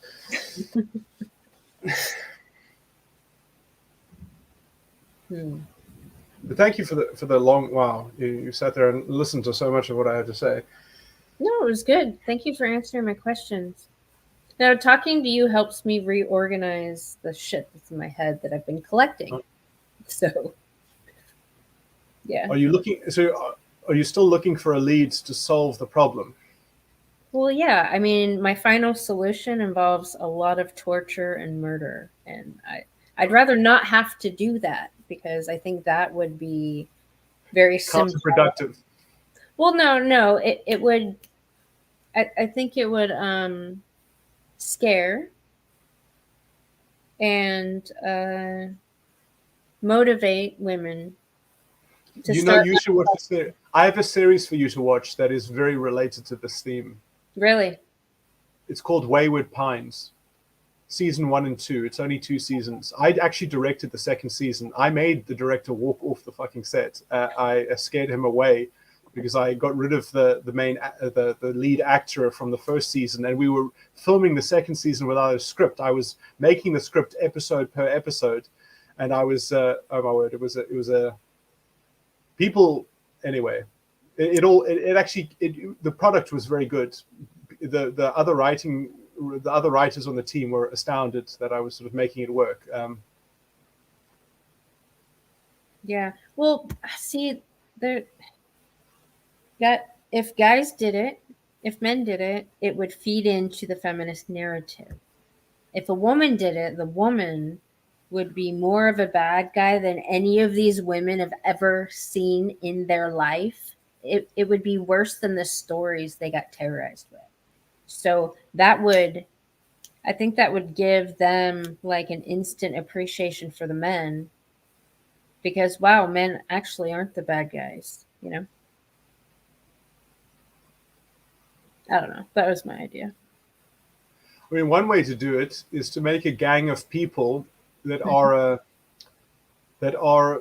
a political party, and you win support, and you become the cabinet and the president. You know, that's what you do. Is you make a group of people Yeah. that want to take command and steer the ship right. Yeah. The truthitarians. Why not? I mean, I want you to brand new. It has to be a new institution. All of our current institutions are fucking corrupt. It has to be brand new. You even said that. Well, I was so pissed off with Brett Weinstein because he wanted to make this Unity 2020 project, and I was like, stop fucking around. Just make a new Democratic Party. It's the Democratic Party that's the problem. It's not the Republicans. Look like that they have new growth, that they have a possibility to actually fix the corruption in their midst. No. The Democrats are clearly the worse off party, and instead of trying to own the Democratic problem, he instead is trying to say, oh, no, the Republicans are also the problem. Let's just make this new utopian boat that everyone must at the same time migrate onto their utopian idea. It didn't work because it was well-meaning. Sorry. No, it was a terrible solution, Psych, because his wife is literally part of the problem. And that man has been so subjugated. Like she runs that relationship. Well, I just want to make the point that the thing is that the idea that you want to destroy competition by merging everyone together in the same vat. Why don't you be Unity 2020 as a new Democratic Party, and you want the Republican Party to be your opposition, because every party needs an opposition, and then you can deal with, because you need an opposition party. And then so what you do is you make a Unity 2020, and if you get in, you're the good guys, and you say, we like you, we like some of you Republicans. We don't like all of you Republicans. We like some of you. So we'll include you in the government. We'll take some of you because we like some of you Republicans, but the rest of you, we don't know about you. You know, you're smelly, you know, or what you're morally corrupt, or we don't know about you. But we'll take the Republicans that we like, and we'll include that in the government. But we'll just, because the Democratic Party as an institution is just through and through, it's so addicted to popularity that it cannot develop any kind of coherence. The Republican Party is still making coherent political lines. The problem that they have is that they don't even have any reasonable counterpoints to talk about. You know, it's just fake hysteria all the time, and really the most superficial kind of virtue signaling, you know, like, oh, Trump sounds like, you know, all the things that they say about Trump are actually disgusting, what's the word? Criticism to have of people. No, they're projecting. They're literally projecting. That's what I don't understand, why people fucking don't remove these people. No, I mean, they are literally prejudiced people. Yes, they're projecting. They're literally telling on themselves. I saw it earlier with some crazy fucking bitch that was a dude. Like, he was literally puppeting all the things, but he's like, she's doing it. She's doing it. I'm like, this motherfucker's literally doing word for word what he's blaming on me right now. Sometimes women do that as well. I mean, I was in this Christian server, and everyone was talking about how this one guy was such a brave knight and a crusader, because he was invited by this woman into their house late at night to help move things, and the husband didn't move anything, or the boyfriend didn't move anything, and he was just getting drunk on the couch, and then it was really late, and then he was offered to sleep in the spare room, and during the spare room there was all this shouting and sexual abuse, and he was beating her or something like that, and this guy walked in and he smashed a beer bottle over this guy's head and tried to get her out of the situation, but she didn't want to get out of the situation. Yeah. And then what happened was he gave her money so that she could like break free of this guy, and she spent that money on buying him an Xbox. And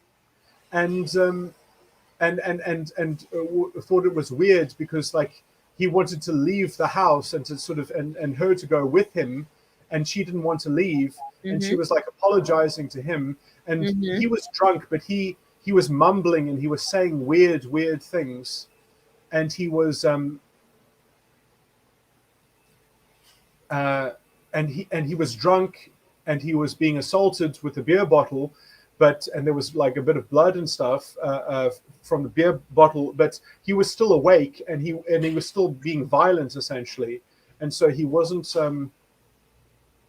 But he was like in a hypnosis, it sounded like to me. And what I couldn't believe, how no one in this whole forum noticed that this woman is not a fucking victim, that she's the perpetrator, and that he's the fucking puppet, you know, like, and everyone was like, oh, you're such the good guy, you're such a marvelous person, and I can see the love and protection, and you know, and he puts no blame on the woman, no responsibility, that somehow he's the abuser. And never, I wonder about men like that. I wonder how have they been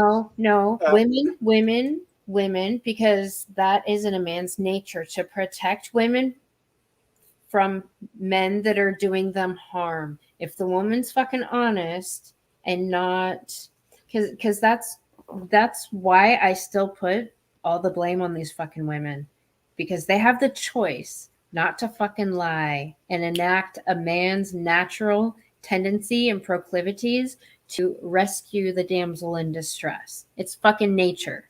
You can't fight nature. But the women use that, their good nature, against them, which is fucked. That's the whole story was just so weird to me. It really, really, really was so weird how contrived the whole thing was, and how it seemed staged and set up, and the drama. But I mean, obviously I don't know all the details, and I don't know all the context, or even if it was being reported to me as accurate. In fact, I mean, who knows? Maybe the so-called Christian is just a kind of Satanist who comes in here with crazy stories to whip people into an emotional sympathy frenzy, and it's all just a kind of performance art, you know, like maybe this person is just a paid actor, maybe this is a CIA agent, you know, like maybe this is how they go around. And it's literally done out of carelessness. That's the thing. It's not orchestrated, it's not planned. These individual women are so fucking careless. They don't give a shit about people's feelings, really. Like, they're so reactionary.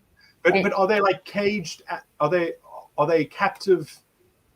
They're like animals that have been trapped and tamed as pets. You know, that they don't have any agency because they're afraid, they don't want to go to work.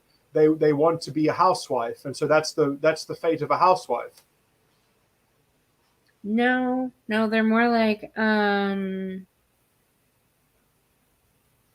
sexual seductresses, ego stroking to the men. That's how they get the men.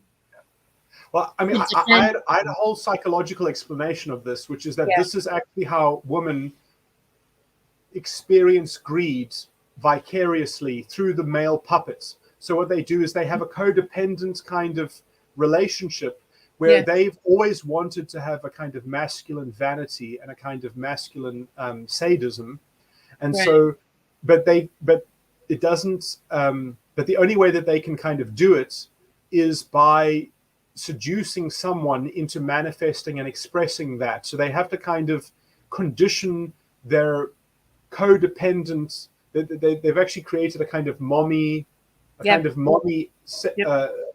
connection.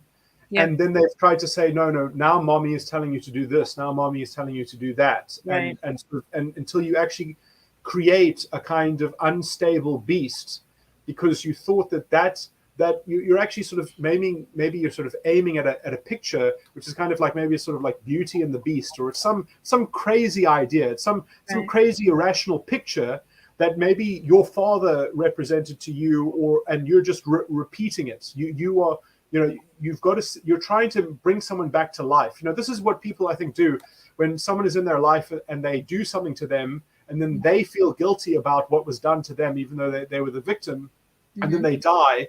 And then this is how you remember them and you bring them back to life, is you kind of put their spirits into someone through codependence, through a kind of conjuring.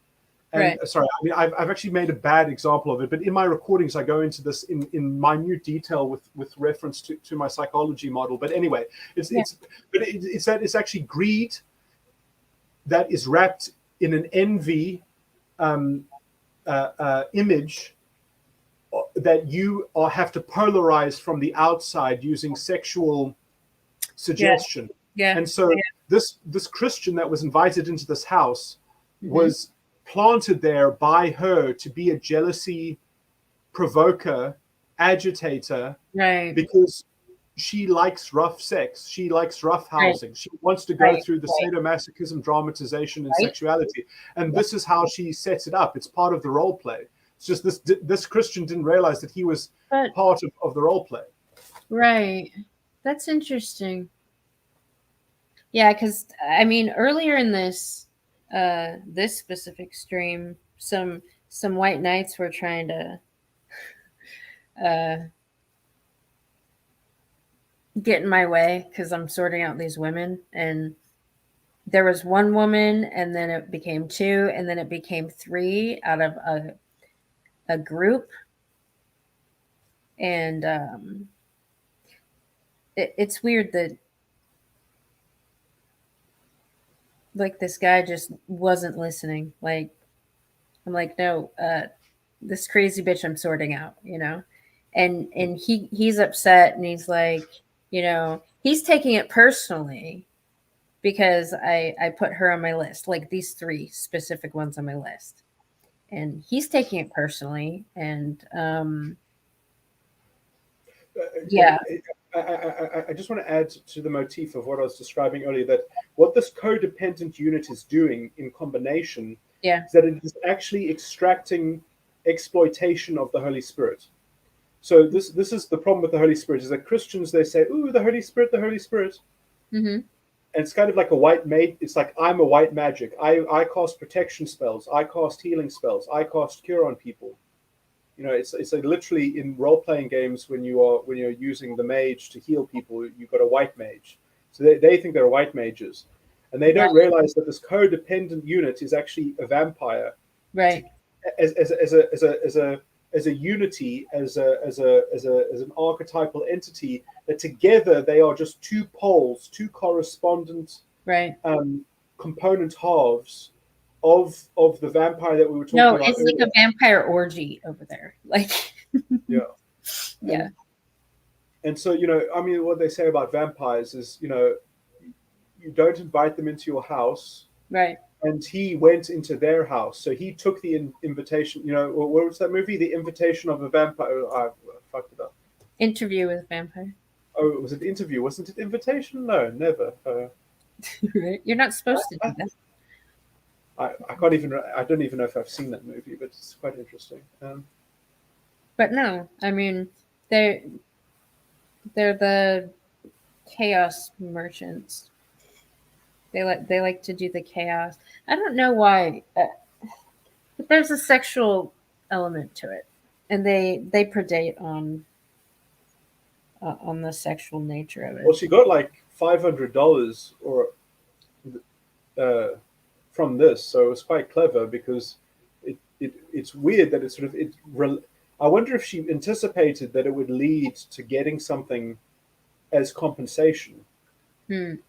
If this kind of drama and this person's involvement, right, because it's a kind of I mean, I wonder if it was even just about the money, if the whole thing was orchestrated just as a way to kind of, because, you know, if you create a damsel in distress, then you have to rescue the damsel, and therefore you have to donate something, and so it's just a grift. Yeah. Well, one specifically, I mean, I saw her earlier today, like have a little correspondence back and forth with somebody in the chat. I guess she lives around, and she's like, "Oh, you know, we should go fishing or something because you're pretty close." Like she's hitting on him.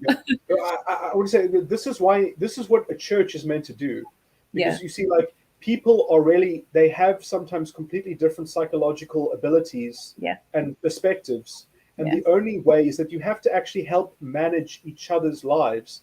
And I mean, like in this church that I was talking about, the priest check each other's behavior, not applaud. Yeah. You know, that's what the church is there to do. The church is there to check morality on every scale. So in this church, this is how this church works.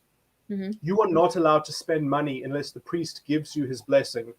So the priest is and the priest can release you. He can say you can spend. He will tell you you can spend money however you like, because they know that you're responsible, so they give you that freedom. Right. Other people, no, you have to. Now, if just because you're part of the church doesn't mean you do that. You should do that.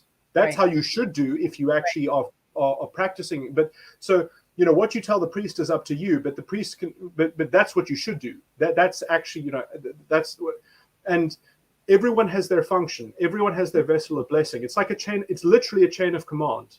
It's literally is a chain of command. But everyone has dreams and they have visions, and then they write that down. Maybe that dream's for you. Maybe that dream's for somebody else in the congregation. And those powers, those spiritual powers, are being dispensed through the body to individuals. That's what it is. It's collateral support. It's mutual support in proper doctrine, in proper ethical order. That's the point of religion. That it's meant to be communal. I mean, that if you want communism, that's how you get it, essentially. But there are limits, because you can't just.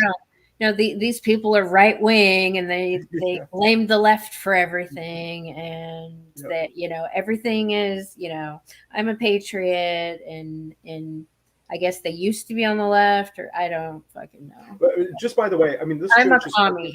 I'm the commie. I'm the feminist. I'm all the things that, like, specifically these women that they are. And I must say, the women in these church are very robust people, and because they are, it really is in my view, it is an optimized culture in some sense, and many people are there to serve. They're not there to be served. I mean, yes, you'll be in the chain of command. Crazy bitches are there to be served. So, but that there are people that need help, and that is where you get it, and it's. But I'm just saying that this, you see, like, people need different things, and this church is very serious about its moral teaching. It's very serious about its teaching.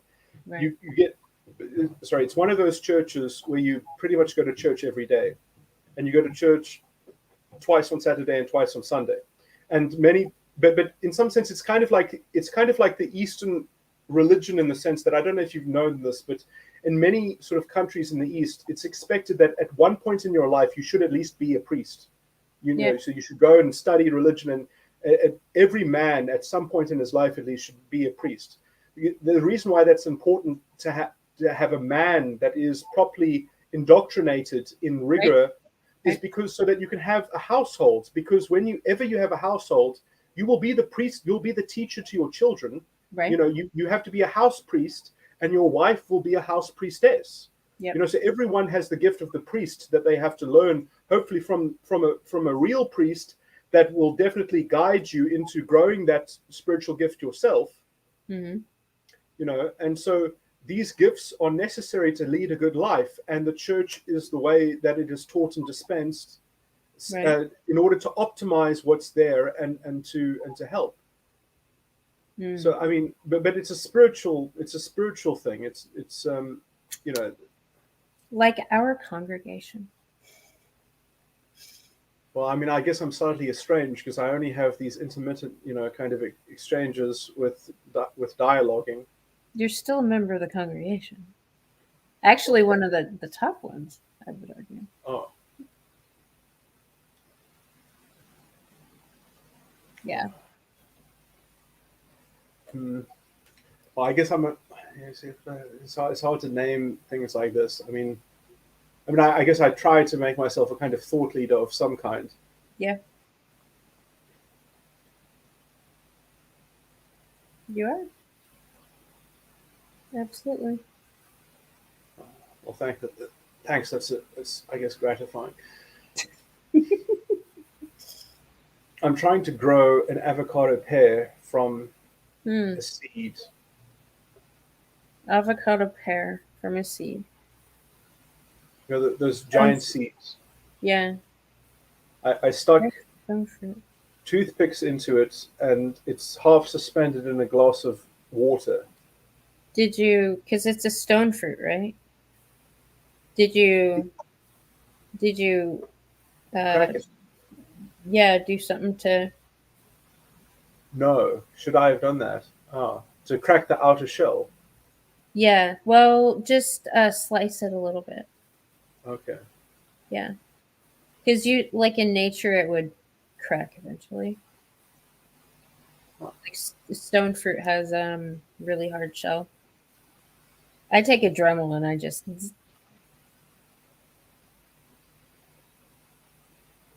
a saw. How deep should I go all the way to the middle? Or No, just just the outer shell.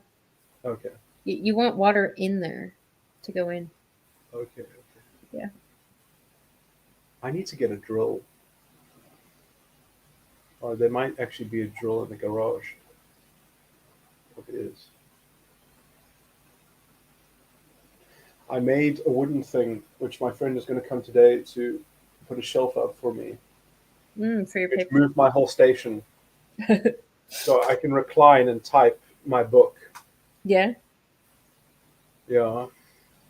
Well, it'll make it easier because right now when I watch things, I lie on my bed and I look up to the left, and so I worry about the form of my neck and my back that I'm sort of Yes. twisting myself. So Yeah. at least if I can watch things right in front of me, it might be better. Yeah. My ideal is that I've always wanted to have a screen 6 meters away from me because I was told that that is the optimal distance that our eyes are evolved to resolve detail at. Because I do always wonder how unnatural this is. That sort of the distance between my eyes and the screen is sort of Mhm. what's making me maybe nearsighted more prematurely, or Hmm. everyone loses their eyesight, it seems, at some age. I wonder if it can be avoided. But for it to be avoided, to have a screen 6 meters away would mean that you would have to have quite a sizable screen. You Or know you what's would. weird? Sorry? You know what's weird? I'm farsighted in one eye and nearsighted in the other, and my prescription hasn't changed since I was a kid. But I don't wear correction. That's interesting. See, Yeah. I wore glasses as a kid, and I always thought it was a problem because I think that when you wear glasses, your prescription changes naturally. It's weird. Yeah. Yeah. Well, because I never had a prescription that was right.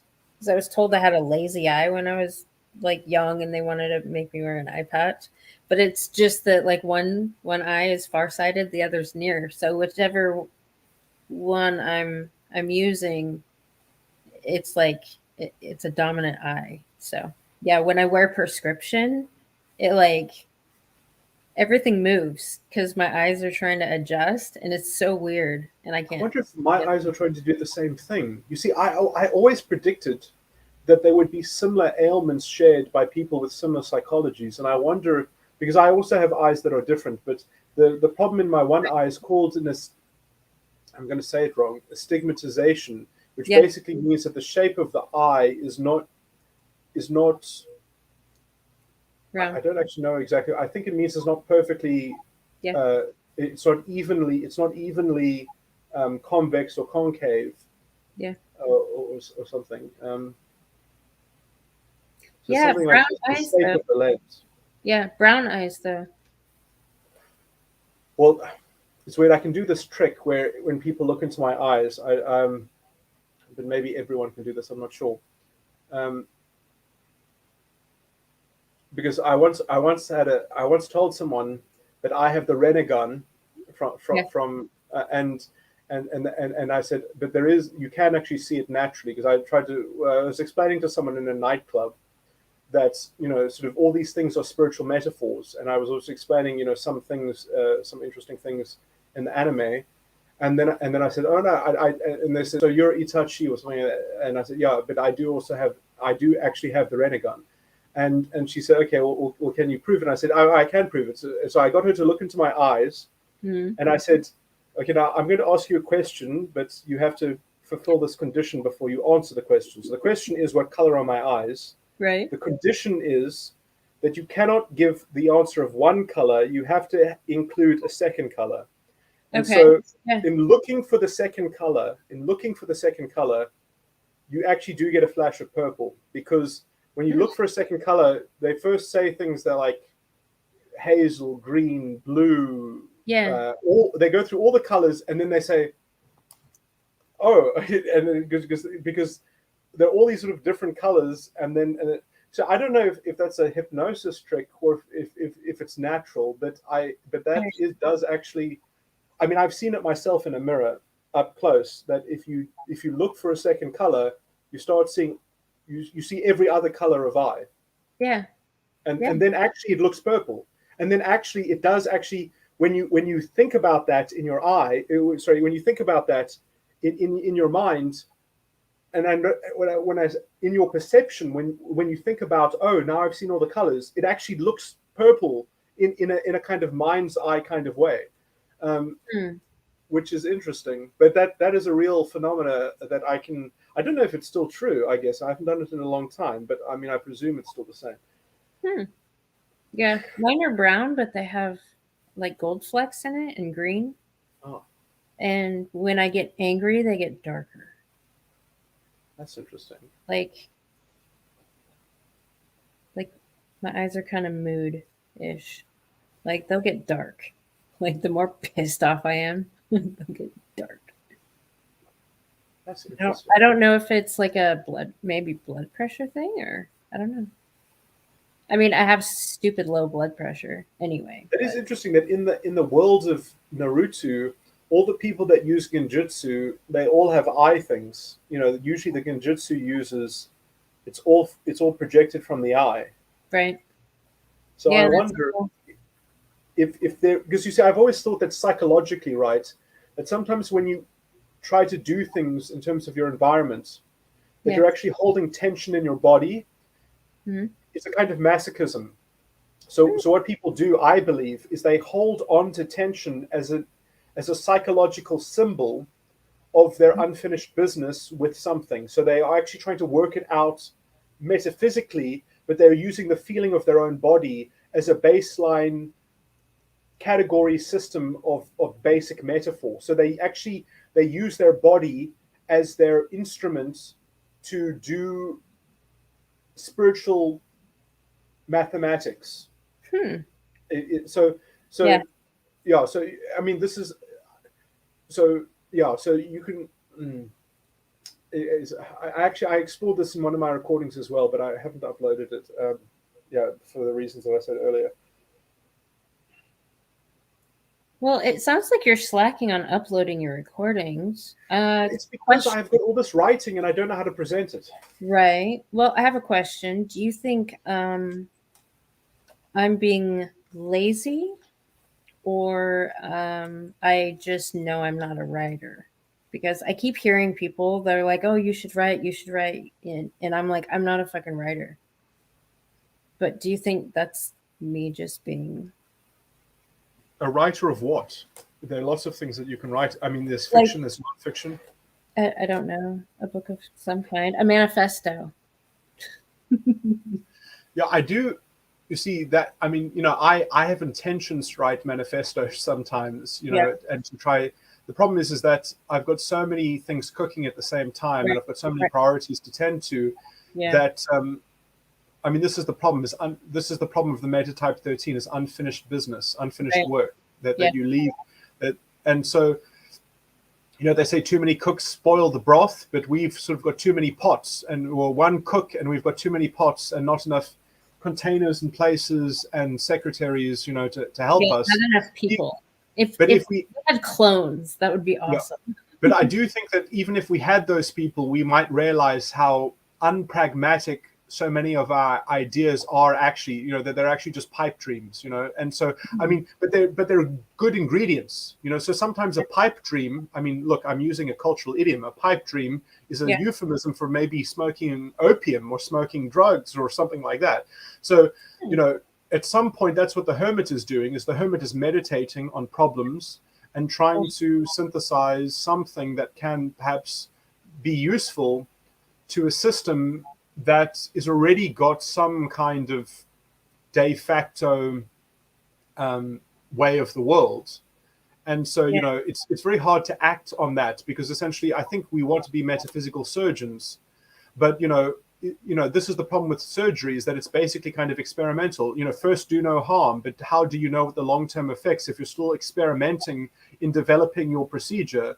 So, I do think that we are natural scientists as INTJ metatype 13s. Yeah.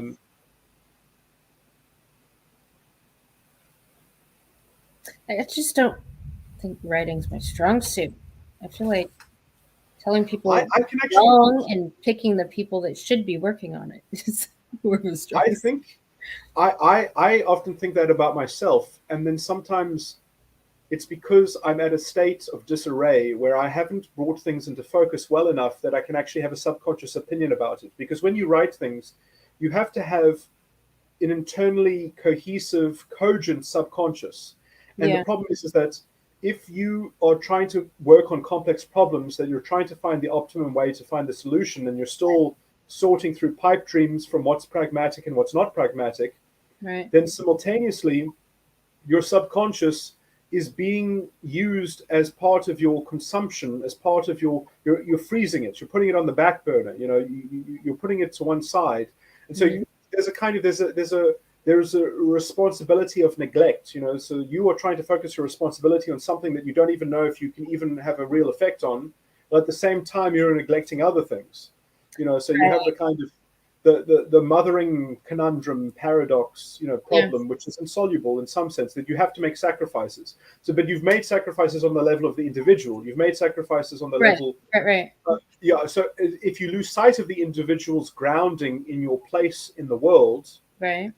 But you see, that's the problem, is that it is actually a legitimate question to say, well, what is my place in the world that I can navigate from in a spiritual way, in the way of truth, from discerning the spirit of truth, because that's two separate questions: is where are you, and according to a proper understanding, what should you do? But then if you know the principle of what you should do, you have to know how to apply it in the locale of where are you.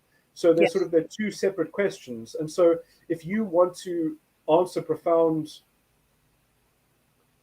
if you want to distill really useful things, you have to hold the right office, because this is the problem of the metatype 13, is that if I was the president, there wouldn't be a problem. If I was this, there wouldn't be a problem. But we don't know that. We don't know the constraints that they are under. We don't know the things that are happening in the background. We don't know what we don't know. My thought is, if all the men just started speaking the truth, we wouldn't have a problem. Well, if everyone just thought that I was the emperor of the world, I could make the same guarantee. Well, if just everyone, it's a bit too easy to go that way. Apparently, it's harder. You see, it's a thought. Limit yourself in your thought experiments. Yeah. Be conscious of the thought experiments that you're making, because that's the unconscious wool that you're pulling under your own eyes. So in my model, the way to integration is to ignore the unconscious side of the mind and focus on your ego and your subconscious, and integrating the ego with the superego, because that will give you the compass of truth and the grounding in your subconscious to be able to decode the unconscious puzzle and conundrum. Right. So but how do you get people? You see, you want to generalize your intention, but other people have their own intention, and they are to blame for the mistakes that they make. And you have to work out how to interact with them, which means, in some sense, understanding how they are different from you, and not how they should just follow your rules that you would be able to construct to make their lives better. You have to deal with what they are actually dealing with, which is, a lot of bullshit, but you have to learn out how to heal them. You actually have to work out how to deconstruct their internal bullshit, which is not possible in all circumstances, because some people are knaves. They are willful trolls, and they have given themselves over to that, and they're actually there to tax the Holy Spirit. And that's why I'm actually trying to limit the Holy Spirit, because the Holy Spirit is being led into a paradox, and people are getting drunk on the Holy Spirit because it's not actually the solution to the problem. Right. But when I say those things, I'm talking about dimension 11, the 11th dimension of psychological reality, which it's not even drunk off the Holy Spirit. It's like drunk off the It's perception of the Holy Spirit only from the people. It's actually an abuse of the Holy Spirit itself that has been designed by misleading doctrine, false doctrine that has been spread into the world, for that people that think that we should be redeemed as a collective instead of being redeemed as individuals. Right. They want us to be politically redeemed as a political collective, and they are not willing to properly separate church and state, which requires all these kinds of ethical reorientations. Everything is a mix and a mess, and it's just been fudged up. It's just been thrown together, and they're not willing to actually sort it out. And because then only will morality be clearly in view. Because these systems have probably existed before. Maybe I shouldn't presume history, but I guess we don't know the full history of other cycles that maybe are left separated from us because of language. Maybe maybe there are secret histories of the world. Language and feminists. Actually, I heard one of these lefty guys said, I gotta actually show you this, because he said it fucking perfectly, and I'd never heard anybody say it that way before. Let's see. He was actually, and it says debate. He's a life coach, maybe? Or I don't really know exactly what his job is. It's interesting. I wonder if your physiology is trying to signal to people how to treat you by the composition of how your eyes look, that you actually have developed an adaptation from your lineage or whatever that is actually signaling to people the truth of your feeling, of your biology through your eyes, that you're showing your mood out your eyes. I wonder if that is a kind of genjutsu. Yeah. Maybe. I know my looks, like, apparently. I was always told in high school that my, I don't know even what they called it. I can't remember if they said skull or how I squint at people is like mesmerizing or something. Yeah. Okay, here's that part. Yeah, this is so weird. Listen to this shit. I believed in the concept that the literature is controlling everything and we have to control the elements of information. I believed in the concept that the literature is controlling everything and we have to control. And then the literature is controlling everything and we have to control the elements of information. We have to control the elements of information. He's talking about progressive ideology, leftism. So he's talking about their perspective. Yeah. Yeah. Okay. No, he's a smother mother. So wait, is he one of these leftists? Yeah. Yeah. He is. Oh, really? Is this a debate? What? Well, it says debate in here. So that's creepy. I don't even want to watch this. It's so creepy. So what happens? Does he hit on Richard Grannon? Sorry, I'm making a joke, a very crude joke. No, they have different ideas here. No. Well, I mean, during the debates, does he hit on Richard Grannon? No, it's not a debate though. Oh, is it a friendly discussion? Yeah. I think it's just a little bit of I mean, it doesn't seem like a proper debate. Maybe I'm just very fucking anal about stuff. No, I do imagine that Richard Grannon, he does come up with very good content and very good videos, but I don't know if he's that good at debates, because I do think that a lot of his ideas eventually originated with me, to say that. But well, so I don't know if he can think fast enough on his feet. Then I'm going to point to you being like, there is no sucky student. It's a sucky teacher. Okay. Well, no, but I mean, in some sense, I think I see Richard Grannon as a deacon, and deacons aren't necessarily there to win debates. They are there to be model exemplars, and that they understand the truth. They might not be very good at teaching it, because that's the problem, is that you're dealing with someone who is so corrupt that they actually need to be rebuffed. They actually need to be told off. They actually need to they need to be rebuked, essentially. But the problem is that when you're in the world, you don't sort of go around slaying people's spirits, unless it's. Sorry? I do. Yeah. I mean, I have the inclination to do so as well, but I also do so sparingly. But because in some sense you can't break the normal you can't break certain etiquette. There's certain kinds of decorum that you can't pierce. So you have to invite people, and then you have to win them at the rules appended to their own invitation in some sense. And so I do think that Richard Grannon here has probably failed, because if this is an hour long, and if he doesn't win the debate, then the problem is that he was invited and he was lured in, and he didn't set up the ground rules well enough, or he didn't prepare enough in particular for. It's not a debate; it's a discussion. Richard kept saying things that were at odds.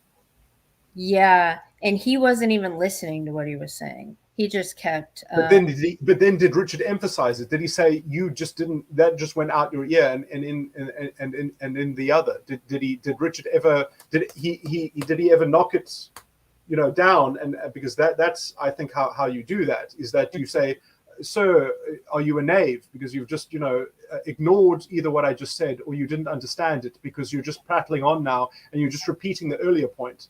You have to be quite blunt sometimes. Yeah, I mean, but isn't he more of a he's a different personality type. He's more feelings than. Yeah, he cares more about the dude's feelings than we do.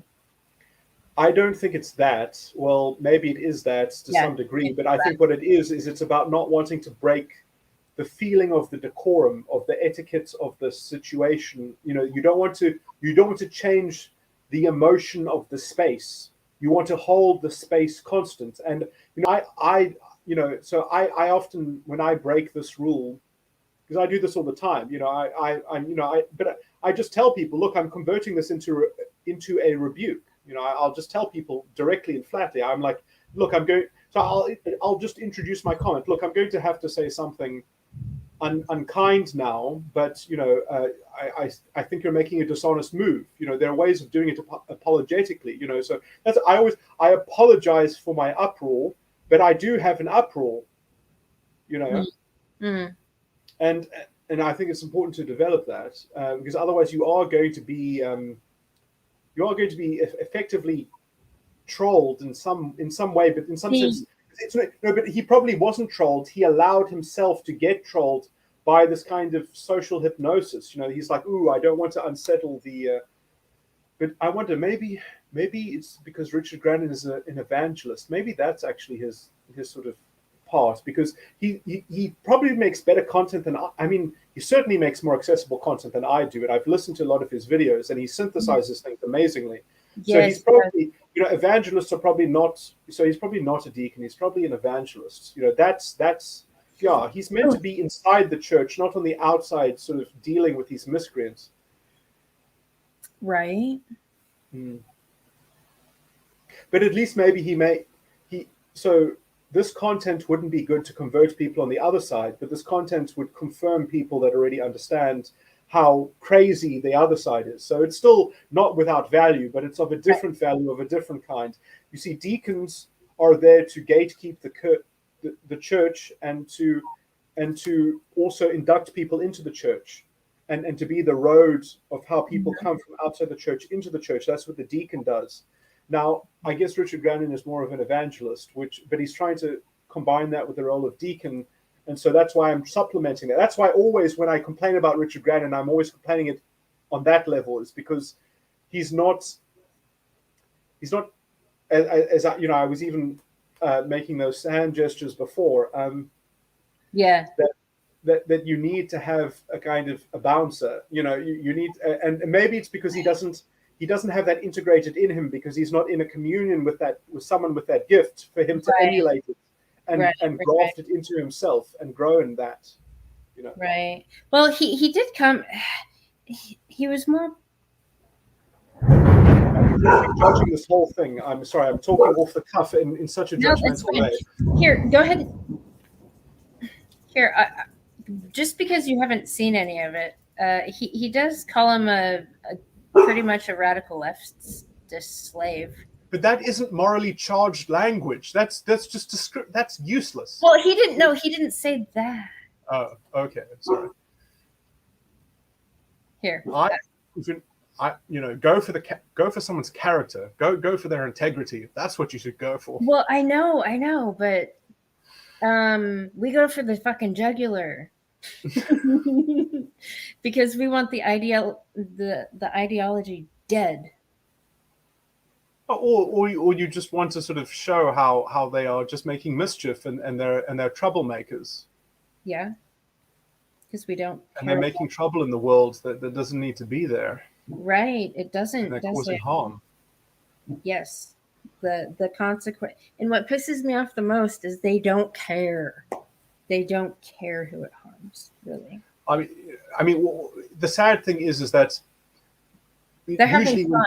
They're having fun. Yeah. Because it is a mean-spirited kind of game. Because usually when people have problems, they're at least when they have honest problems, they are of the kind where you can discuss it out, or you can come to some kind of conclusion that will strategically, in some scale of time, solve it or work towards mitigating it or managing it optimally. Because the things that we have to deal with, as it were.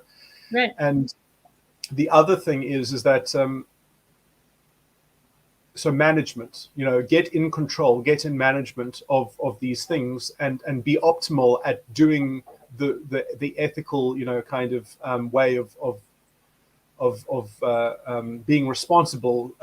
But because essentially they don't own responsibility, because the predicate of their presuppositional worldview is evil. They believe in that's the only thing that they believe. They don't believe that there is good, but they believe that there is evil, and they think that they are monster hunters. They think that they are so they have a unipolar world where they only believe in the knowledge of evil, and they think they have the knowledge of evil, and therefore they just need to find expression to it.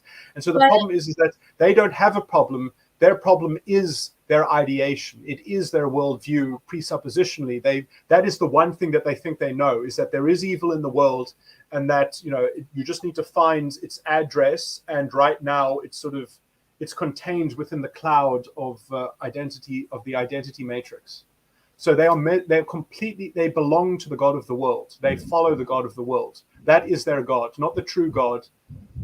They believe that God is a worldly order of natural. When I say natural, I mean material, physical. Right. But they're just seeing a projection of what's in their mind onto other people. Like they subconsciously know they're evil, but they want to blame it on somebody else. That's why they're doing the witch hunt thing, right? And I do think that they might be educated, because I guess you could tell them. Because I did this in the recordings that I made, where I go deeply into talking about the intricacies of all the different ways that you can culturally, metaphorically, because essentially they are imprinting themselves on water images. They are all obsessed with the water, with how symbolically life is represented in their mind. And they think that as long as that there is the right kind of collective groupthink of connotative association appended to the right label of language, that you can fix the world by forcing people to change their speech. You can fix the world by forcing people to change, to just, and that somebody else should provide it to them. And if, as long as that they are upset about it, that's enough. Right. The problem is that some upsets are self-inflicted, or it's self-aggravated, and they don't record that. That goes through them, because it doesn't connect with their expectation of their one size fits all solution. So they want a spiritual, manacled solution to fix their natural problem. They're conflating. They're actually creating a codependency between their unconscious and their ego. They're merging their unconscious and their ego into a conflated menagerie, into a kind of animal hierarchy, into a kind of mystical forest. Yeah. And because they won't see the ego as distinct from the unconscious, they lose all ability to even have judgment.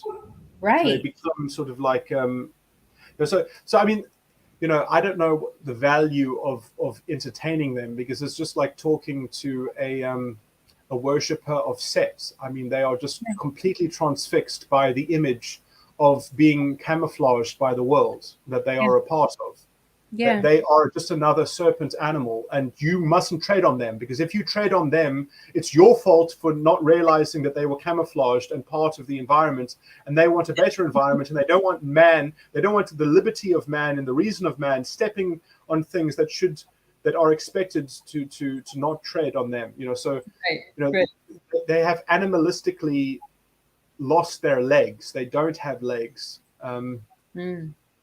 Slithering on the ground, crawling on their belly. But yet, I don't know what the hell they throw rocks at, or rocks with, but they love to fucking throw rocks. Why is that?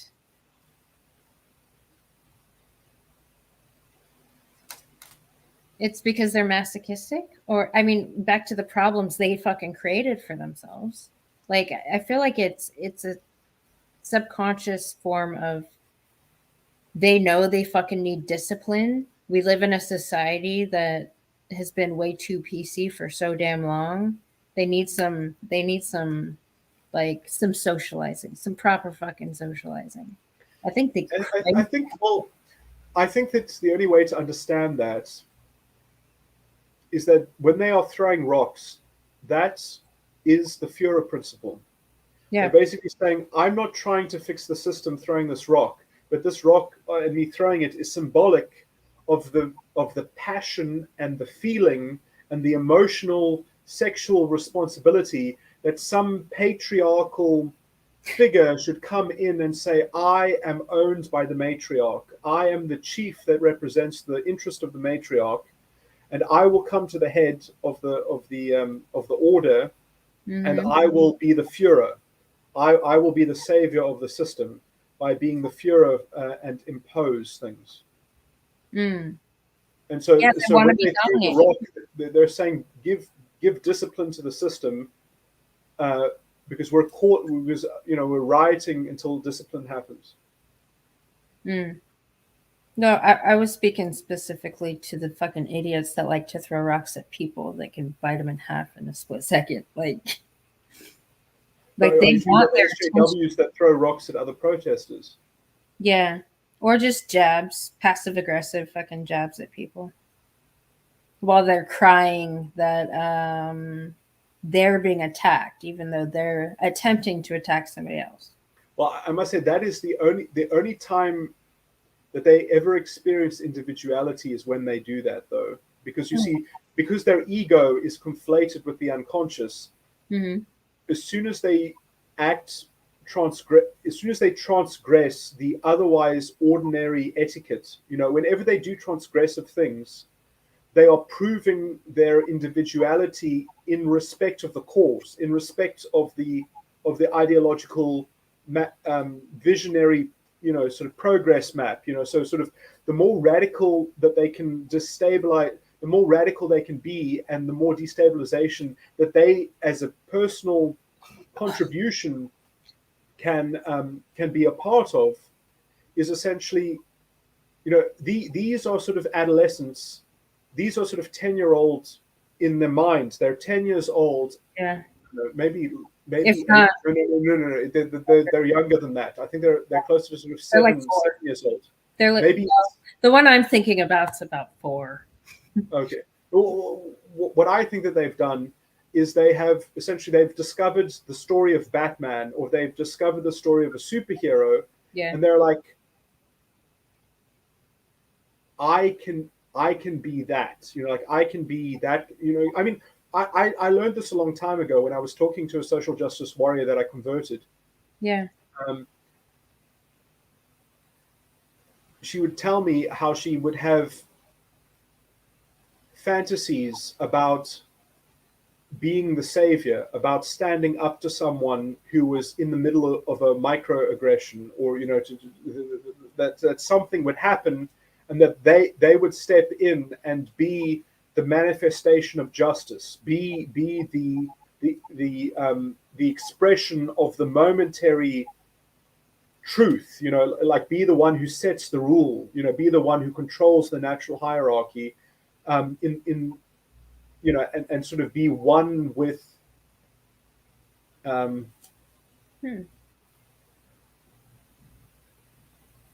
so these are people that haven't given to themselves the developmental latitudes to develop a rational metagram circuit. So they haven't sort of manifested, they haven't grown their false ego complex into a coherent. So I wonder, maybe this is because of my research and because of my work. Maybe so many people are waiting for a general solution. Yeah, no, I'm wondering if it's more like a premonition, like a futuristic of them. Like it could be them in the future if they changed or something. They're just misguided. So what could be them in the future? That fantasy that they have. Like No, but well, that fantasy is the personal personification of the ideology. That is what the ideology is to them. They live in that fantasy. It's like that is the replacement of a sexual fantasy. That is why they have a lot of sexual problems, because that essentially is their process addiction. They are hyperstimulated by that moral picture that they have as a narrative that is the canonical symbol of order in the world. Right. So they are in this totalitarian order that falls underneath that image of themselves as a superhero. So right. they are literally sort of the fascistic idea of the Superman, of the Übermensch, that was kind of stolen and decontextualized from Nietzschean philosophy. You must remember that The Will to Power was never published by Nietzsche. It was published after his death, and it was the own, I once told someone who was talking a lot. Will you keep talking? I can still hear you. I need to run and pee. Okay. I can still hear you. I was just going to make the point that so I mean, I was having a discussion with someone and I didn't finish saying what I wanted to say. Just to clarify this kind of historical point, because I was saying, Nietzsche never wrote philosophy. And then they were saying, basically that he did write philosophy in one of his books. And I think the book that maybe The Gay Science is Philosophy. Maybe I should actually read that. I've never sort of read Nietzsche. I've always believed in digesting Nietzsche through secondary sources, but because I only care about the philosophy. But essentially, all the nasty stuff is in The Will to Power, and The Will to Power was a notebook that was his own scribbling notebook, and then it was kind of edited by his. I can't remember what the relation was, but something like sort of his cousin.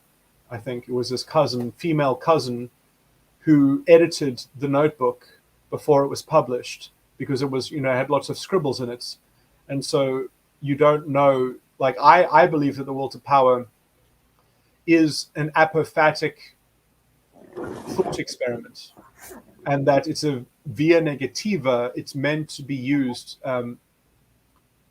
as a kind of I don't know if people know about what the apophatic tradition is, but it's sort of, you have to know what is not God so that you can be in the presence. So everything that you can think, you realize that God is not that. And so then what you're left over is, let's say, the mystery of the unfolding experience that is a gift from God. Sorry, this sounds so strange. But essentially, you have to do that, you have to know what all your beliefs are. Right. So that you can transcend them within your, to know that you are essentially, your subconscious is full of these little machines, is full of all these beliefs. And you have to sort of focus on things that are beyond your beliefs, that also are the source of generating new experiences that end up being digested into new beliefs. And so the will to power is a thematic way of how you should not think, essentially. It's kind of like it's literally in some sense, the antithesis. Yeah. It's that, well, on some reductive level, you could say that we are all following that basic formula.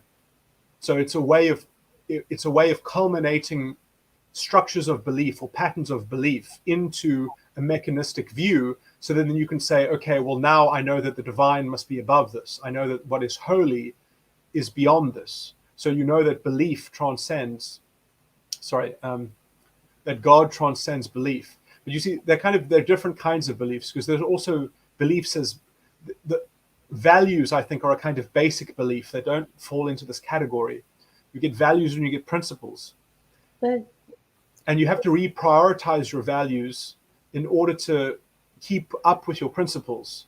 And your principles, in some sense, you have to that is triangulated from your unconscious, from your placement in your environment. So you need principles to help you sort out how to process the input of life, right? Yeah. And then as you take that input, you have to work out, well, what are my parameters of operation? And you have to apply your values to those things. And as you apply values to them, you might realize that actually my values are misordered, or they're in the wrong priority, or something like that. And so, but the point is to create universal values. But some principles will guide you, and some principles will say, in this context, some values are irrelevant. But you don't forget about those values. They just aren't part of the recipe of working out a low resolution to your what should you do. You need to understand what to do in life to know that you're in good standing, literally. You know, that is how you have confidence in your individuality. That is how you carry yourself apart from the world. But you would usually receive socialization like that from people you trust certain people. Well, yeah, I mean, and that's where you get a lot of your beliefs from. There's a lot of people that we have that have been fed terrible, shitty junk values from people that they trust because they get applauded for it, right? But when our society should be fucking disciplining these people for because people are abused by a kind of conditioning of follow the rules, and then you'll make them clap like seals to other people that just follow the rules, you know, and you just and you turn people into little, you know, I mean, this is there's so many demons that are called generals and marshals and presidents, you know, and if you ever look at sort of demonology just from a thematic level, I mean, there's nothing interesting there, but I'm just saying. But these people that they trust actually respect stupidity, and I've noticed it, and I see it in their face when they're like clapping stupidity. It's almost like, wow, I'm so glad it's not me that's doing that. You know, like they're not doing it because they want what's best for them. They're almost like getting off. You know, I remember the slang. when I was in junior school, Yeah. I knew some people that were part of my friend group, and they had potty mouths. They would say provocative things, and they would come up with interesting insights. And what was it that was flying around? What is the definition of cute? The definition of cute is ugly but fuckable. Right? Yeah, yeah. And, I mean, this is, you see this in South Park. If you ever watched South Park, who are the people that you don't fuck with? There are two people that you don't, types of people that you don't fuck with in South Park. The sixth graders are violent, and the kindergartens will kill you in your soul. They won't kill you physically, but they will slay your spirits to death. They are monsters. You know, like the sixth graders. Did you ever see? Sorry, not the sixth graders. The preschoolers. Did you ever see the episodes with the PewDiePie ones? And the preschoolers are like. I never really saw South Park. Oh, so Yeah. I mean, you'd have to watch so much of it to get what I'm saying, because this is sort of dispersed. But you know, sort of, you see these little kindergartens, right? Kindergartners, and then like Stan. I think Stan says something like, "Hey kids, do you like this new cool thing? Tell me what's cool with you guys." And the little kindergarten says, I can't remember what he said, but he said something that was so cold and calculated and cruel and absolutely cruel that it just crushed the friendliness of Stan. Like, do you even know what's going on in the world? Like, you're just a stupid teenager that's like trying to integrate your sexual ideas into, you know, your like, you have completely lost the plot. You don't even understand what reason is anymore. You've gone insane. Right, because those people are being guided by hormones and emotions, and they're not fucking thinking. Like, I feel like kids. You know, I mean, the damage was done before them. The damage was probably done at an earlier age as well, perhaps. Yeah. Because some of the kindergarteners are like that, but other of the kindergarteners are dopey. You know, they're kind of like the seven dwarves. You know, they're some of them are sort of. I know this is weird to say about children, but they're kind of. I almost want to say the word pornographically, but the actual better word is they are kind of grotesquely performative in how they are trying to be attention whores. Yeah. And there's a politics of attention whores, and that's why some kindergartners are so cruel, because they hate their peers, because so many of their peers are fucking attention whores. You know, they're just and they look at that and they see, oh wow, these are the people that are my cohort, that are my peers in life, and they are going to have this as part of their character, at the core of their character, that they are just different types of attention whore. You know, that comes from a mother that trained those kids into, well, the unconditional love thing wasn't there, and it was fucking conditional. Like mom already fucking did that. Like the child is a reflection of the parenting. You see, I don't buy that exactly, but I do take your point. I don't buy that exactly, because I do think that different psychology. I don't know necessarily exactly how early the actual personality type happens, and it might be that we need different streams. You know, like they did this in the education system. They experimented a bit where they said, you know, you're class A, you're class B, you're class C, and then they tried to stream people on different dimensions. You know, that like, you know, that there were 4 different classes, and they were given triangle, square, circle, because they're being divided not by ability, but by style of personality. You know, and that could be related to quadra. You know, like the alpha quadrants, the beta quadrants, the gamma quadrant. But then you also get problems when you segregate people like this, because then you also, some people need exposure to other things so as not to metastasize into a completely virulent kind of potent manipulate, you know, because the beta quadra people are very, you know, this actually happens in all girls schools. Beta quadra women, I think, end up ruling the roost and creating very nasty hierarchies of sort of, I want to say almost in-group clique type, kind of. Yeah. I mean, maybe I'm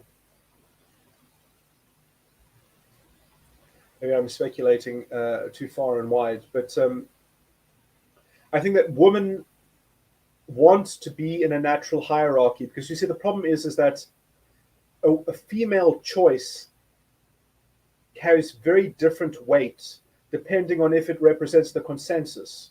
And so there's an impulsion towards building some distribution where women naturally form a matriarchy, biologically speaking. Yeah. Like in every stable group, and when I say stable group, I just mean that it becomes a cultural cohort. It becomes a little kingdom. It is ruled by a woman. Yeah. And literally, you can biologically test this. We are. I don't like talking about this, but we are actually also a primate. We also have an animal anatomy in us, and the leading woman. By the way, it's not completely uniform, but generally speaking, most women, their ovulation will synchronize with the lead matriarch, and that is actually politics. You can actually, I've done this human experiment on one of there's a Stanford professor who I had. He's over there. Is that guy? You see, it says 24 schizophrenia on the right. That guy. I met him at Rhodes University. He came to visit Rhodes University while I was there, and I basically set up that whole lecture that he gives. I was part of I helped produce that essentially. But anyway, because it's quite interesting. But so one of his graduate students, probably one of his high up students, I gave this when I met him in America, because I saw him first in Stanford. And then I invited him later on to be at Rhodes University when I would be there. And then that's when I helped congregate a lot of things, because that thing that he made, that's let me not talk about different things. But anyway, so the experiment that she did, right? Mm-hmm. Because I said, I want to test, I want to see if I can understand. I can't remember all these things, the details, but I said, I want to see if I can understand how women work biologically. And she told me all these things about all the biological things, and I think the main topic was sexual dimorphism. How are women different to men? And then I theorized how a woman could act in conjunction with other women in order to force her to become the matriarch, and how women could steal the matriarchy from each other. And how that politics worked intra-female. And when she was at Rhodes University, she stayed there, and she also spoke to me, because she believed that she knew this stuff, and she knew that she was a strong matriarch or something like that, and I betted her. I said, the woman that I'm having sex with, you will synchronize to her, or you won't synchronize together, but she'll never synchronize to you. And yeah. Anyway, but it was an interesting point. It was a weird kind of experiment, but because you see how women actually decide to do it on their side is literally their choice. You can't force it from the male side. They do it amongst themselves, and you can't. It's up to them, So anyway,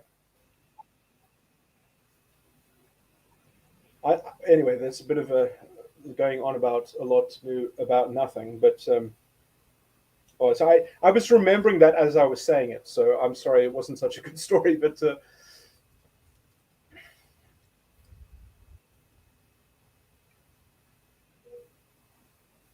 But I would also say that the mark of people that are probably in a correct church is that they wouldn't synchronize, because they wouldn't be that animalistic, probably.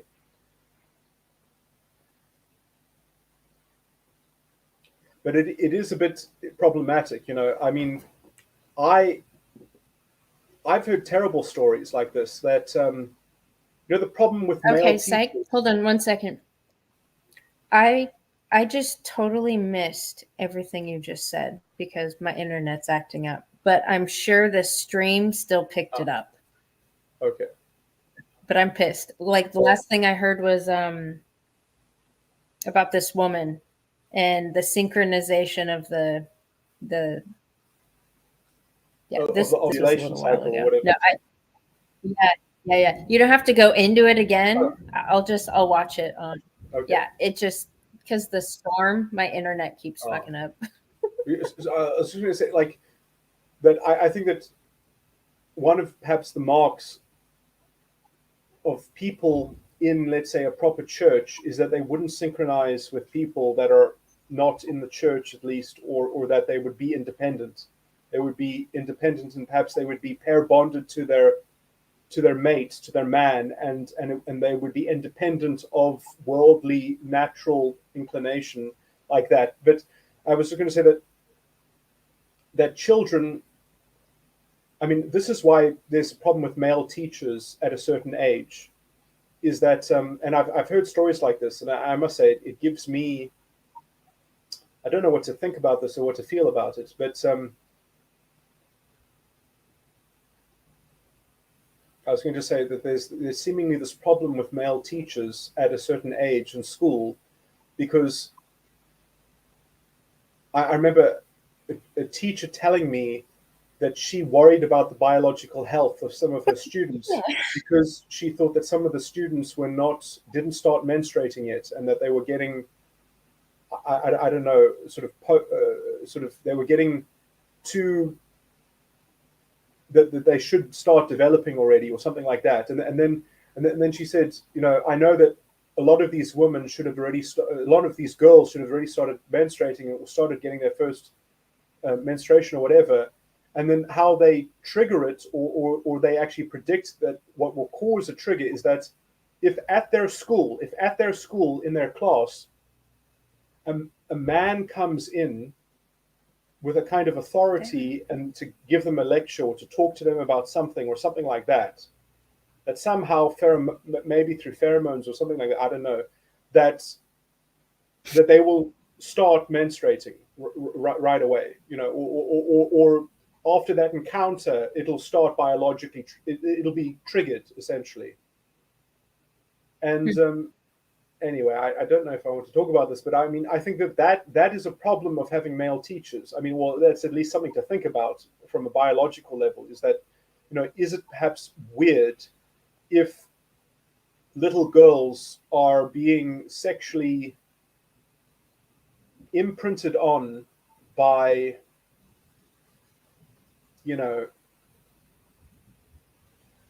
anyway, I mean, I don't. Sorry, I mean, this is neither here nor there. I mean, this is. I don't know if that's a thing. Well, what do you mean? Well, you see, everything is a thing. You see, is the problem is that even if you had a female teacher, the girls in class could argue that the authority figure of the female teacher is going to create a different kind of fashion against girls. But imprinting. Can you hear me? Yes. No? Oh, I can hear you. I guess you can't. You can hear me? Oh, because you sound like robotic. I can barely. The imprinting. I guess it would depend on what it was. You see, this is sexual imprinting, you could say, because you see, it's one thing to learn about reason and understanding, and it's another thing to be introduced into sexual maturity or sexual development, which you would expect that the parent should be a part of controlling, perhaps, so that we don't have a state-led society. We still have an open culture, as it were, but of liberal freedom in which parents actually, I mean, this is the problem of control, I guess. I mean, so you see, this is the thing. Is the thing that actually administers control ultimately is the Holy Ghost, and no one can game the Holy Ghost, as it were. You know, you can't say, oh, well, if things were different, things should have been controlled differently. You could always. That's a very terrible argument to say how things should have been controlled. You know, like either things were in place that were responsible or they were irresponsible. After that, you can't really control it. You can't say that, oh, there was a lack of control. Why? Why is the operative question, not that there was a lack of control. That's morally irrelevant. It's why was there a lack of control? But you see, the question about what should be controlled or something like that. You know, I mean, this is perhaps an irrelevant political point, but you see, if people develop their first sexual feelings in the context of having an authority figure being represented to them, what should that representation be, unless the children have already been pedagogically prompted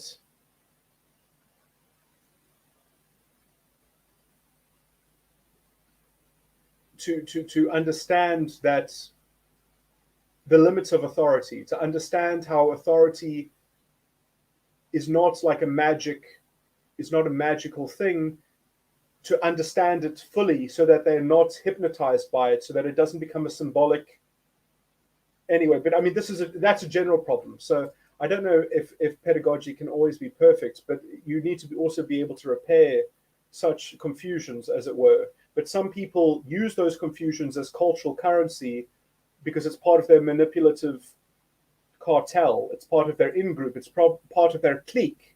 It's part of their fashionable secret handshake of their secret in-group, which they are conspiring in order to outplay the other groups because of their local access to resources and control. It's a game of control, maybe. So anyway, sorry, I'm tiring myself. Yeah.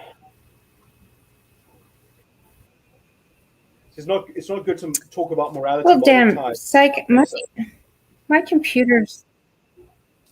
This might be a good time. No, it's my internet. How much do you pay for internet, by the way? I wonder if Starlink would be better for you. Yes. Yeah.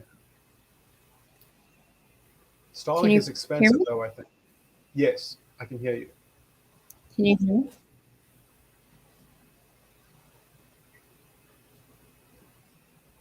Oh, let me type this.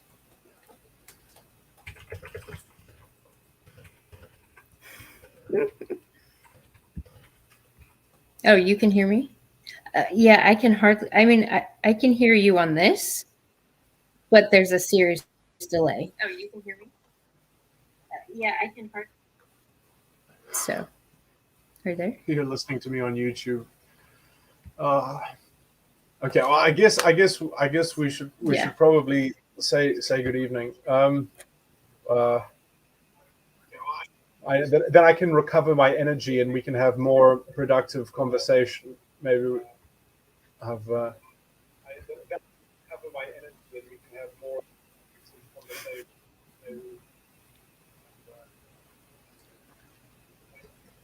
Yeah. This is the problem of latency, by the way. This is a perfect example of the problem of latency. You know, whenever you're free. You create lag and latency by the secret handshakes that you don't know. And so some people have secret handshakes and some people don't.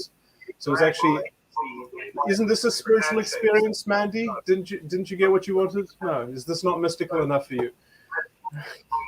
Isn't this a spiritual experience, Mandy? Didn't you get what you wanted? No. Is this not mystical enough for you? No, this isn't spiritual. This is fucking annoying because this is a technological fucking malfunction right here because of a storm, apparently.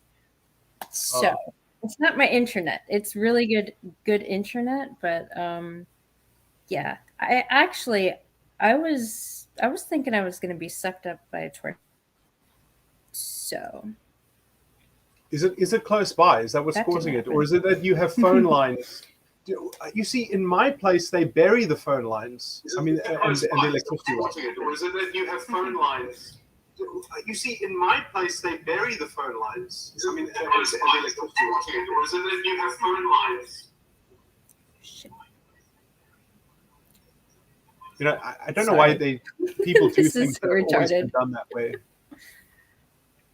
Because it really is so much better just to bury cables than to have them strewn about, and then the weather always affects them. Hold on, let me refresh it. Let me try refreshing it. Okay. Sit tight.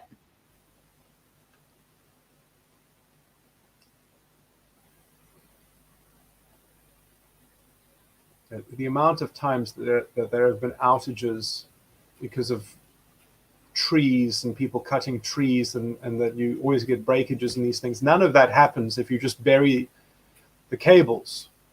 It's so much more stable. And then, yes, sometimes the buried cables will be broken by people because there isn't enough coordination between the different people that dig around in the ground. But at some point, you get properly made up maps about where the cables are buried, and all the other people that do the digging around, the plumbing system, know where they're buried. And you work out a system so that people aren't inconvenienced. Sorry, I'm just continuing to make the point.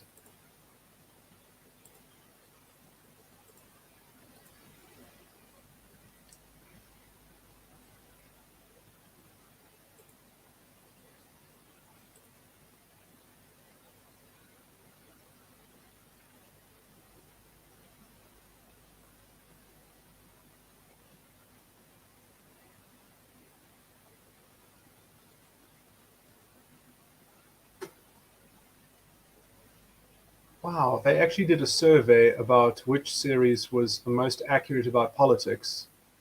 And they did House of Cards and Veep and The West Wing. And they didn't even bother to compare the show that I helped make and write, which I thought was brilliant. It was called Brain Dead. That was a political series. Why didn't they ask them about that? How accurate Brain Dead was? Sorry, I was just reading this. Maybe they're embarrassed. Who's embarrassed? The people in politics. Oh, so it's too embarrassing. No, but this was a survey that was conducted, so I didn't. Yeah, They've kept it out of. They shadow banned it because it was embarrassing. Just like the only strikes that will stick on my channel is when I call out the fucking election fraud. Oh. Yeah. But this poll was conducted by IPSOS. IPSOS. I don't know what IPSOS is. But I want to make a complaint to them that they actually did a poll, but I wonder if Brain Dead was even an option there. Maybe too few people have watched Brain Dead. Obviously, it wasn't as popular as West Wing or well known, but TV has become less popular. TV itself, has become. Yeah. It's become higher class, actually. TV has become more specialized. It's kind of like a boutique product now, and all these brands, Right. that you have to go onto all these other different platforms. It used to be one TV, one set of channels. Yep. Because that's what happens when you make more expensive products. Yeah, and maybe that's kind of something too that I realized. Not just the more expensive products, just maybe the time. Like I never paid for cable or anything like that throughout my life. So it was either just like I remember when I was a kid watching like Star Trek and whatever was on the channels you could get. And then like TV came out and the Roku, or not Roku, that's now the DVR where you could record shows and shit. I'm like, I don't even have to watch it. It's amazing how that is really a function of technology, because I hated television because you couldn't watch the beginning of if you had to go to the bathroom, then you've just lost you couldn't pause what you were watching. It was such a you were captive to the medium. And it was really horrible. And also, if you are watching on a television channel and your show that you're watching comes up once a week, if you miss an episode, you have no clue. You've got a hole in the plot, and Right. so you can't even write that well because you have to write it as if someone might miss an episode. Right. And so, now because of technology, we can actually have better cohesion in our storytelling and in our stories, which is sort of more coherence. And so I do think that people were even affected by this culturally. That's why television was so lowest common denominator. The early dramas, the early soap operas, the kind of the early kinds of channels that they made, which were sort of so pristine and simple and morally pure.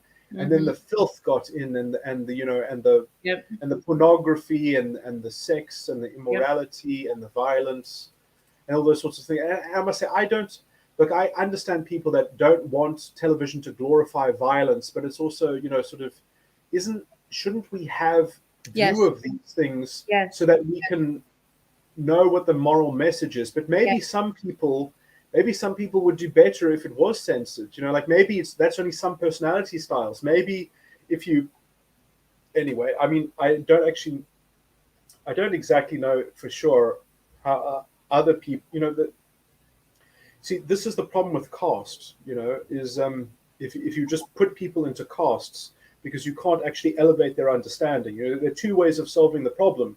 You can sort of prevent the problem from metastasizing into tragedy, or you can expose people to the tragedy and get them to understand and to transcend it through integrity. I prefer that route, just because microdosing trauma is a better option, I think. No, and then talk about it and understand it instead of censoring. It's almost like a spiritual homeopathy. So you microdose it to your children, and then you teach them how to understand and cope with it, and incorporate it in. That's a beautiful way of describing how to educate people. Yeah, because they have to experience stuff, and they have to have as many experiences as they can, so they're prepared to be able to handle them on their own. So that's something I noticed a lot. Like, I remember kids I grew up with, some kids were more sheltered. Even in Germany, when I lived in Germany, I noticed there wasn't a high level of alcoholism, like among the German people, not like in America, where the drinking age is this, and then you have parents that are like, don't do that. So when you finally reach it, you go overboard. Or a lot of people that are sheltered get into situations where they don't know how to choose, and they don't know how to like make better choices under peer pressure. And I mean, all these things you need to. So you're saying that Germans are especially weak to that? No, Americans. I think Americans are especially weak to that kind of alcoholism that we have here. It's different. Like, sorry, and how was the alcoholism in Germany as different to that? It's not. It wasn't because like German kids, I guess, would drink a beer with their family or something. It wasn't like don't touch. It was like, oh, you can have a little taboo. It wasn't taboo. Right. So, because as soon as you create a taboo, then you make it that you're a bad boy, and then you have this kind of bad boy sexual.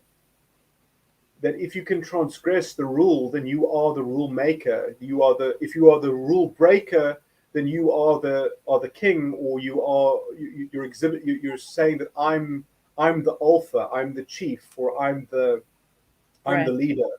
Right. So it's an idea of that I'm the burgeoning new leader, I'm the burgeoning new chief of the group, and so then that's how you are trying to court maybe the matriarch into intriguing. You're creating the condition of intrigue. But I mean, I can't believe that woman fall for that without having their own moral judgment on the matter?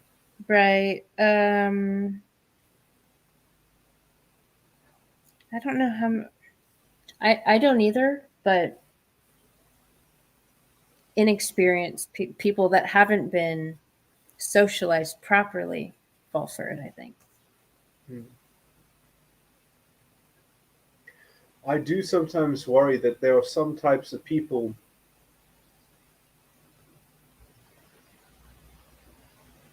that, because of their, you see, I wonder if actually their psychology couldn't be rehabilitated, because Yeah. I think that it can. But there's some types of circuitry which it would be better if it was different circuitry.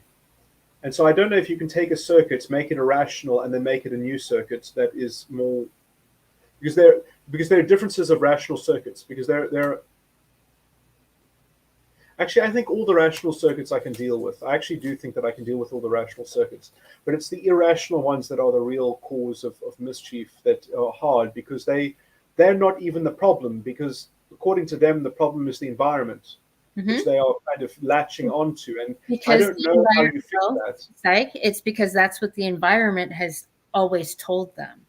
That's predictable for them. Those are the spoiled little bitches. So those need to be hardcore retrained.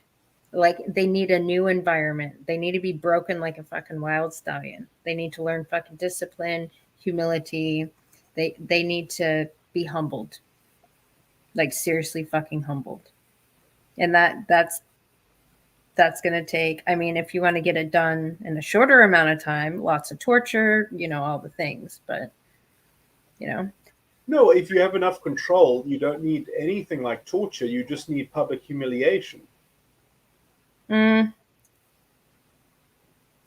too many simps. There's too many enablers. No, but at the same time, you just label the simps and the enablers as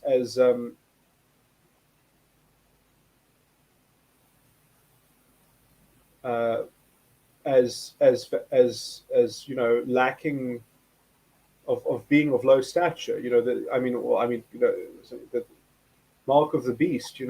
Yeah. Well, crazy bitches. Yeah. But then there's,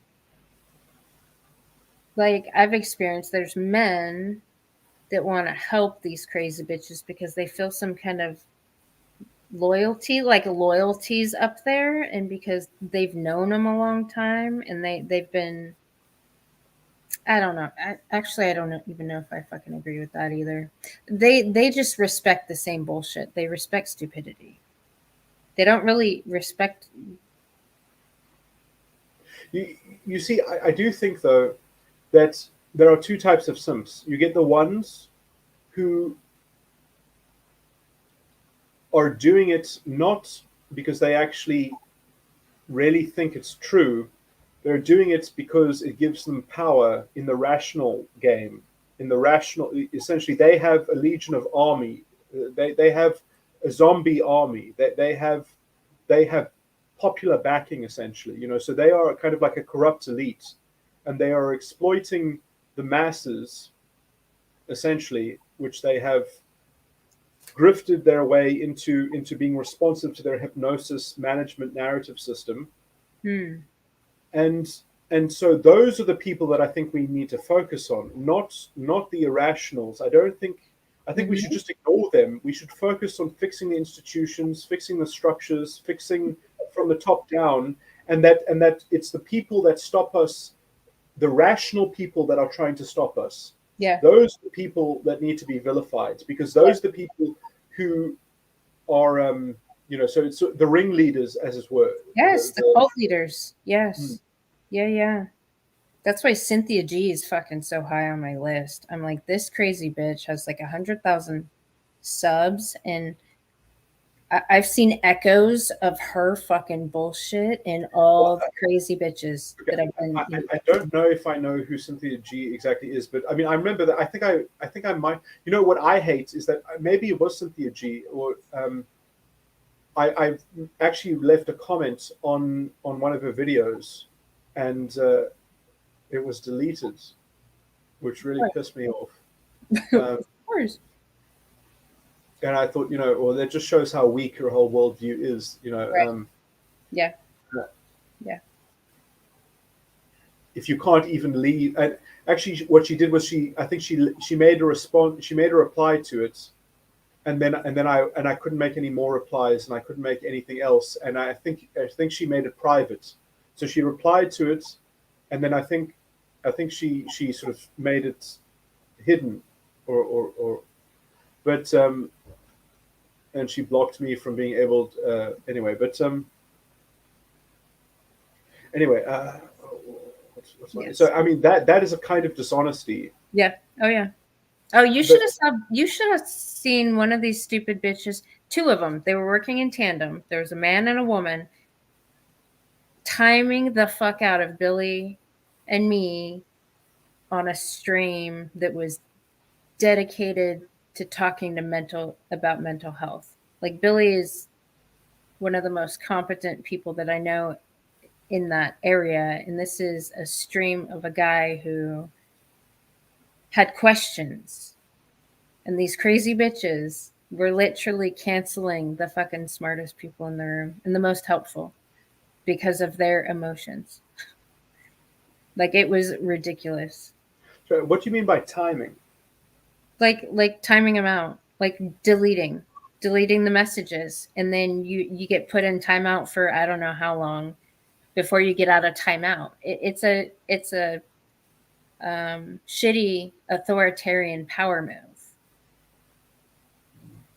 So Yeah, I mean, well, you see, that's the problem with a platform is that these platforms have caved into supplying tools of censorship, right, which are essentially creating a closeted society of echo chambers, because you can't sort of force people to actually contend with reason. And sort of the idea, I guess, is that now, you see, I do think that there is places where if you are fighting against one of these irrational people, I think you're just causing harm, because sometimes you're not going to make any progress. You're not going to make any positive, right. productive outcome. No, they need to be but the rational ones really, yeah. And this is why I go after Destiny, and I go after. I don't even listen to Vorsh or whatever his name is. He's just a slime ball. I mean, he's just a cretin.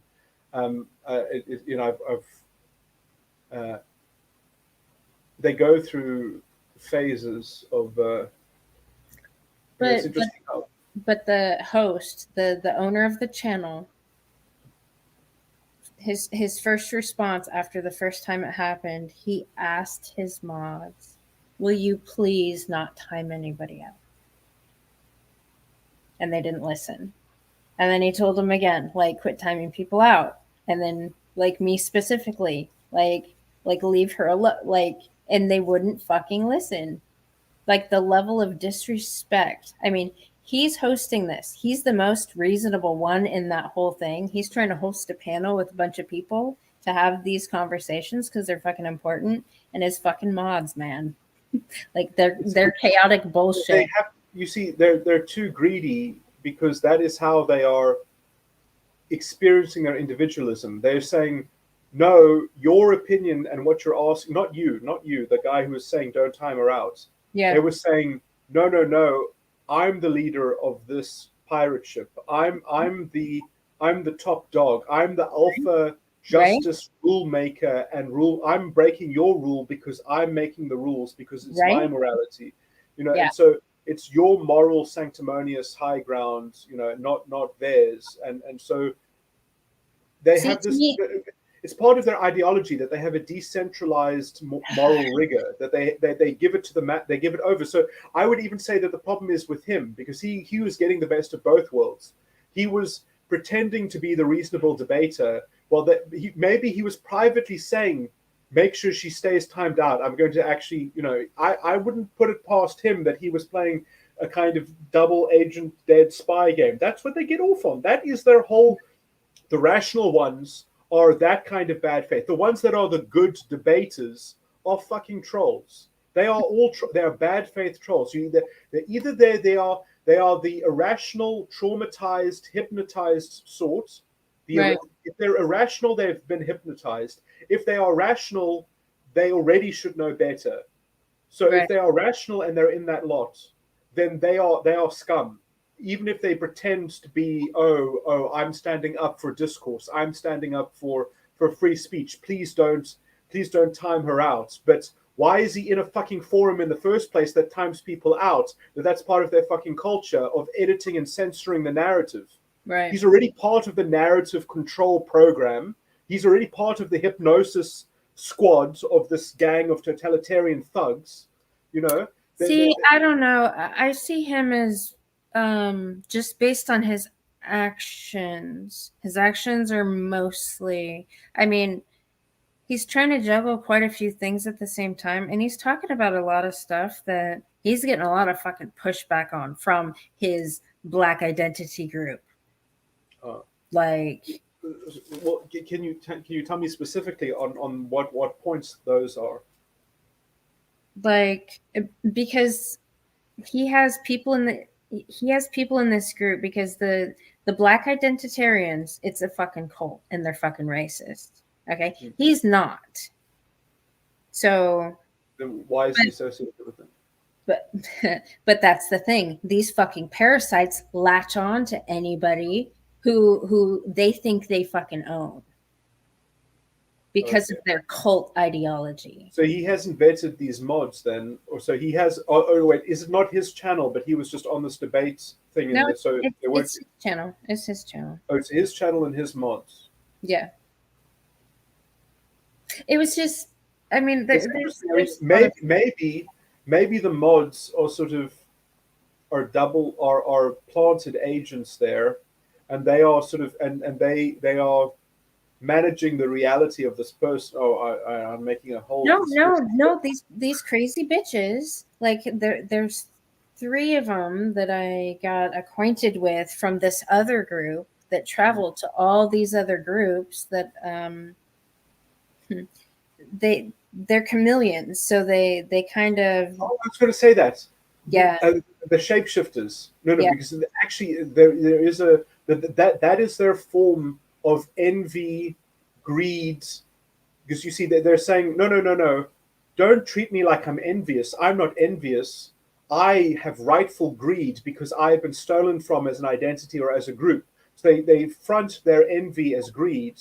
That is justified jealousy. That because it should have belonged to their identity, it should have belonged to them, and so they keep on oscillating between greed and envy.